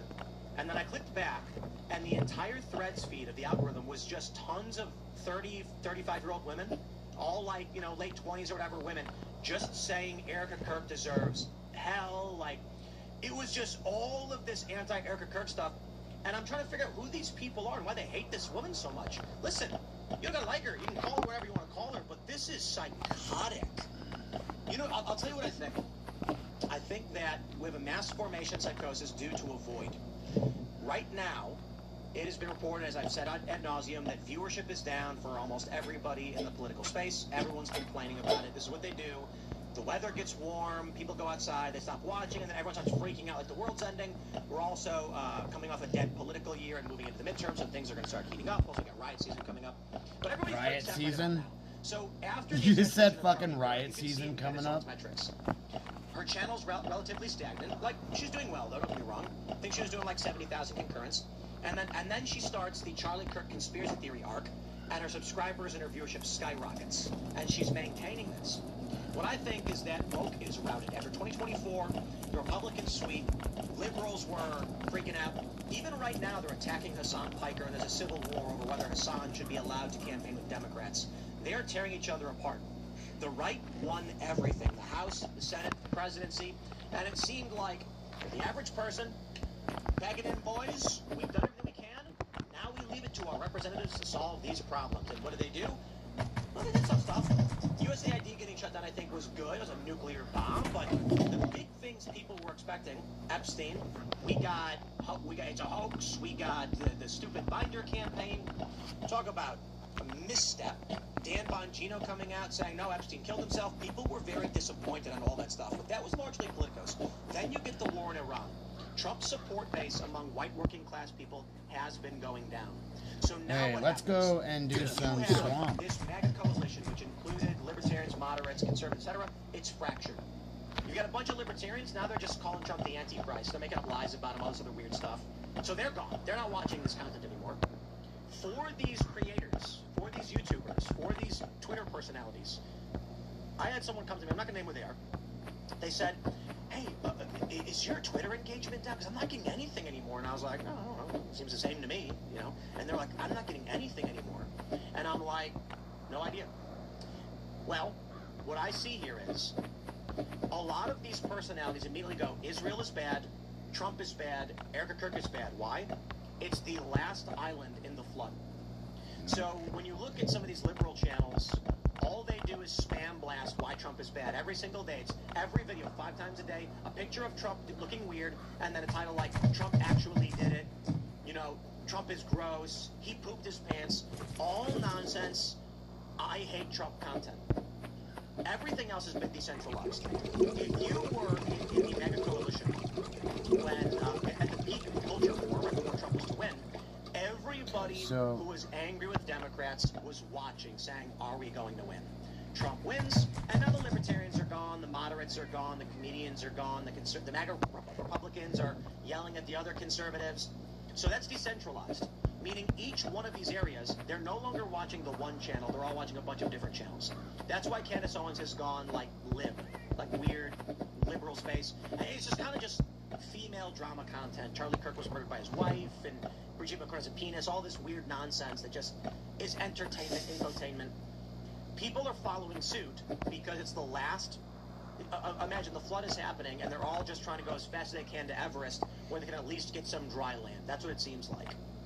So anyway, rant over. What this means for the midterms, of course, is that Candace is rallying everybody to abandon the Republican Party. For her, I think the Occam's razor is that she's just clawing at whatever she can get traction on, and it works.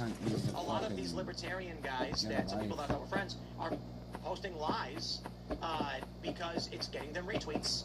And so now I see a whole bunch of Trump is bad, Trump is retarded, and Israel is bad, and Netanyahu's controlling the world. And I'm like, well, it's the last place these people can get money.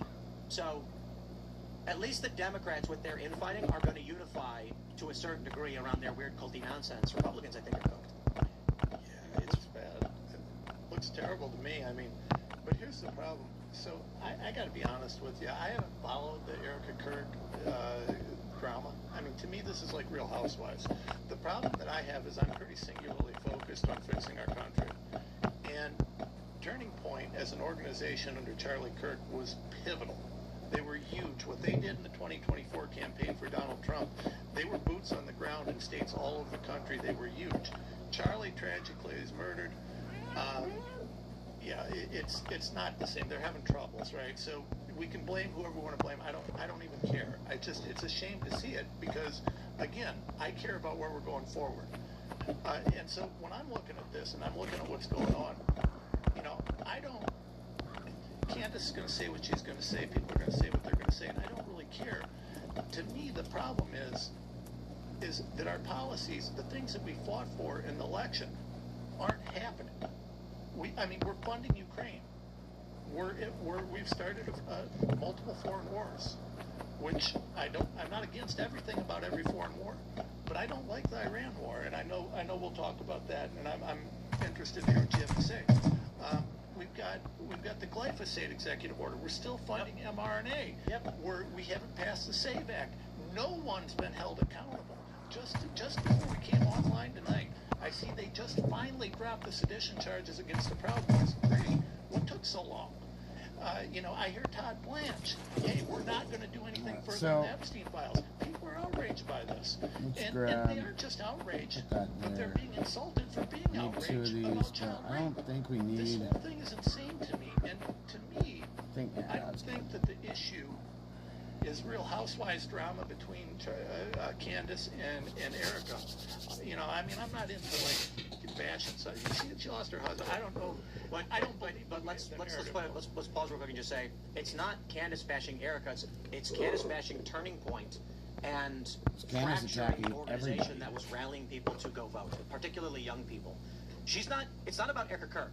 This started with her accusing Turning Point USA of killing Charlie Kirk or being involved in some way, and it evolved into now Erica is in some way a part of this. So when she's saying these things, what she is doing is going to her show and telling everyone, do not support Turning Point. And this means the biggest voter initiative that the right has is now smeared, defamed, and fractured. Well, let me ask you this. Okay, so I haven't gotten into this too much, but I don't believe the narrative about Charlie Kirk at all. I've shot... Well, what narrative? About him being shot, the way he's shot. I watched it. I was involved in it. So the gun that shot him, the 30-06, I shot that gun a lot. I've used a 30-06. It's a cannon.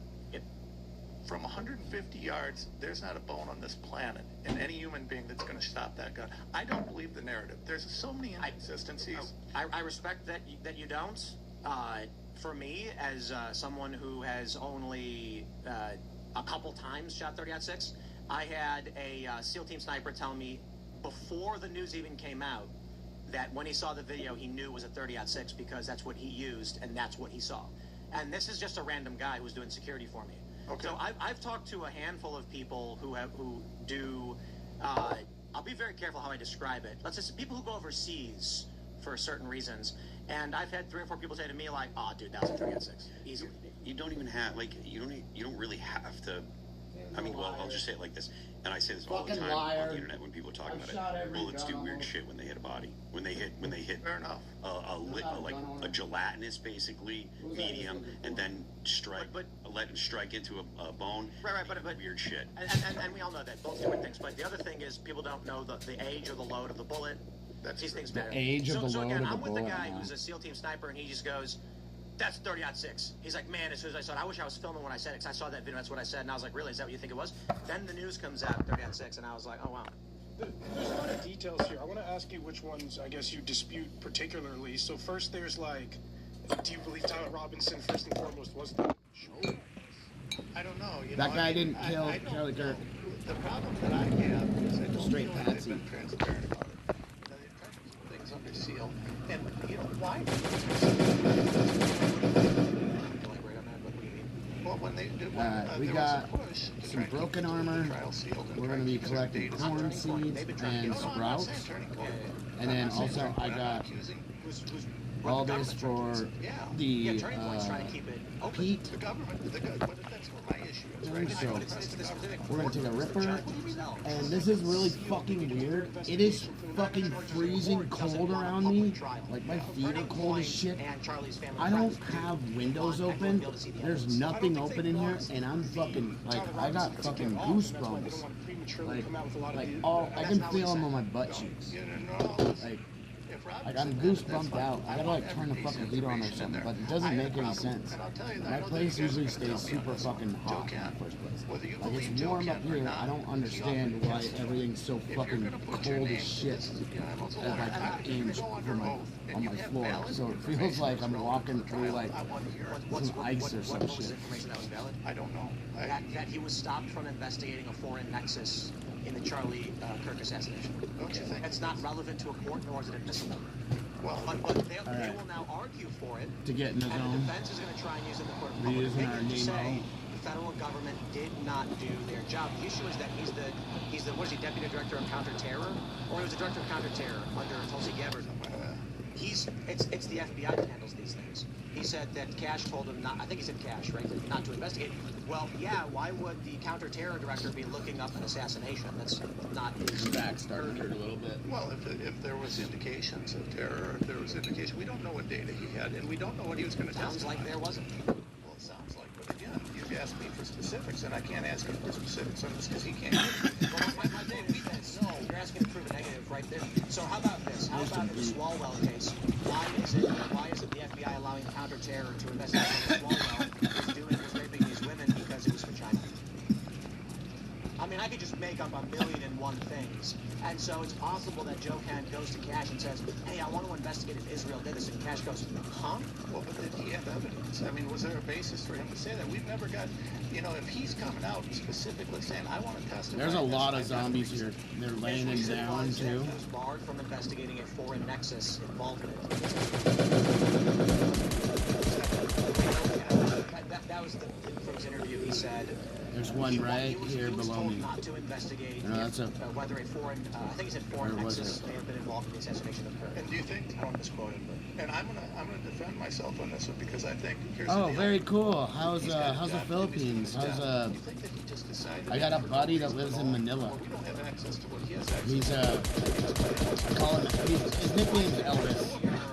He's Elvis on Facebook. I think it's mass formation psychosis. I've known dude for a couple years. He was used to be my runner.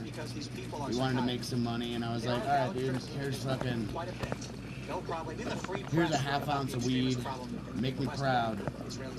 And let me see what happens in 30 minutes.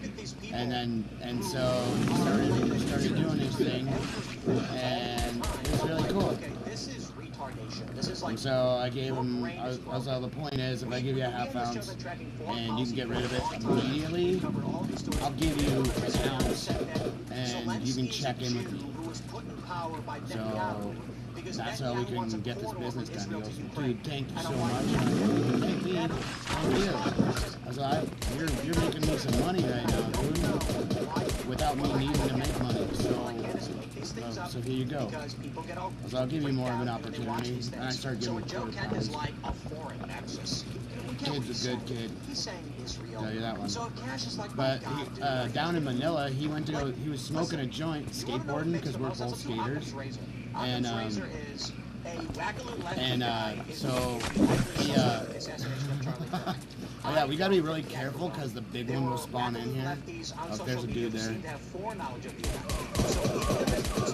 Yeah, these guys usually have shit on them. Look at that. But I want to know that. Right? Not a foreign nexus.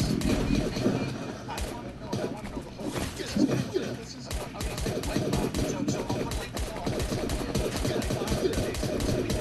and I think more information has come out, which we'll delete that. We'll take that. We're gonna send. But I will say this. This stuff. The strategy of intelligence agencies dealing with consumers. So we'll send. Now we have spots to send home stuff. So Joe Kent comes out working in the intelligence agency is just a foreign nexus. And I'm sitting here thinking like, You gotta be really careful of this creeper. I don't know why they call it that. The tainter is the one that you do not want to play fucking on. Fuck, I forgot I had all those on the boat. Looks like I got some melee. This is creating a potential to get Tyler Robinson off by creating more and more doubt. The defense is likely to come in and say, look at this, a government official said they weren't allowed to investigate. So I have questions about why Candace Owens' lawyers work in the same building as the feds, and why she is casting doubt on the suspect. If there was a conspiracy, which I think there is, I don't think there was a Discord chats. These messages between him and his lover seem to be fabricated. And they keep spinning it around to Israel did it.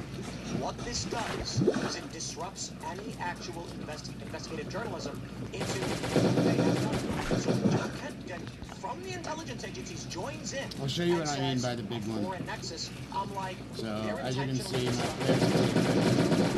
that guy will make you bleed. With every single thing you're saying, and let me tell you what I think is most important about it, though. Yeah, if your armor's fucked up, you want to make sure you bring your extra set. Just like bring extra set of draws. No touching. Investigate every angle as openly and transparently as possible because I don't trust any of them. Unless I see it with my own eyes, I don't trust them. What you would do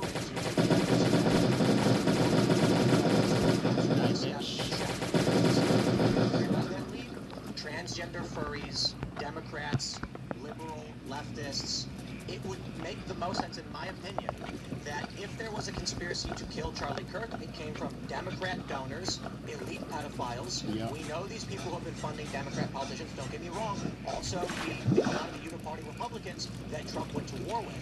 And we have a battery, so I'll show you what you do when you do this. So let me go grab a battery.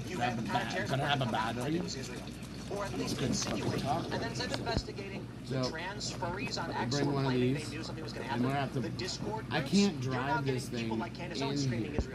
And I'm going to tell you, I agree with that. The only thing is we're gonna send this. I was gonna delete that. We're gonna send that, and I have to put these and I would allow. thing. Listen, if Joe Kent goes out there and testifies, Let's himself put with one of lies, these in then here. guess what? But he's going to say I wasn't allowed to investigate a foreign accident. Well, then you know what? It's going to be objected to as irrelevant because it is. Yeah. And that's going to be that. Probably why they're not going to call them. But that statement, what it does is now you've got the people the young people who once were curious about going to Turning Point event now will not do it. Well, I don't disagree. I don't disagree, but the problem that we have is that both sides are presenting not impossible, right? There's a plausible chance that there was foreign involvement. Is it likely? Probably not. Well, but there's a I'm not going to argue that there was. But there's a possible chance that China has to move this.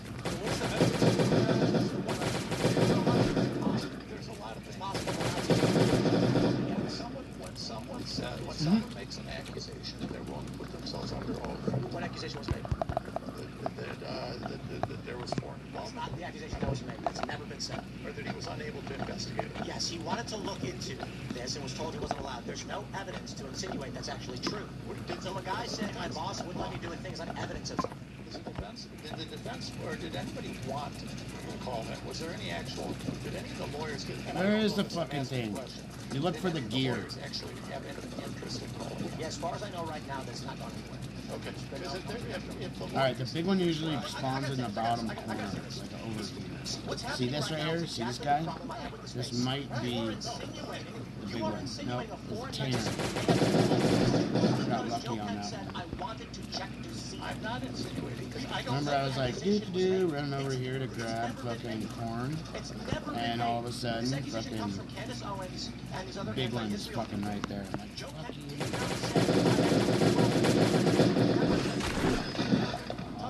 It's a little bit amazing to me how, like, I feel like you're willing to grab past, but these straws of evidence of foreign nexus operations that I think are more or less baseless, but then completely Where the fuck is it? I think Okay, so these guys respawn. against Tyler Robinson. They're saying that there's his DNA sample at the scene of the crime, and then his cell phone data also puts him there. I also left a note for his gay lover. It said, Luna, if you're reading this per my text, I am sorry. I left the house this morning on a mission and sent an auto text. I'm likely dead or facing lengthy prison sentence because I took out Charlie Kirk. Let me just say this. I'm going to quote Nick Fuentes, okay? The Illuminati planted the wrong gun. Is that it? The Illuminati made a mistake, and you on the internet just found it out. So I think that all of these internet sleuths have been saying the most psychotic things, one of which was that Charlie was shot from behind, and I was told to my face simultaneously that Charlie was actually shot from behind by a guy in the bushes in front of him. And I'm sitting here being like, hold on. You show me a picture of a guy. It's a grainy green picture, like that's a guy on a balcony pointed at Charlie in front of him. Then you told me that he's actually shot from behind. That isn't. What the fuck? What I really think is going on for the most part is that We'll get our ass kicked over here. And people are also desperate for something like that. Let me do this. I want to jump to this story from Raw Story to exemplify everything we're talking about. So, Raw Story wrote this last night. They're getting sick of Trump. Ex-GOP operative. They booted him from the UFC. What? Trump was not booed at UFC Miami. Never happened. No, he never booed. How does this headline exist? It's like we're back in 2016 all over again. So I began digging into it, and here's a video from Eric Doherty of Donald Trump. Here's the full video. 45th and now 47th President of the United States of America, Donald J. Trump.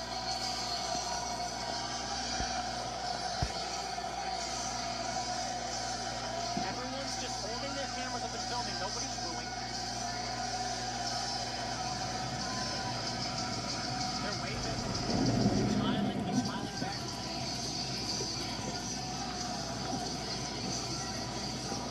I was at a UFC event. I was at the family section. And it was the end of 24, like right we got reelected. And he walked out slowly. Everybody was holding their cameras. I was holding up my camera. Why is it that people on X are claiming that Trump got booed over and over again? The original video from Eric Doherty is just, the man is in his element. Love that Marco is here. People have taken this video, started just reposting it everywhere saying Trump got booed at UFC, and prominent personalities that I know, friends of the show, are agreeing and saying Trump is getting booed. This is mass formation psychosis. These people are grifters. They're retarded. They are just saying these things because they want to get clicks and views. That's... People are concerned right now that they want to get followers, and they're going to burn the whole thing down. I don't know what's going on. What I can say is everything is psychotic and insane, and it's impossible to work through, and maybe that is the intended condition. For a while now, the prediction has been that the machine state could not allow decentralized podcasting and information spaces, and so they need to destroy it. And one of the theories was that they would flood the zone with fake news to make it impossible to figure out what is true.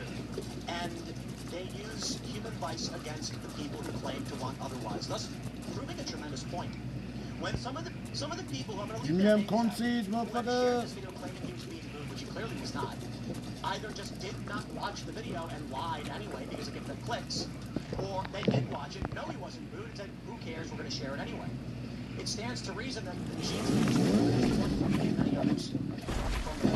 It makes sense to bring two saws with you if you have the mods like I got on them. Well, that's the point, though, right? Okay, this guy's stuck.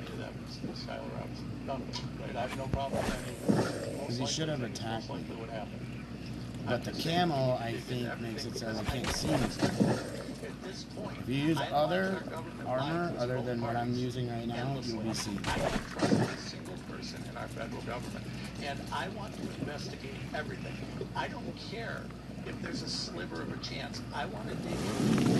They also told us that you want to let take lies, right? They also told us, I mean, if I went through the list of the lies we've heard the last year, I'm not an anti-Israel guy. I support Israel. I support the Jewish people. I don't like Netanyahu, but I do think that if someone's going to get to this point, I don't think there's a chance. Because I will say the credible people, because Dan Bongino is credible at this point. The end result will be the most likely scenario. Democrats take the midterms, they sweep, and they take 2028 and sweep. There's one way to fix that. Trump comes back to being MAGA. The way to fix that is having well, I don't know about. I'm not so sure about that because the people that are specifically critical of the Trump. You could keep these if you wanted. I'm not. What's been done about the Epstein files. Those people aren't going to come back because the economy's good. But the kitchen table issues, the things that will get the normal people that don't pay much attention to this kind of stuff, get them out to the polls. Is going as far as it did 5, 10, 6, 7. I don't think that's true. I think that we've got, with people like Candace Owens, you have mass formation. I have met what I would describe as people, this is the way Andrew Breitbart describes people. They vote Democrat, they don't really pay attention to politics, it's just and I've met many of these people who are anti-Trump and anti-Israel because of Candace Owens. I'll tell you, I have no idea. A good example is this woman in the show who said Zelensky was put in charge of Ukraine because he's a Jew and Netanyahu wanted a corridor to Israel. And I'm just like, you literally made that up right now on the spot because you have no real justification for why you think the Jews control Ukraine. This is mass formation psychosis. I don't think the economy matters. I really don't. I think we are looking at a demoralized generation. Millennials and Gen Z are largely demoralized. They're not concerned about buying houses because they don't think it's possible, so it's not a part of their worldview right now. Yeah, I'm waiting to buy To property. attain homeownership. Some do, don't get me wrong. But I think Got some plans. And Gen Z and soon-to-be Gen Alpha just don't even concern themselves. You don't talk about your plans. You let the plans fucking. These people are not motivated by needing to make more money. Manifest. They're quiet quitting was one of the big trends. These are people who think they're deserving of anything. They should burn down Talk about warehouses, plans. and their With motivation anyone, is you better talk about them ideological. with Here's a really funny contractor. story. There was a That's all post. I'm Did you gonna guys say. see the guy who burned down the warehouse in Ontario, California? Reportedly, he was getting $27 an hour. I don't know Holy that that's true shit. for sure. I looked into the average wage. $23 an hour was the listed online wage for working in that factory. It was a contractor for Kimberly-Clark. $23 an hour. The rumor is he was making $27 an hour, thought he deserved more, and after the fire, another employee was interviewed, and he said, it's a bummer because I just started making good money. So the point is, this guy is not motivated by the money. He's motivated by the communist ideology telling him that no matter how much he has, it's not enough, he should have more. Whereas other people were like, wow, this is great, I'm finally making, $20 an hour, I got a job that I can actually live on. This guy said, I deserve to grind it all down. I don't think the economy changes much. I think it is going to be a factor, maybe 3 to 5 points, which can be dramatic. But we're looking at a major swing from right to left right now, and it's about 10 points. Actually, I think I have I've got this from Rich Barris. He says Republicans lost the nonpartisan but really is partisan Wisconsin Supreme Court by 20 points, the largest Democrat margin in the modern history. Lazar lost iron. Here's why we collect ethnicity details. Lumber Jacks were Trump 1 and pre-Trump 2. BB version crushed, worse than Mitt Romney. We have this. He says people do not understand the basics of the Trump realignment. Cook Political was delayed in this rating change. It's the right call. Bernie Moreno lagged Trump by 10 points in 2024. Barely won versus Sherrod Brown. And even NRSC knows they're down in Ohio. Voters pop bubbles. Check this out. Cook Political changed. North Carolina from toss-up to lean Democrat. Georgia from toss-up to lean Democrat.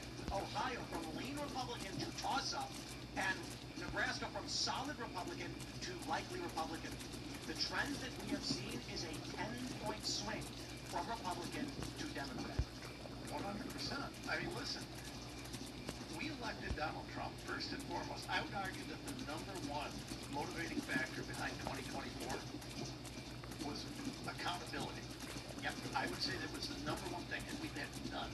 Absolutely none. I love that we keep seeing the DOJ tell me about how many arrests they make. Your job is to make arrests and to take, monsters off the streets. We elected this administration. It's a good looking zombie. I was going to say, I think Democrats won. I think what we're looking at is they back off 24 to give Trump just enough rope, as the saying goes. And now, prominent Trump supporters have broken from Trump and are effectively liberals. They're at least spoilers. Democrats are going to sweep in, they're going to take everything, and they're going to ram through their agenda. So I gotta be honest, I think a lot of these pro-Trump personalities that are now anti-Trump, and a lot of the reason why a lot of these personalities are just saying anti-Israel, is because they fully expect Democrats to get in, and they don't want to go to prison. Well, let me ask you this. You look at some of these guys out there that he loved Massey, now he hates Massey. He hated Lindsey Graham, now he loves Lindsey Graham. I mean, isn't the problem that what we thought we were getting is not what we've gotten? I mean, at the end of the day, listen, I want Donald Trump to come back to the guy that we thought we were voting for in 2024, because if he does, it saves our country. Well, I think Trump just Kamala Harris represented the failures of Biden, and people said Trump must be better. But I got to be honest, I don't take that criticism about Lindsey Graham particularly seriously, considering Trump hired John Bolton. That's true. These people who are like, I can't believe Trump is pounding with them. He was pounding with them the first time, too. J.D. Vance wasn't ever Trumper. Now he's the vice president. Fair enough.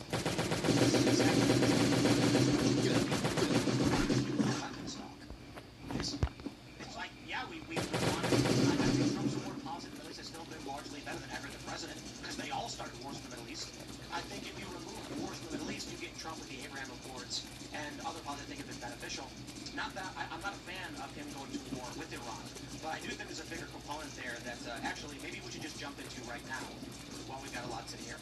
We got some Wall Street Journal saying Chinese tanker in Hormuz after trying to exit Strait. This is crazy. So Donald Trump announces a blockade of any ship trying to go into or out of the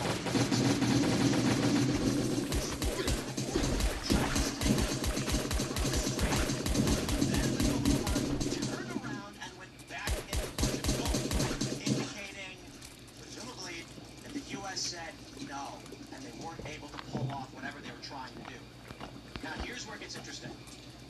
I think right now, I believe more than ever, the shuttering of the Strait of Hormuz was the intention. Says, I care what we see, and we see a few things. China is pissed. They have been issuing public statements, and it should not be allowed to stay. 20% of their energy imports, which is damaging their economy massively, and they're in serious trouble if this persists. But also take a look at Trump going into Venezuela beforehand, securing Western oil assets, then starting a war in Iran, where the strait was already open, and then it gets closed. There it is. Trump goes, oh no, the strait's closed. I swear, you don't open that strait. Now, why would he be saying that again? I don't care what he says. I care about, all I look at is the math of it. Let's calculate everything based on simple data points. Venezuela captured. U.S. gets access to the oil assets, the largest oil hub, basically production, distribution, in the world. It's ours. Trump goes to war with Iran, causing the Strait of Hormuz to shutter. Trump makes statement ensuring Iran keeps it closed. When Iran reopens the strait as a toll lane, Trump orders a blockade of the strait for any tankers, particularly this Chinese one. When you remove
bitches.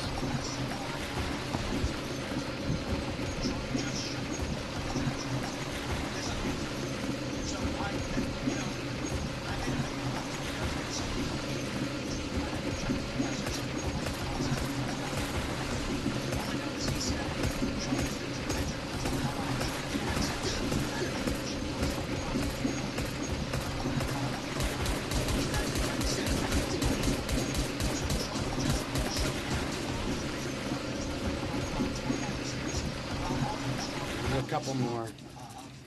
There. And now Cuba. This looks like a coordinated play on the part of the U.S. to basically wipe out our adversaries. Cuba was uniquely positioned to make trouble for any kind of shit that we're doing. They're now going to Trump blowing up the cartels and all of that stuff. So let me just say, you know what? You're right. Trump's an idiot. What really happened is that he was walking down the street, slipped on a banana peel, and pulled a perfect backflip. And everyone saw him and said, look at that idiot, he slipped. And I'm sitting here being like, he said a perfect backflip. Well, you know what? I'm ruined because I'm kind of in the foil tonight, right? Here's the thing, right? So, you know, I got my no problem calling Trump one of the things I dislike. But there's a lot of arguments for the 5D chess on the China thing, right? The China thing, everything you guys saw. I mean, we're in 2070s soon, right? And I don't believe that's the case in a lot of places, but, you know, there is an argument to be made. Everything you said is right. And what you said at the end was really key, because not only is China not getting the oil, but we now have everybody coming to the Gulf of Mexico. Trump was talking about he wanted to make the United States energy dominant. That was something that he was talking about. Let me throw in another one for you guys. Let me throw in another one. CCP. We know that one of Trump's biggest issues is election integrity. CCP was running through Venezuela. If you believe the stories, and you know, I mean, I do believe that there's a lot of evidence that Venezuela was very much involved with election fraud. Yeah, and so also we're cutting CCP ties to our election system. We're cutting the CCPs. I mean, Venezuela was a beachhead to the CCP in the Western Hemisphere. Yeah, I already looted all that, so we're done there. So that's some fun stuff here. So you just make sure you have enough guns to get through it. Pistols don't miss. Someone tweeted at me, Trump isn't worried about the midterms. The VSS doesn't miss. With the implication being that either through his executive order or the SAVE Act or something, Trump's going to control how the elections play out. Hey, look, I'll tell you this. If I'm wrong about everything, and if I'm right about this, right, Trump is working to shut out our enemies and create a dominant U.S. hegemonic power on oil and energy. But outside of that, if I'm wrong about the midterms, Democrats are going to sweep, we're losing, I will be happier than a pig in ish, okay? So, Donald Trump, sure, whatever. Maybe he really does not care about all this stuff because he fully expects to win. The one thing I will say, with all of these anti-Trump people, I do in the back of my mind think it may actually be a pipeline. That is, the Ellisons buying CBS and Paramount, now acquiring Warner and TikTok. There appears to be a pro-Donald Trump, pro-U.S., pro-Israel force buying out media. And you know that only goes one direction. The end result is, in 4 or 5 months, these people who are in opposition that will find themselves on the outs. They can't sponsor anymore. Maybe not, what do I know? But that's in the back of my mind, I will say that for sure. Well, I mean, you get the Salem network as well. I mean, all the stuff coming out about Salem and Trump ownership and all that. And, you know, I mean, at the end of the day, we could very well be correct on this. I don't know whether Trump's got any 5D chess. I do know this. I've been told by credible people, and you can take it for what I know. The internet's going to say, well, who and what, and I'm not going to tell you because I can't. But so take it for what it's worth. But I do believe that there will be some executive action before the midterms on election fraud issues. They already have a bunch of that shit going. Trump signed the executive order 2 weeks before the midterms. No time for the courts. Exactly. And even if they try to get through Trump, they're not even going to get through. And mean, that would be nuts. What I will say on the international stage stuff, as we're talking about, I'm going to just say it like this.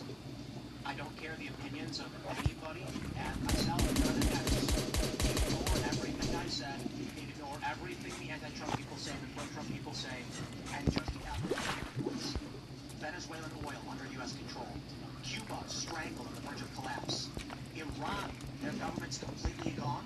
The strait is closed, and Gulf oil distribution has shut down with a U.S. blockade on Iranian ports. China's access to energy has been cut by 125%. Ignoring everything else, this is one of the most massive victories for Western militaristic power I've seen in my life.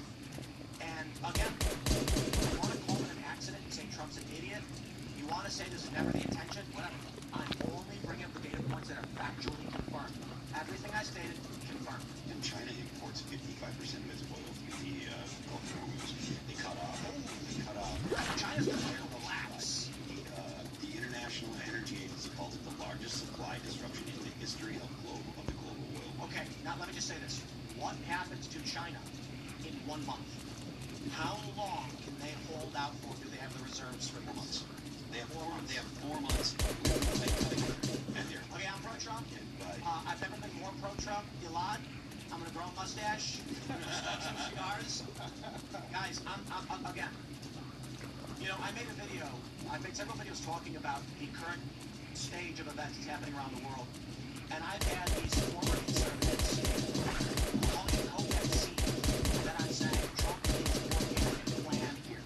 And they're like, you're coping. Trump's failing. Israel made him do it. None of that aligns with any of the foreign policy that we've watched over the past 20 years. The Qatar-Turkey pipeline, perfect example. I love bringing it up. You know I do. It's my favorite story. If the U.S. wanted to build a pipeline through Syria, from Iraq, Syria, Turkey, into Europe, and Syria said no. So what happens? Syria falls into civil war. We're on the side of the people who want to get rid of Assad. Assad told us he will not allow the pipeline because it will disrupt Russian energy, and they're allied with Russia. That had nothing to do with Israel. It had only to do with Israel, and Israel is an ally in the region who was bombing Syria because we wanted it. Perfect example. Gazprom, Russian natural gas, runs through Ukraine, providing 20% of European natural gas. Fucking dick. So what happens? Western assets, NATO, the EU, start courting Ukraine. Vladimir Putin goes to Ukraine and says, do not join NATO or the EU. If you do, it starts here. Putin says to Ukraine, if you open your borders to European trade, and we have open borders trade with you as part of our trade agreement, European goods will flood our country and disrupt our economy. We can't allow that. So Putin offers Ukraine billions of dollars. The EU offers Ukraine billions of dollars. This was back when it was Yanukovych. Yanukovych says, let's negotiate. The West takes the mafioso route. We're done negotiating with you. If you don't take the deal we're offering now, then we're done talking. Offers him a better deal. Yanukovych sides with Putin, and what happens? All of a sudden, we get the Euromaidan movement, we get NGOs being funded in Ukraine, and the country falls into this major split where, we'll call them activists, storm the home of Yanukovych, he flees the country and goes to Russia. Zelensky comes in, then you get Trump coming into office after this. That was during Obama, and the war stops. I go back to Ukraine at this time, and I go to my friends in Kiev and I say, is the civil war still happening? They say, no, we don't say that anymore. It's just some separatists now. But after Euromaidan, they were calling it a civil war in the eastern regions in the Donbass. When Trump comes into power, that all stops. Trump is no longer going to Russia and saying, I'm going to cut off your energy access. Joe Biden has his son on the board of Burisma, an energy company in Ukraine. All of this aligns with the U.S. trying to get natural gas and everything into Europe. Now what we're having is, you're looking at everything going on with Iran. As Phil pointed out, 55% of Chinese energy is now blocked off. And they tried getting a tanker through because they're probably desperate, and the U.S. turned them around. China's in trouble. They got, and it's not just 4 months. This is going to back them up bad because they're being hurt by this. They're draining their resources. They're going from 5.4 million barrels a day. China's going from 45.4 million barrels a day to just 4 to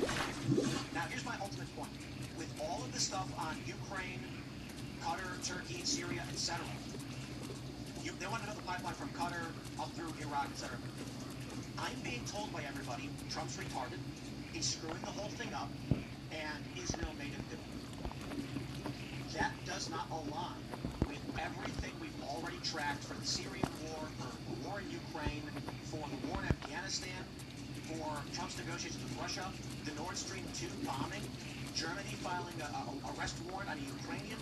It all lines up with this is a plan to shut down the BRICS nations and create Western dominance in energy. So let me throw this out. Okay? I'm going to go back to being foil again. So we've got all of these things that play out. And I agree with you that all of these points, 16 details, something crazy here. Maybe this is all right. I don't disagree that, it looks like there's a lot of things here that could add up. But now let's look on the domestic side for a second.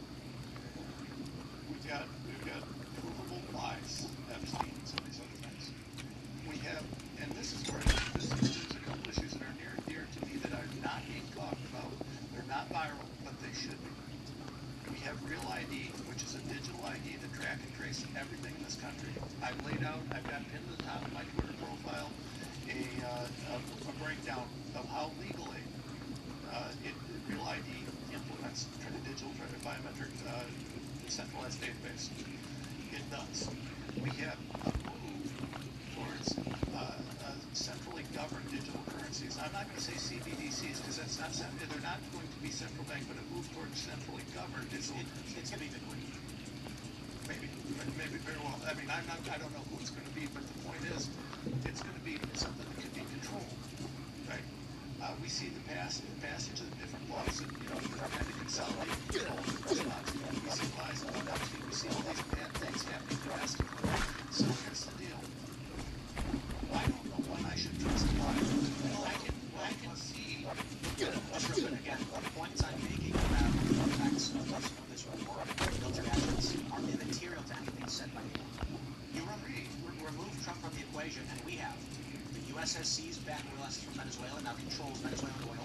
Cuba is surrounded, cut off on the verge of collapse. China has just lost access to 55% of its energy. Iran's government is completely destroyed. And our adversaries, who, not just China, get their oil from the Gulf, can no longer do it. Trump has nothing to do with that. Yeah, I mean, by all means, Trump's the president. But he's not said anything. Nothing being said. Those things are all true. They're objectively true. Everything you said is objectively true. My question is the motive behind it. What's the result? Great.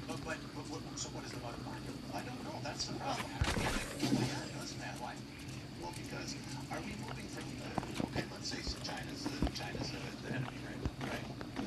How do you feel about the global leaders, the World Economic Forum type people? Yeah, they're cut out too. How do you see that? How do I see what? How do you see that they're cut out? I see everything that they're pushing for coming into play because centralized digital currencies, digital track and trace. We see pushes, for the. Well, that's true. Trump funded what was it? Project Stargate for the investment in AI. How do we know that this isn't a power struggle between one side and the other? I don't trust anybody. That's where I keep coming back to. I think it's fair to say that what we're seeing domestically is they need to remove Trump from power to stop what he's doing. And so, interestingly, big tech, I think, is obviously anti-Trump. I don't know about X, obviously, but YouTube for sure. And they didn't just stop being anti-Trump. Facebook has always censored everything we do. The only thing Trump has right now is Paramount and TikTok and Salem. So these moves are being made, but it does seem like the World Economic Forum elites are trying to stop Trump. These are the deep state, Democrat, uniparty, Republican shills in the United States that Trump has been up against the whole time. This war is playing out culturally, civilly, and internationally with physical conflict. Aren't we giving them more power? If we weaken their enemy, the World Economic Forum crew. I don't think the World Economic. There's been a lot of discussion.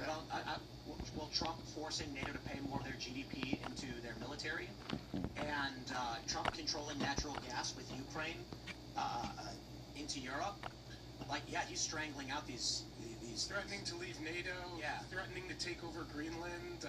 I think that he's given a big middle finger to the WEF people. I don't think these people are particularly fans of the president. I think he actually hates them. I think he squeezes them at every opportunity. He just got the NATO. When you talk about WEF, I just assume you're talking about Europeans because it's hard to really understand. Well, yeah, it's the Davos elites. It's the, those are the guys who he's squeezing, and he has not many friends among them, if anything.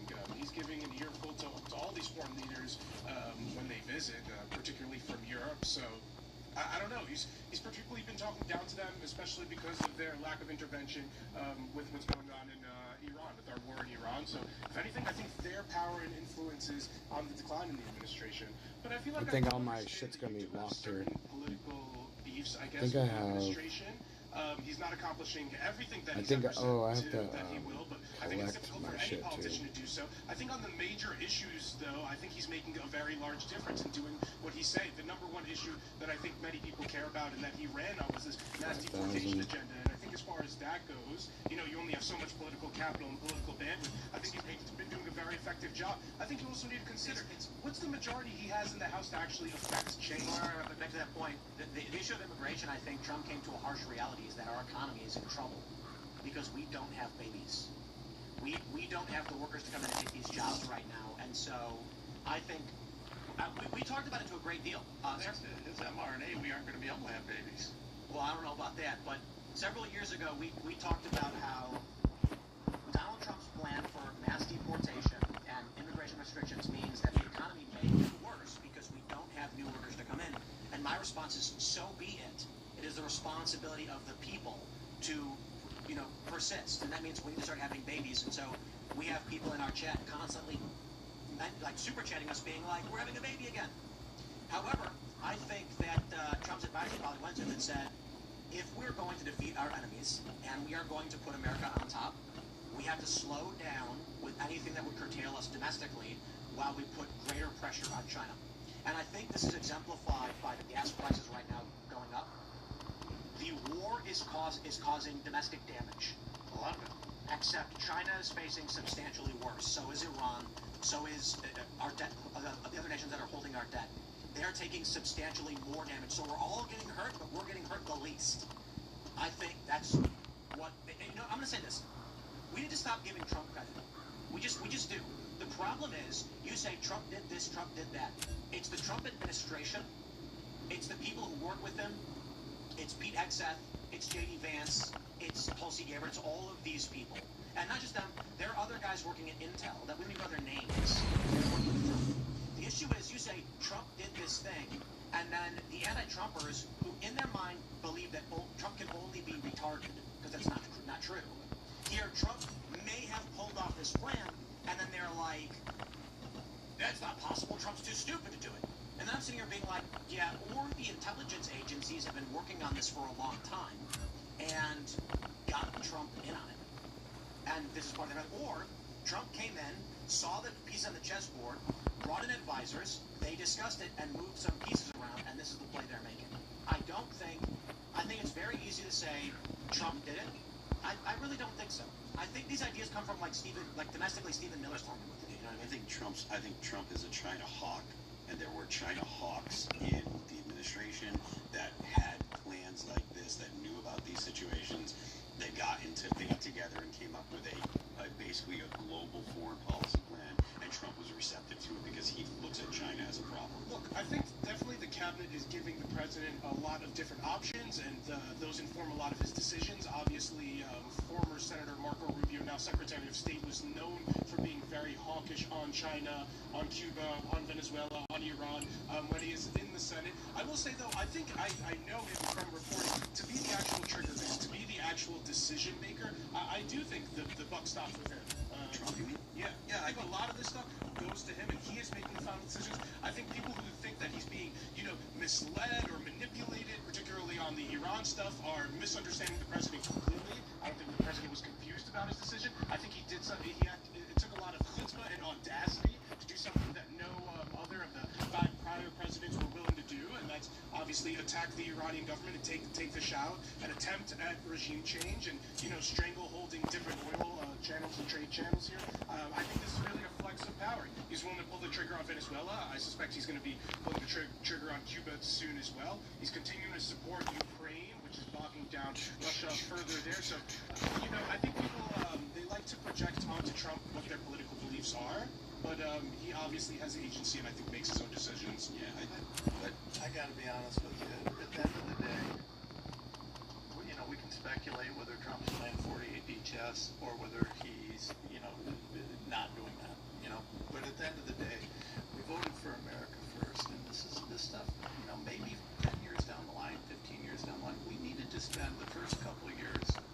He needed to spend the first couple of years focusing in America. We needed jobs. We needed recovery. We needed to hold people accountable that censored us. And I think, I think Trump, that this wouldn't be considered America first. These kind of foreign policy moves that set up the United States as basically taking the power of OPEC basically away and putting that power on the U.S. I can't think of a policy that's more American. I'm going to say it like this. My view, and I think Trump's view in 2016 with Hillary Clinton, I think Trump completely agrees with it, and I think that's why you think he's not MAGA right now. I think that Trump initially was like, you lied, to Jeb Bush, your brother lied to get us into a war, all of those things. And then what happens is, Trump gets into office, and he says, okay, we're going to bring jobs back here, we're going to do tariffs, and what does he find? Well, aside from obstruction, he finds that China is projected in 6 years to take over the dominant global economy. They've got the Belt and Road Initiative. They were working on building a Nicaraguan canal to bypass Panama, which would destroy a massive aquifer. Hello. And Trump says, okay, well, I don't care what they do. I want America to be better. And his advisors come to him and say, when China takes control as the dominant global economy, the standard of living for Americans will drop tenfold. Also, the timing of this, China has been saying that in 2027 is when they were looking to take back Taiwan. Right now, TSCM is in Taiwan, and with the AI race that's going on now, you can't have China controlling the most advanced chips, and this pressure puts China in a position where they cannot. Well, they don't have the energy to do it now. Yeah, exactly. So AOC is asked at the European Security Council meeting or whatever, should the U.S. defend Taiwan if China moves on it? And she gives this long, rambling non-answer that everyone made fun of her for, because she's trying to look presidential and she has no idea what she's doing. With cutting off China's access to energy, there's no concern at all now about China going after Taiwan because they don't have the energy to do it. They're in trouble. Trump made this move, and Trump did it in a way where it's an oopsie daisy, I made a mistake. That's how it looks. Oh no, they shut it all down. So again, I'll say it like this. You don't have to agree, and you don't have to like the foreign policy moves that Trump is making. My view in 2016 with Hillary Clinton was, if you wanted to be a fat American who does very little work for a whole lot, Hillary Clinton was your candidate because she was willing to go to war with Russia over Syria. She wanted a no-fly zone over Syria because of the Qatar-Turkey pipeline. She was told by our general that would be a declaration of war on Russia because they had a naval base in Tartus and that would restrict their movements. And so she said she did not care. I said that's crazy. Trump said that was crazy. And we voted for Trump because we wanted domestic policy. We wanted our jobs back. We wanted immigration put under check. We wanted to revitalize that American spirit. I think Trump gets in, and again, we've talked about this ad nauseum over the past several years. China was actually expected to take over, I think in 2027, was the original date some like 10 years ago. And then it kept getting pushed back for some reason or another. 2032 was one of the later projections. Now that's pushed back even further. My view has been for a while, and again, I don't know everything, guys. My opinion might change based on new information. But we had talked about how Hillary Clinton, Democrats, were concerned about Thucydides' trap. That is, if China was going to supplant the U.S. as the dominant global power, there was fear that a war would break out. 12 of the last 16 historical events where a new empire has supplanted the old one resulted in war. So the theory is that Democrats began colluding with China, bringing their assets over to China, expecting a wealth transfer. The U.S. is on the decline. China is ascendant. Instead of going to war, the elites of the United States will sell off their assets to China. You've got Chinese birth tourism. You've got Chinese buying up all our property. You've got China stealing our IP. You've got China coming to our universities and taking our IP.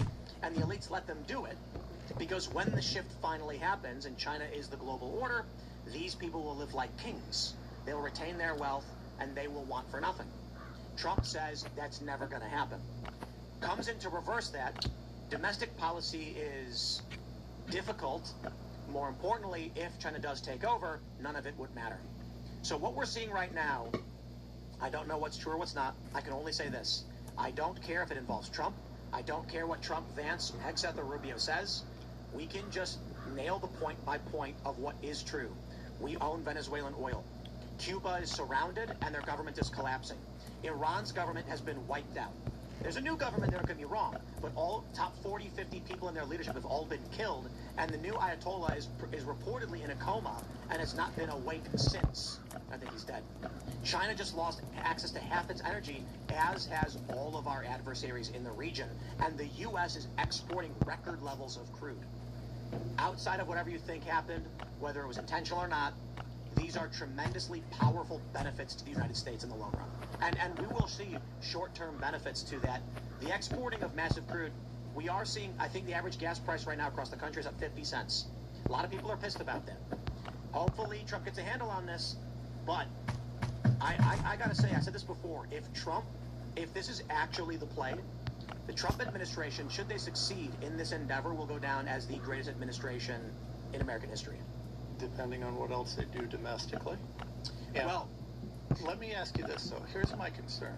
Let's say that I take everything we say is correct. Let's say that everything we hear is that it is a plan, the goal is to do this. Why not wait until after midterms? Right now, listen, right now. Why? Because China had a plan to take Taiwan in 2027, and all of these pieces fit together to apply pressure on China, which would prevent China from having the Venezuela alone should have slowed that down, right? No. Venezuela didn't have, like, it wouldn't have had enough impact on China. It took all of these pieces to really put an impact, because like we said, China has 4 months of oil in reserve. They have like I can give you one simple reason. All the world's a stage. That's why. Whether it's Trump, the Democrats, or otherwise, the intelligence agencies have this plan in place, and they were going to do it regardless of who is in power. And members of Congress can't even talk to us about what's really going on, nor can they actually pass any real laws.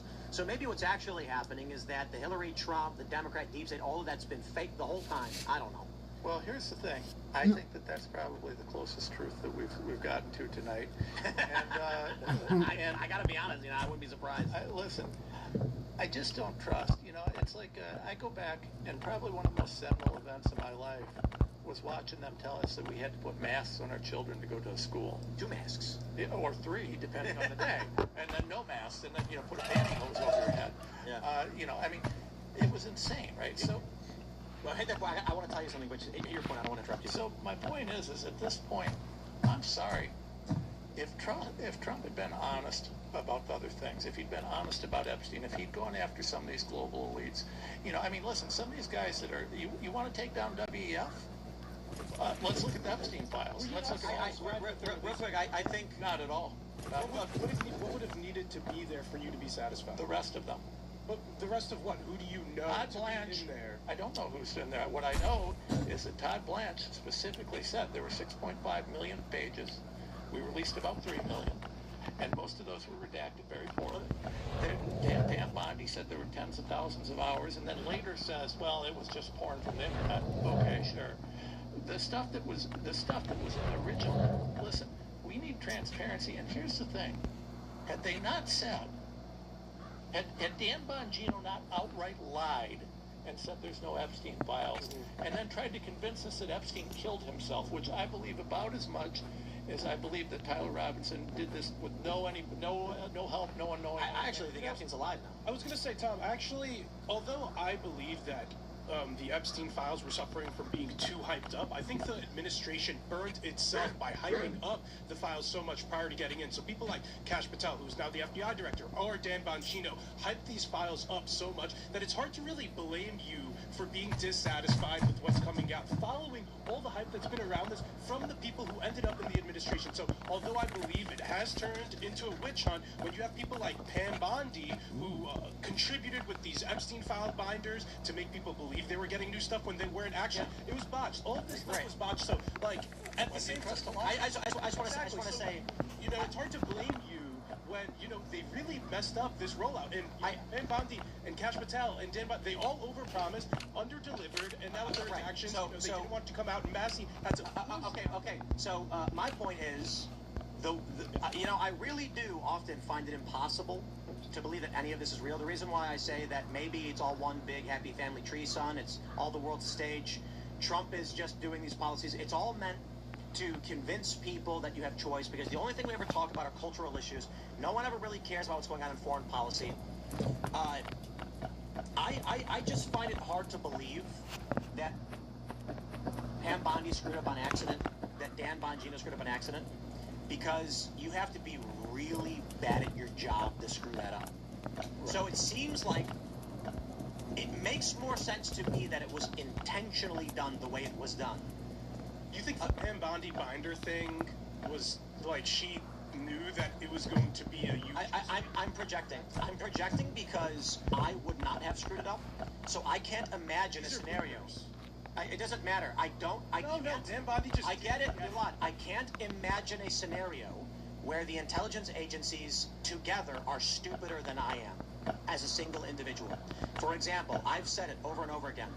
If Dan Bongino came out right after he got into the FBI, and when he was asked about Epstein, he just went, "Oh man, we're going through these files, guys, and it's going to take some time because if we want to get the bad guys, we got to do it right, otherwise they get away, but we're working on it, so hang tight." That would have bought him 6 months. Absolutely. 6 months later, they could have released some files. He could have then said, "We're currently working a criminal investigation. If we release the information, now the bad guys get away. I'm sorry, but 20 years of criminal conspiracy cannot be solved in one." And everyone would have been like, "Let's go, Dan." And then he comes out and he goes, "Epstein killed himself." And everyone's like, "What?" I can't imagine that was on accident. Maybe it was. It feels like it turned into a witch hunt at a certain point, and the only way to satisfy that witch hunt was a scapegoat, which we didn't ultimately have. They haven't even come down on anybody. There was one prince who stepped down or something. That's what I think people like you want, though, right? No, you want billionaires or these people in WEF. Trump should have literally taken a goat, brought it out to the White House lawn, and then shown Epstein files the picture of the goat in it and be like, "The goat did everything." Then they slaughter the goat. Slaughter the goat. That's what you do. That's what a scapegoat is. Okay, yeah. That's literally what a scapegoat is. Yeah, exactly. I mean that in a serious manner, though. Like, I feel like they promised goods and they never delivered. And people like you, who were, I think, bought into the hype or were sold a set of stories, or that may or may not be true, or that we didn't end up seeing the resolution to. They didn't come with the goods after promising them for so long. And I just, let me ask, can anybody in this room, we started hearing about Epstein in the 90s, right? And first of all, I'm going to diffuse this. For anybody that wants to say, well, did you ask about it during Biden? No, I voted for Trump because I expected more, okay? I knew Biden was a piece of crap. I voted for Trump. I fought for Trump. I campaigned for Trump because I wanted more. So no, I didn't expect that Joe Biden, whose son was bringing crack to the White House, was going to do anything about this. Allegedly bringing crack to the White House. But here's the thing.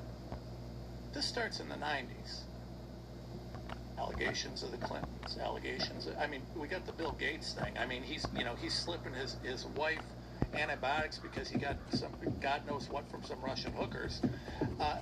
Does anybody in this room seriously believe that Epstein wasn't running a blackmail ring for elites? I mean, does anybody not believe that?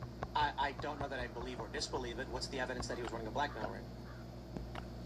After 20 years, 30 years of the this videos, constantly being a conversation, constantly being a topic. Fucking, what is it, like the 1 terabyte of videos that they fucking got? Well, I think it was only at the end of the 2000s when they brought the first charge against That's him all for the soliciting footage underage from the girls. inside of his What fucking happened house. was 2 young girls were fighting with each other, and then when they went and separated the girls, they found a bunch of money in her purse and said, "Where'd you get it?"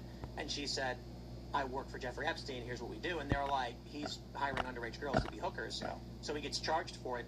But the theory that he was blackmailing people, I believe, became particularly prominent after 2012, when people started asking why Epstein was granted, like, where do you get his money from? He was a Sweetheart teacher. deal. None of it made sense. And so theories And started then, to emerge, again, largely based off of Jeffrey Epstein evidence, was a Harvard like professor. An email to Bill Gates where he said, you know, I gave you medication to Like, give your wife. they gave There were him things like honorary fucking professor. I don't know that we've seen any evidence. Just think that of what Epstein Harvard was is actually behind. an They have intelligence asset that was blackmailing Harvard the has $71 trillion. I think that Epstein was likely tied with intelligence agencies. Just to let you guys know, it's the this biggest space. fucking But I'm only saying this to scam be careful on. fucking I school don't you want can to have ever them go throw a bone for us to chase in the wrong direction when we're trying to figure out what it is that Epstein was doing. Well, and so there's a lot that's involved. The blackmail is certainly one of these theories, but for now, the only evidence we have of it was that he wrote a draft email to Bill Gates saying he won $30 million. Don't you remember when you drugged your wife with antibiotics because some hookers gave you an STD? I think a lot of this story, the truth is already bad enough, and for people to continue chasing and exaggerating certain portions of the story takes away from that. And for example, the legitimate parts of the story. I mean, Howard Lutnick, currently in the administration, even after Epstein was convicted of, running around with these underage children in Florida, still hung out with him and still was willing to meet him multiple times. And Lutnick still allegedly went to the island following that. Bill Gates, his relationship with Bill Gates was all after he was convicted of this, behavior with younger children. So, there's a lot of evidence of, very bad behavior, not particularly illegal for these other guys, just unbecoming for people in power. And I think, people chasing other parts of the story that may or may not turn out to be true or fleshed out by the evidence is really overshadowing a lot of that bad behavior. Because, I mean, I know there was a short little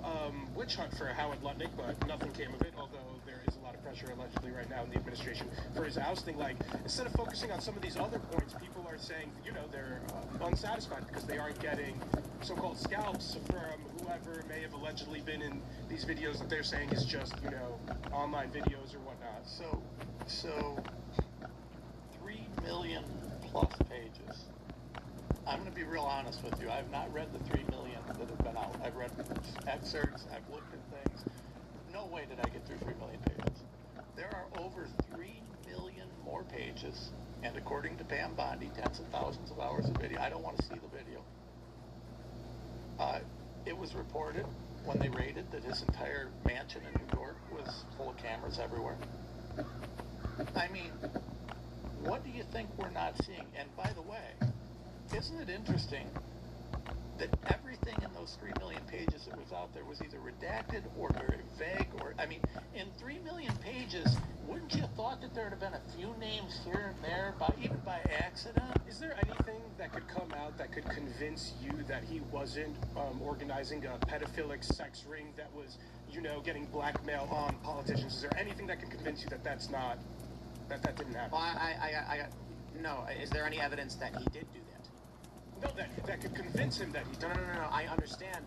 But my point is, that there isn't what is the evidence that Epstein did have a pedophile trafficking ring where he was blackmailing politicians? I'm not saying there is. I'm asking. I think that the evidence that people beat around the bush and use innuendo around was that he was convicted for relations for somebody underage. Underage girls that he hired to in Florida, and had him do. And then was around a lot of rich people, and I think his wife's father was. He's not agent allegedly. He flew young women to his island under the guise of them being models, and then paid them to do untoward things. And with him, by the way. Yes. There's not a lot of evidence that. So my question is, They've literally spoken out that they were trafficked to other people. Yes. So my question is, what is the evidence? Again, I'm not saying there isn't, that he filmed this and then used it to blackmail these individuals to make money or to control them or something. When it looks like a duck, it quacks like a duck. No. I asked you a question. I'm not asking you. I'm not telling you to convict someone. I'm telling you that I want an investigation. And I want transparency. I'm not saying that we can convict him. I think Epstein was hiring a bunch of young girls, tricking them to come to the island, asking them to be models, all of that stuff. He was convicted of it. There was a conspiracy theory that he was blackmailing powerful world leaders to control them. Now that's a theory that's interesting and may be, but what's the evidence for that claim? Do you believe believe it personally, Tim? Personally, you don't think? I don't not believe it or believe it. I know it's an idea that may or may not have happened. I'm asking the people who do believe it to say, inform me, as I am unfamiliar with the hard evidence that he was blackmailing. Again, the only thing I think we've seen so far is an email to Bill Gates where he said, "You owe me $30 million." And then he said, "Remember when I gave you antibiotics to give to your wife that you snuck into her drink because two Russian hookers gave you an STD?" The statements of See this? The victims, I don't believe the victims stated that Epstein used video footage from them to blackmail princes and world leaders and politicians. Virginia Guthrie literally said that she was forced to sleep with the prince and whoever else.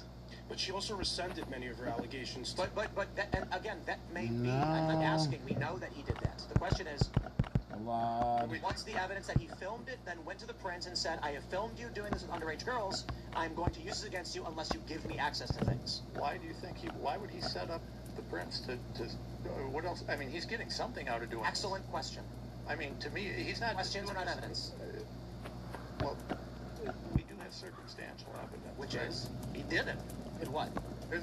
He did set this up. He did facilitate these sexual liaisons with at least some powerful Agreed. And what's the evidence that he then went to them after the fact and said, "I have filmed you doing this. You now work for me, or I'll release it"? Well, why would he do it? Why would he do something illegal? That's a great question. That he could go to jail for. Maybe they were. He got nothing out of it. Maybe they paid him. Maybe Bill Gates went to him and said, "I'll give you $100 for a underage hooker." Okay, so let's say that he was just a high-class pimp. I would still like to know that. Agreed.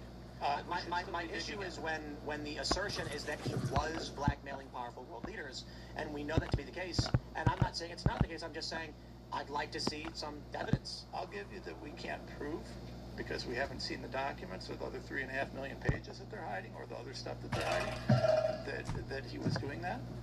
But you know what? Could you be investigating the wrong thing because you don't know? Well, of course I could, but if we that's the problem I have with people who are asserting something. This is the issue I always had with 9/11 truthers. They would come to me and they would say, "Did you know that a professor found thermite residue in the base of the World Trade Center after the fact?" I'd be like, "Thermite?" And they're like, "Yep." And I'd be like, "Well, that's weird. So what does that mean?" And then they would go, "Bush did it." And I would say, "Okay, hold on. You just went from here all the way over there." And they're like, "Did you know that it wasn't a plane that crashed in the Pentagon?" And I'm like, "Really? What was it?" They go, "It was a cruise missile." I say, "Wow, who did it?" "Bush did it." I said, "Okay, now hold on there a gosh darn minute. If you want to come to me and say it's strange that the plane that crashed into the Pentagon seemingly vaporized itself and the jet engines are gone, I'm going to be like, that's an interesting point. Now from there, where do we go? We are lacking information. Something's not being told to us. So I have no issue with Luke Rutkowski is a great example, where he just says, we want a proper investigation into these questions. To say, that's a great point. But then you had people who would say it was an inside job, implying that the Bush administration was involved in it occurring, which is a massively different thing than the official story is not correct. With Pizzagate, we see something similar. You get these emails leaked by WikiLeaks, which are questionable, and instantly on 4chan, for some reason, everyone just starts making things up. And they claim that pizza means boy and pasta means girl. Fabricated out of thin air. And I say, whoa, hold on. These people are weirdos. They're doing something strange. These emails are coded. But if you start with the evidence and then just jump to the other side of the room, we're not actually investigating what may be going on. I think, for instance, one of the emails released by WikiLeaks where they say, is it more fun to play dominoes on pizza or on pasta, was about doing drugs. Meth or cocaine. I think they were emailing being like, hey, when you're in an orgy, would you rather be on, coke or MDMA? I think they were coding it because they were sending emails to those accounts and they didn't want to overtly say it. There's also the email where they're like, I found a handkerchief with a map on it. And it's like, yeah, clearly these are coded in some way. Unless there's literally like a handkerchief that just looked like a treasure map and we're misconstruing this. But instead of asking what could these things mean and connecting the emails trying to figure it out, everybody immediately said, there's a pizza place where they're hiding kids in the basement. Turns out there was no basement. A guy showed up, fired a bullet to the ground, and it was like, now you done screwed up. My concern with the Epstein stuff is that the people who are adamant they know exactly what he was doing are hurting the potential investigation and decentralized investigation into what he could have been doing by claiming and asserting he was part of a blackmail operation. He was doing it. How do you feel if I state it this way? I think that the reason with Epstein's files are absolutely essential that we deal with is because there is a reasonable possibility, not that we can prove, but a reasonable possibility that if Epstein was running this child rape ring for a long time, that he was using it to blackmail rich and powerful people. And that if that's the case, that could explain a lot of the corruption that's occurring in this country. It could explain a lot of what's happening. And by opening up a full, transparent investigation into this, wherever it goes, what that would allow us to do was to restore certain trust and allow us to ensure that there's a little bit more faith in the institution. I disagree. I think when you decide the conclusion before the investigation and then your investigation does not reach that conclusion, you will lose all the trust. I don't know. I follow that. I tell you what. If you say that Epstein did this, and then we say we're spending, Trump gets in, it was $100 million, and they find nothing, what's going to happen? People are going to say, we elected you to solve this problem, and you didn't do it. And then what happens when the people are like, we don't know that Epstein did this? What if they find something else? What if he was an arms dealer? What if the reason his money was coming through is that he was smuggling weapons to various factions and rebel groups? What if Epstein was actually arming rebel factions so they could blame it on foreign countries as a casus belli for the U.S. to go and engage in war, or Israel for that matter? And then you go in and say, let me put it this way, let's go to the extreme end. What if Jeffrey Epstein gets in contact with Mossad through Ghislaine Maxwell, whose dad, of course, was an honorable Israeli citizen and is believed to work for Mossad, and they say, we need you to send weapons to Hamas and Hezbollah so they'll attack us and we can use it as a casus belli to bomb them and wipe them out. And Epstein's like, let's go. And then someone else comes along and says, actually, Epstein was blackmailing politicians. So the people go to Donald Trump and say, we want you to investigate Epstein blackmailing politicians over child rape. Trump says, okay, goes in, and there's nothing there. And he says, there's nothing here, what do we do? And then the people who vote for him say, Trump's not giving us what we asked for. What if Epstein was actually just setting up rebels that Israel could justify its expansion of greater Israel? Now, again, I don't believe that's the case. I'm using one more extreme conspiracy theory that is entirely plausible, and I could say, well, if that were the case, because he is believed to have been working for Mossad, and Maxwell's dad did too, then we should investigate that. But no one's asking that question. That's the problem I have with drawing the conclusion before the investigation begins, because now people want Trump to produce evidence that may not exist, because they've already decided it did happen. It doesn't really matter what the reason. Then you can't ask for an investigation into a blackmail ring over child rape. Okay, I want an investigation into a child abuse ring. How about that? What I want is transparency. I want them to follow the law that they passed and that the president signed that said that they're going to release everything that they can, with a few handy exceptions, which would include a lot more than half of the pages. What if it turns out that Epstein was an arms liaison for powerful interests for the United States to engage in foreign wars? They would provide, removing Israel from the picture, they would provide enemies of the U.S. with weapons as patsies so that, say, the Houthi rebels would attack things that Trump could then justify and say, okay, now we can go in and say, they attacked us, we can, like, basically setting up false flag attacks. What if the reason they won't release this stuff is that Epstein was actually more of an intel military asset for global affairs and war, and the reason they're not releasing this is because it would disrupt U.S. foreign policy plans? Well, wait a second. So you're suggesting that somehow, what if the reason that he was running a child trafficking ring? No, I'm saying you keep saying that. We know that Epstein hired underage girls under the guise of being models and masseuses and then paid them for sex. Which is what he was investigated for. For himself. Right. You are now continually saying he was doing it for everyone else. No, his victims are saying that. Members of Congress who've looked at the files have said that. Now, I will give you, Nancy Mace has said a number of times, that there's names. I would love her to name names. And I would love some of these guys to come out and name it. So we've had a number of people that have all agreed that this is happening. Not the blackmail that you keep bringing up. Well, what else would they be doing this for? That's a great question, but that doesn't provide evidence. It should not be the starting point. It provides a reason for the American people to say, hey, we have a right to know. I've just given you a better reason. Epstein was arming Israel's enemies at the behest of Israel so they could stage fake wars. Is that not a better reason? I can make up more reasons that make more sense. So you think that the results of the investigations into the allegations about child sex trafficking were that we found out that he was running guns.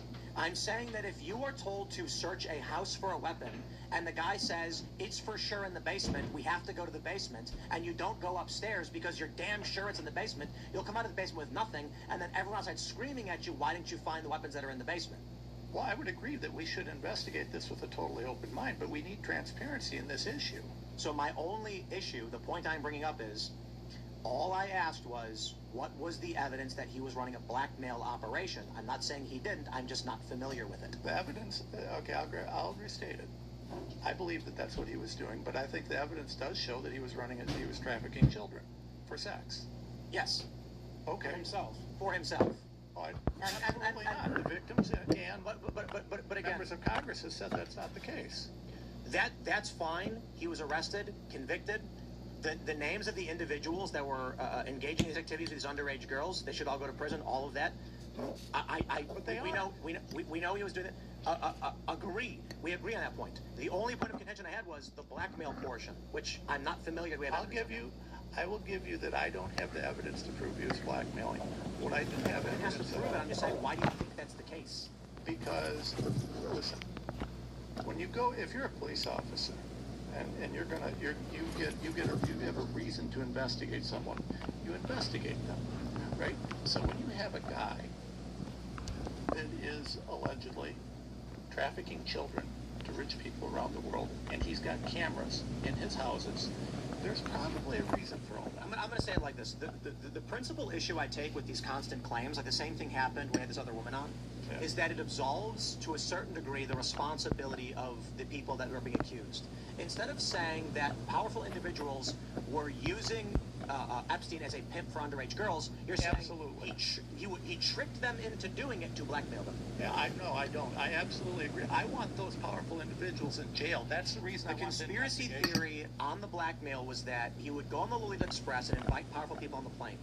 He would introduce these guys to like 16, 17-year-old girls and say, they're going to hook up with you. Afterwards, he would say, I filmed you and they're underage and I own you now.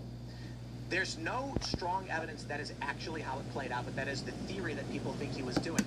One of the issues I take with that is that it means that insert powerful billionaire, he was duped into doing it. Instead of these powerful billionaires hired Epstein to facilitate this, and they went to his island where there was no jurisdiction to stop them. I agree with there was no law enforcement. 100%.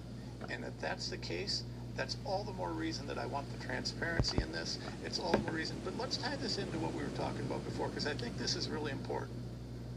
You know, we're talking about why are we in Iran? We're talking about why are we doing this? Why are we doing that? And the problem that I have, because we both want to avoid having a Democrat majority anywhere, ever, right? We all agree that that's the worst case scenario for everything.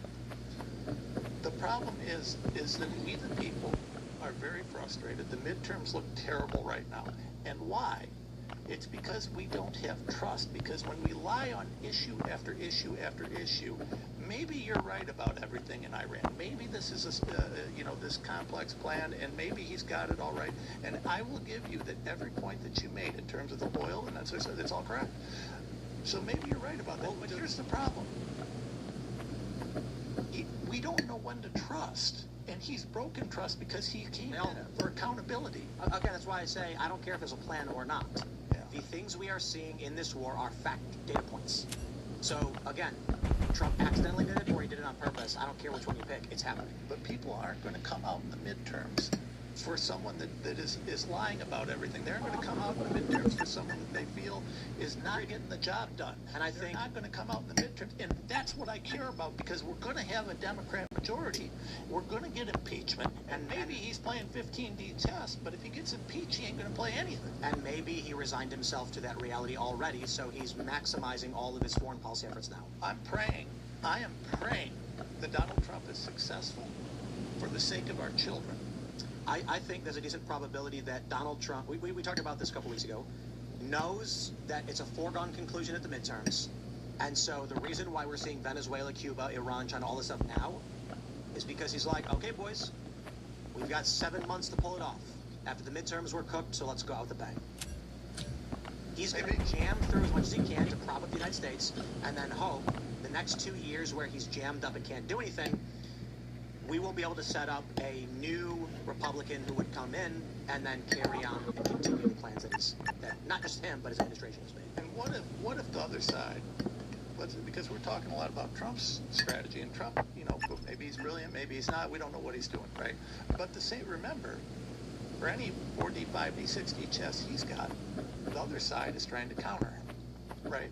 So maybe with all of these things you're doing, are they setting him up to look bad, to look worse, to look this, so that they can undo it? I personally think there's a huge movement to try and destroy. I think yes, but you can't undo it. MAGA, the division. If Trump chokes out China for 4 months, that's not being undone. Every day China's without oil, they're in serious trouble. They've already had a financial crisis for a long time. If Trump gets impeached, in let's say 7 months, he wouldn't. It would only be in the House. They're not going to lose the Senate. No, they're going to lose the Senate, but they need 60 votes in the Senate. Okay, yeah, exactly. They're not even going to have a majority in the Senate. No, they're projected to have the majority in the Senate, yes. They need four seats? Yes, they're projected to take 4 seats? I just pulled up the Cook political report showing that they're all shifting Democrat. I think that tweet explicitly said, it's only going to be 1 to 3, and it would The prediction markets have Democrats sweep. So maybe I'm wrong, but you guys had my buddy Seth Keshel here a while back, right? Yeah. So Seth is probably the most accurate election guy on the planet. He thinks that we're going to hold the Senate. Yeah, fair point. 270 to win does. The prediction markets have it for Democrats. I agree with the prediction markets. I'm going to go out and I'm going to say this, and listen, and Seth is going to give me a hard time because we're buddies, and I mean, the guy is about as accurate on elections as can be. I'm going to go out and just say that I disagree with him unless Trump pulls off some real magic between now and the election. He's going to have to do something massive, or I think the Democrats sweep. I disagree about having to do something massive. I think the only thing he needs to do is end the war in Iran, and people need to see gas prices return to what they're used to. And I think that will. I'm only saying that will save the Senate. I don't think the Republicans can win the House under that. Yeah, I don't think the Republicans can win the House at all unless the economy is going gangbusters. If there's a massive increase in economic activity here because of what happened in Iran, right? Because of what we're talking about with China, there's a big boom in the U.S. and people start making money in the next 6 months. Then I think the Republicans can, not will, can. It still comes down to the people that are running. It depends on the campaigns that they run. If the U.S. doesn't have a big boom economically, the Republicans cannot. The only way they possibly can is if there's a big boom. What about the election fraud? I haven't. Yeah, if Trump's executive order already on the postal service that they can't transport mail-in ballots for ineligible people, that the game may be changed right now. Yeah. And the question is, will Trump deploy ICE and DHS into key swing areas to inhibit any potential illegal voting activity or things like that? It's all going to play a big role, and we got to see how it plays out. But I guess the question is Trump ready to go to actual war, like political warfare? Yeah. Meaning the use of law enforcement for control of elections and things like that. Well, we'll see. And Tim, my follow-up to that is going to be this. We all hope that Trump is the guy that we fought for, and we all hope that he's playing 16D chess, but we've got a lot of lies.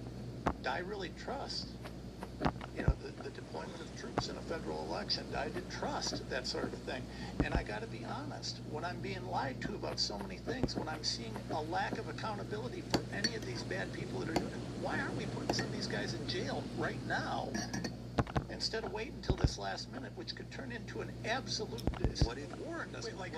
What if they don't actually have enough evidence? Because I think we agree that to indict someone and fail at putting them in jail is worse than not indicting. What if they just don't have enough? Not saying that they are good people or that they didn't break the law, but what if they don't have enough evidence that the people that have made accusations are not credible enough, or they don't think are credible enough to a jury where they feel like they're going to actually put people in jail? Because that's something that people don't talk about, right? People always say, we need to put these people in jail, we need to put these people in jail. as if just saying, you should go to jail, you should go to jail, you should go to jail, as if it's an authoritarian country where you can just say, well, you're accused, you're accused, you're accused, and we think that there's a preponderance of evidence, so we're just going to put you in jail. That's not how our government works. That's not how the DOJ works. If they don't believe they have the evidence to convince a jury, they're not going to indict. What if the situation is they just don't think they have the evidence? So I would agree with you in 100%. Because you're a lawyer. I am a lawyer, and maybe I'm not a very good one, but you know better than me. You know, I mean, I'm just the guy that yells at a stick, you know. But so, fair enough, right? Fair enough. But here's the problem.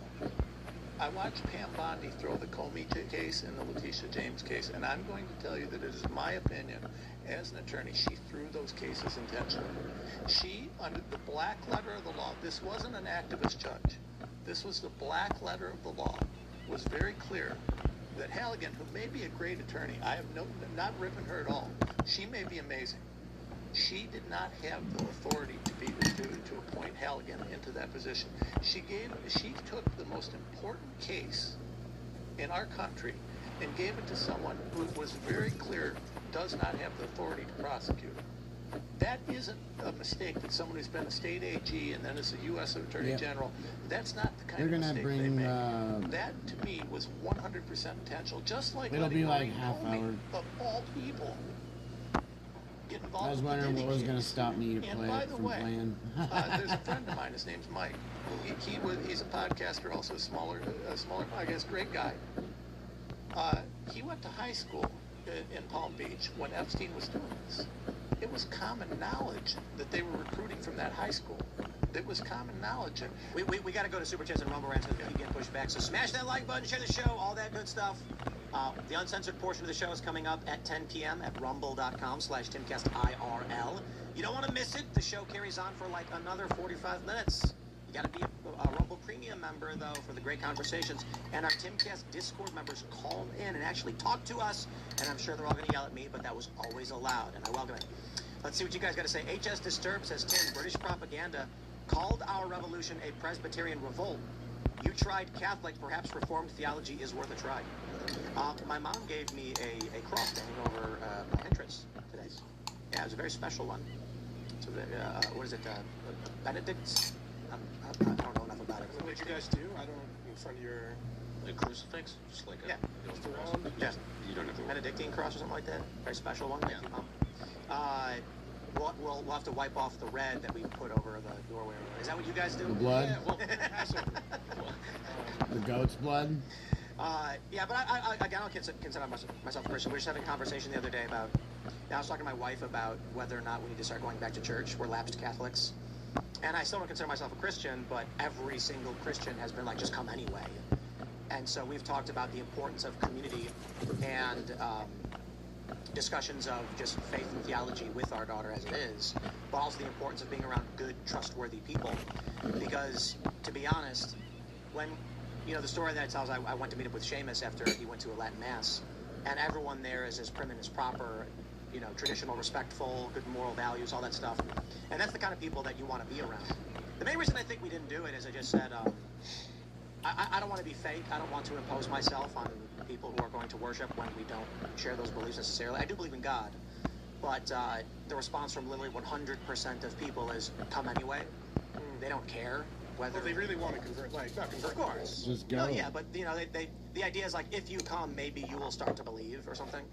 But for us, it's more so about being around people that we believe are good, honest, trustworthy and things like that. And having... our daughter grow up around people that we think are good and trustworthy.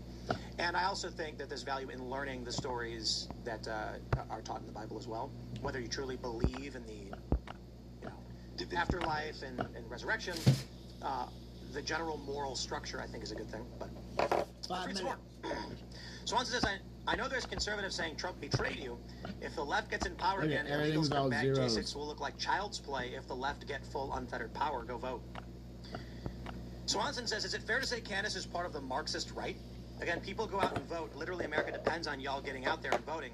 America will not and cannot fall to the left. I mean, I am proud to say that our member of Congress is Riley Moore. If you guys know Riley, he's fantastic.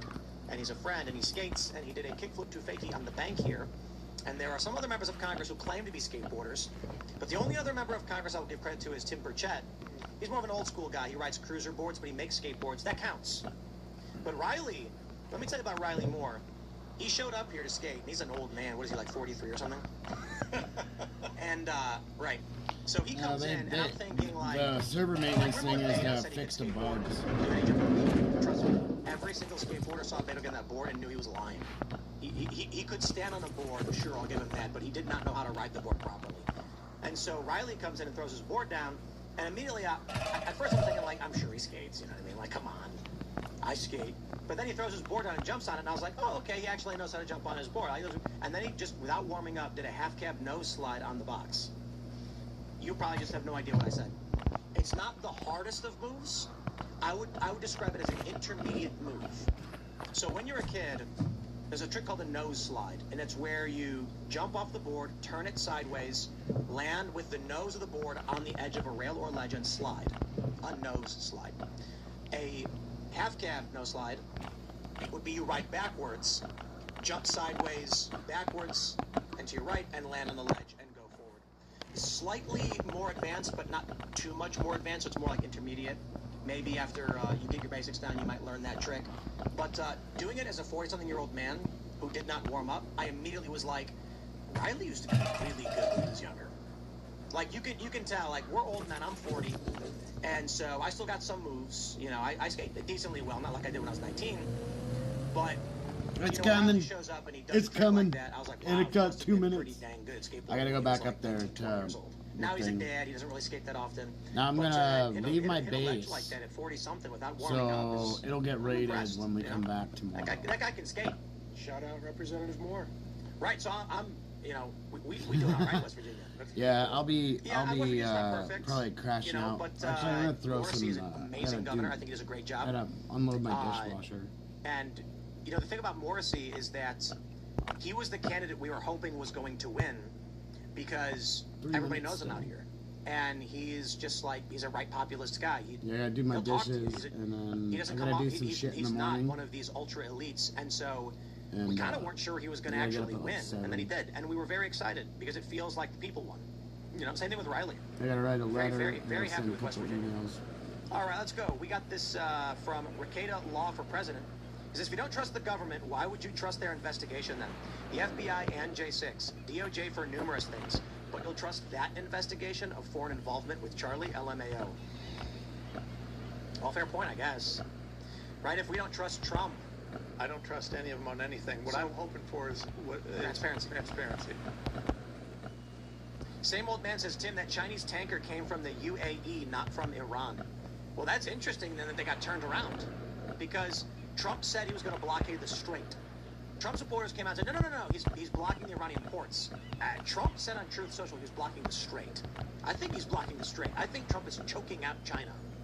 I think that's what he's doing. I don't even know if it's Trump. I think it's people around him. I think on a quick point on that, I saw on Monday that there was a Chinese tanker that did go through. It's a fascinating game of chicken, though, because in order to actually enforce a blockade, you'd have to embark on the Chinese tanker, and that would be a gigantic escalation, obviously, and something that the president would have to consider before actually moving forward and doing. And who knows if he would actually want to move forward with that, given that in 1 month he's supposed to be visiting China and having a face-to-face meeting with Xi. So it's an interesting game of chicken, right? Like, was the U.S. military really going to board this Chinese tanker and enforce this blockade? Well, we'd have to find out. I don't know why people hit that skip button.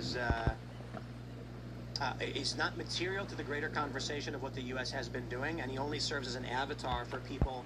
You know, people often talk about that politics in this country is wedge issues that people bicker about, and in actuality, the machine just does what the machine does. You know, I wonder if Trump got the message when they threatened to put him in prison and said, "You win."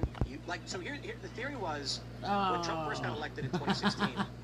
He had a meeting with a bunch of elites. I was outside the building when this happened. It was a big deal. We were in D.C., and Trump was going in for a meeting with prominent Republicans after he had won the primary. And the scuttlebutt from the journalists that worked in politics was that Trump was not See you supposed guys to tomorrow. win. They're surprised he won, and now he has to go and meet the leadership, and they're going to lay out the game plan for him. I'm gonna go. And Trump Yeah, went I gotta in there, do. and they I gotta said, write some shit in the here's what morning, we're doing and why. and then And I Trump gotta go went, to an nope, appointment at 11. I'm not doing any of that. And I gotta You're shop going to do what I want. and I'll I'm be in back charge. here. And they said, you don't understand. This is how it works. And Trump said, you don't understand. This is how it works. So they impeached him. Yeah. They did all these nasty I'll be things to back. him. They So tried to it'll take his be the business from game, him. and you guys And as the will theory be able goes, to jump back on the game in 30 minutes. And so now I he's know back that's gonna in, suck and dick, but or at 20 minutes, something like that. I think it's like 20. So, yeah. I'll see you guys tomorrow. How many hours we got today? We got almost 6 hours in, but it's all good. It is 10 or fuck. It's 12:16 my time, so it's midnight my time. So I'll see you guys tomorrow. I'm gonna go watch Sherlock Holmes. This is one of the things. If you have I don't have problems going to sleep. Like, if I see a fucking... Like, I watched Interstellar last night. Holy fuck, man. Alright? So, if you are like me, I'll lay down and I'll watch a movie. Yeah, my little girl's fucking giant fucking thing there. There's Gizmo also. That's my first teddy bear. That's my little girl's little bunny. But yeah, I'll lay here with my phone, pass out. The thing is, if you watch a movie that just like kind of like, I don't know, you're kind of into, but you already know the whole movie instead of a new movie. Okay? Oh, there's the fucking sticky spot. I was wondering where the fucking sticky spot was. Oh, I see it.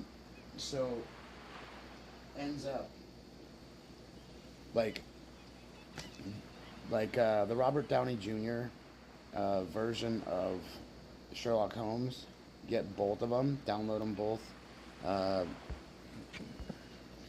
show you. So get movie downloader. All right. You can get movie downloader. You can go and download any movie that's going on here. We could make this thing vertical for a second. So all the brand new movies that are out, you can go and download them. The fucking Bride sucks dick. This brand new fucking movie sucks dick. This one with fucking old boy, that sucks. Fucking Crime 101 sucks dick. Like, all of them suck dick. And watch out, in Pouty Fish, this pout fish, there's a frequency that pops out that hurts my fucking ears super bad. So be careful if you have, yeah, you know what I mean with frequencies. But yeah, you can go through here and download some shit. So like,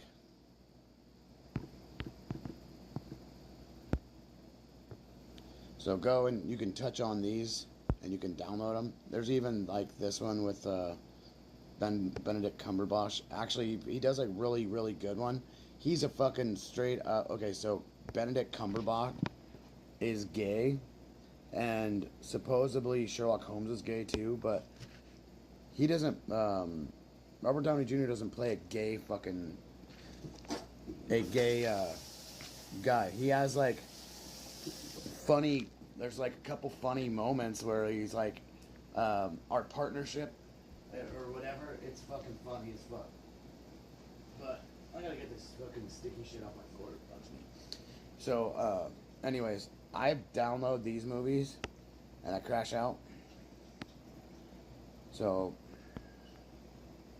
Game of Shadows and that first one. There's other ones too. The private life of Sherlock Holmes is really fucking weird. But a lot of the stuff, you just go and download. Sherlock Holmes' smarter brother. That's, what's his name? But these things will have an ad that usually pops up like this. So you want to shut it off, but you want to have a torrent. See how I have Interstellar there? There's a new goat thing. As you can see, Crime 101. I watched it. It sucks dick. So we're gonna fucking delete it. It has 62 files attached to it. What the fuck? So we have Hitman, Agent 47, Multiverse of Madness, Patriot, Clerks 2, The New Frankenstein, Tombstone, Sound of Freedom, The Root Cause, for all the root canals and everything else, people getting their teeth pulled, Moloch, 300, The Offering, PCU, Blue Angels, this shit's dope as fuck. Late Night with the Devil, this movie's nuts. So Davis Bay and Dandelion, I tried to delete that, it like won't delete. Watch, it won't delete. Then there's Twisters, but yeah, we got all these, and it's, yeah, anyways, so you can go and download the shit, right? Sherlock Holmes. Obviously, I'm not going to be playing that for y'all, but yeah, that's what I'm going to be doing. I'll be watching that, and I'm going to unload my dishwasher, and I'm going to crash out. So I'll see you guys tomorrow, probably around, like, in the afternoon. So for a quick one, and then it'll be at 6:30. I'll pop on Wednesday until tomorrow until I crash out. So, and literally I'll probably just take my stuff, because you want to see, that's where I game. Like, I have a huge aquarium right here. There's a turtle in there. It's a synthetic river. I have all my autographs sitting right here. Chuck Mangione, there's the Romantics, David Copperfield, like I know him. I'm not kidding. And then there's like Ted Nugent. That thing right there is where my finger's at. I'm pointing. That's the whole band of Van Halen with Eddie Van Halen's autograph on it, which nobody can get, which is pretty dope, because my dad and him were like that, because my dad was like a coke dealer and a roadie. So, but yeah, we have tons of shit. Look, there's Mike Love from the Beach Boys. You guys know who Chuck Mangione is? Actually, if you probably do, if you listen, if you watch the first what do you call it, Doctor Strange, where they're in surgery, and there's doing that music trivia as he's doing fucking brain surgery or some shit, or nerve surgery, and fucking, like, they're like, oh, Chuck Mangione, 1979, and he goes, no, it was this. He goes, oh, no, it charted in 1971. It was actually 1970 or 1969 or some shit. Anyways, kind of nuts, but my dad has way more than this. I have so many ticket stubs that I need to do a whole collage of a thing with all the stuff in it. So it's gonna look fucking rad when I'm done. But yeah. Anyways, I'll see you guys tomorrow. Take care. I'm gonna grab a couple things at the store. Other than that, because I'll have to do a quick Costco run, and I'm hopefully it'll be fast. I'm hoping. So see you guys tomorrow. Have a good night. Peace.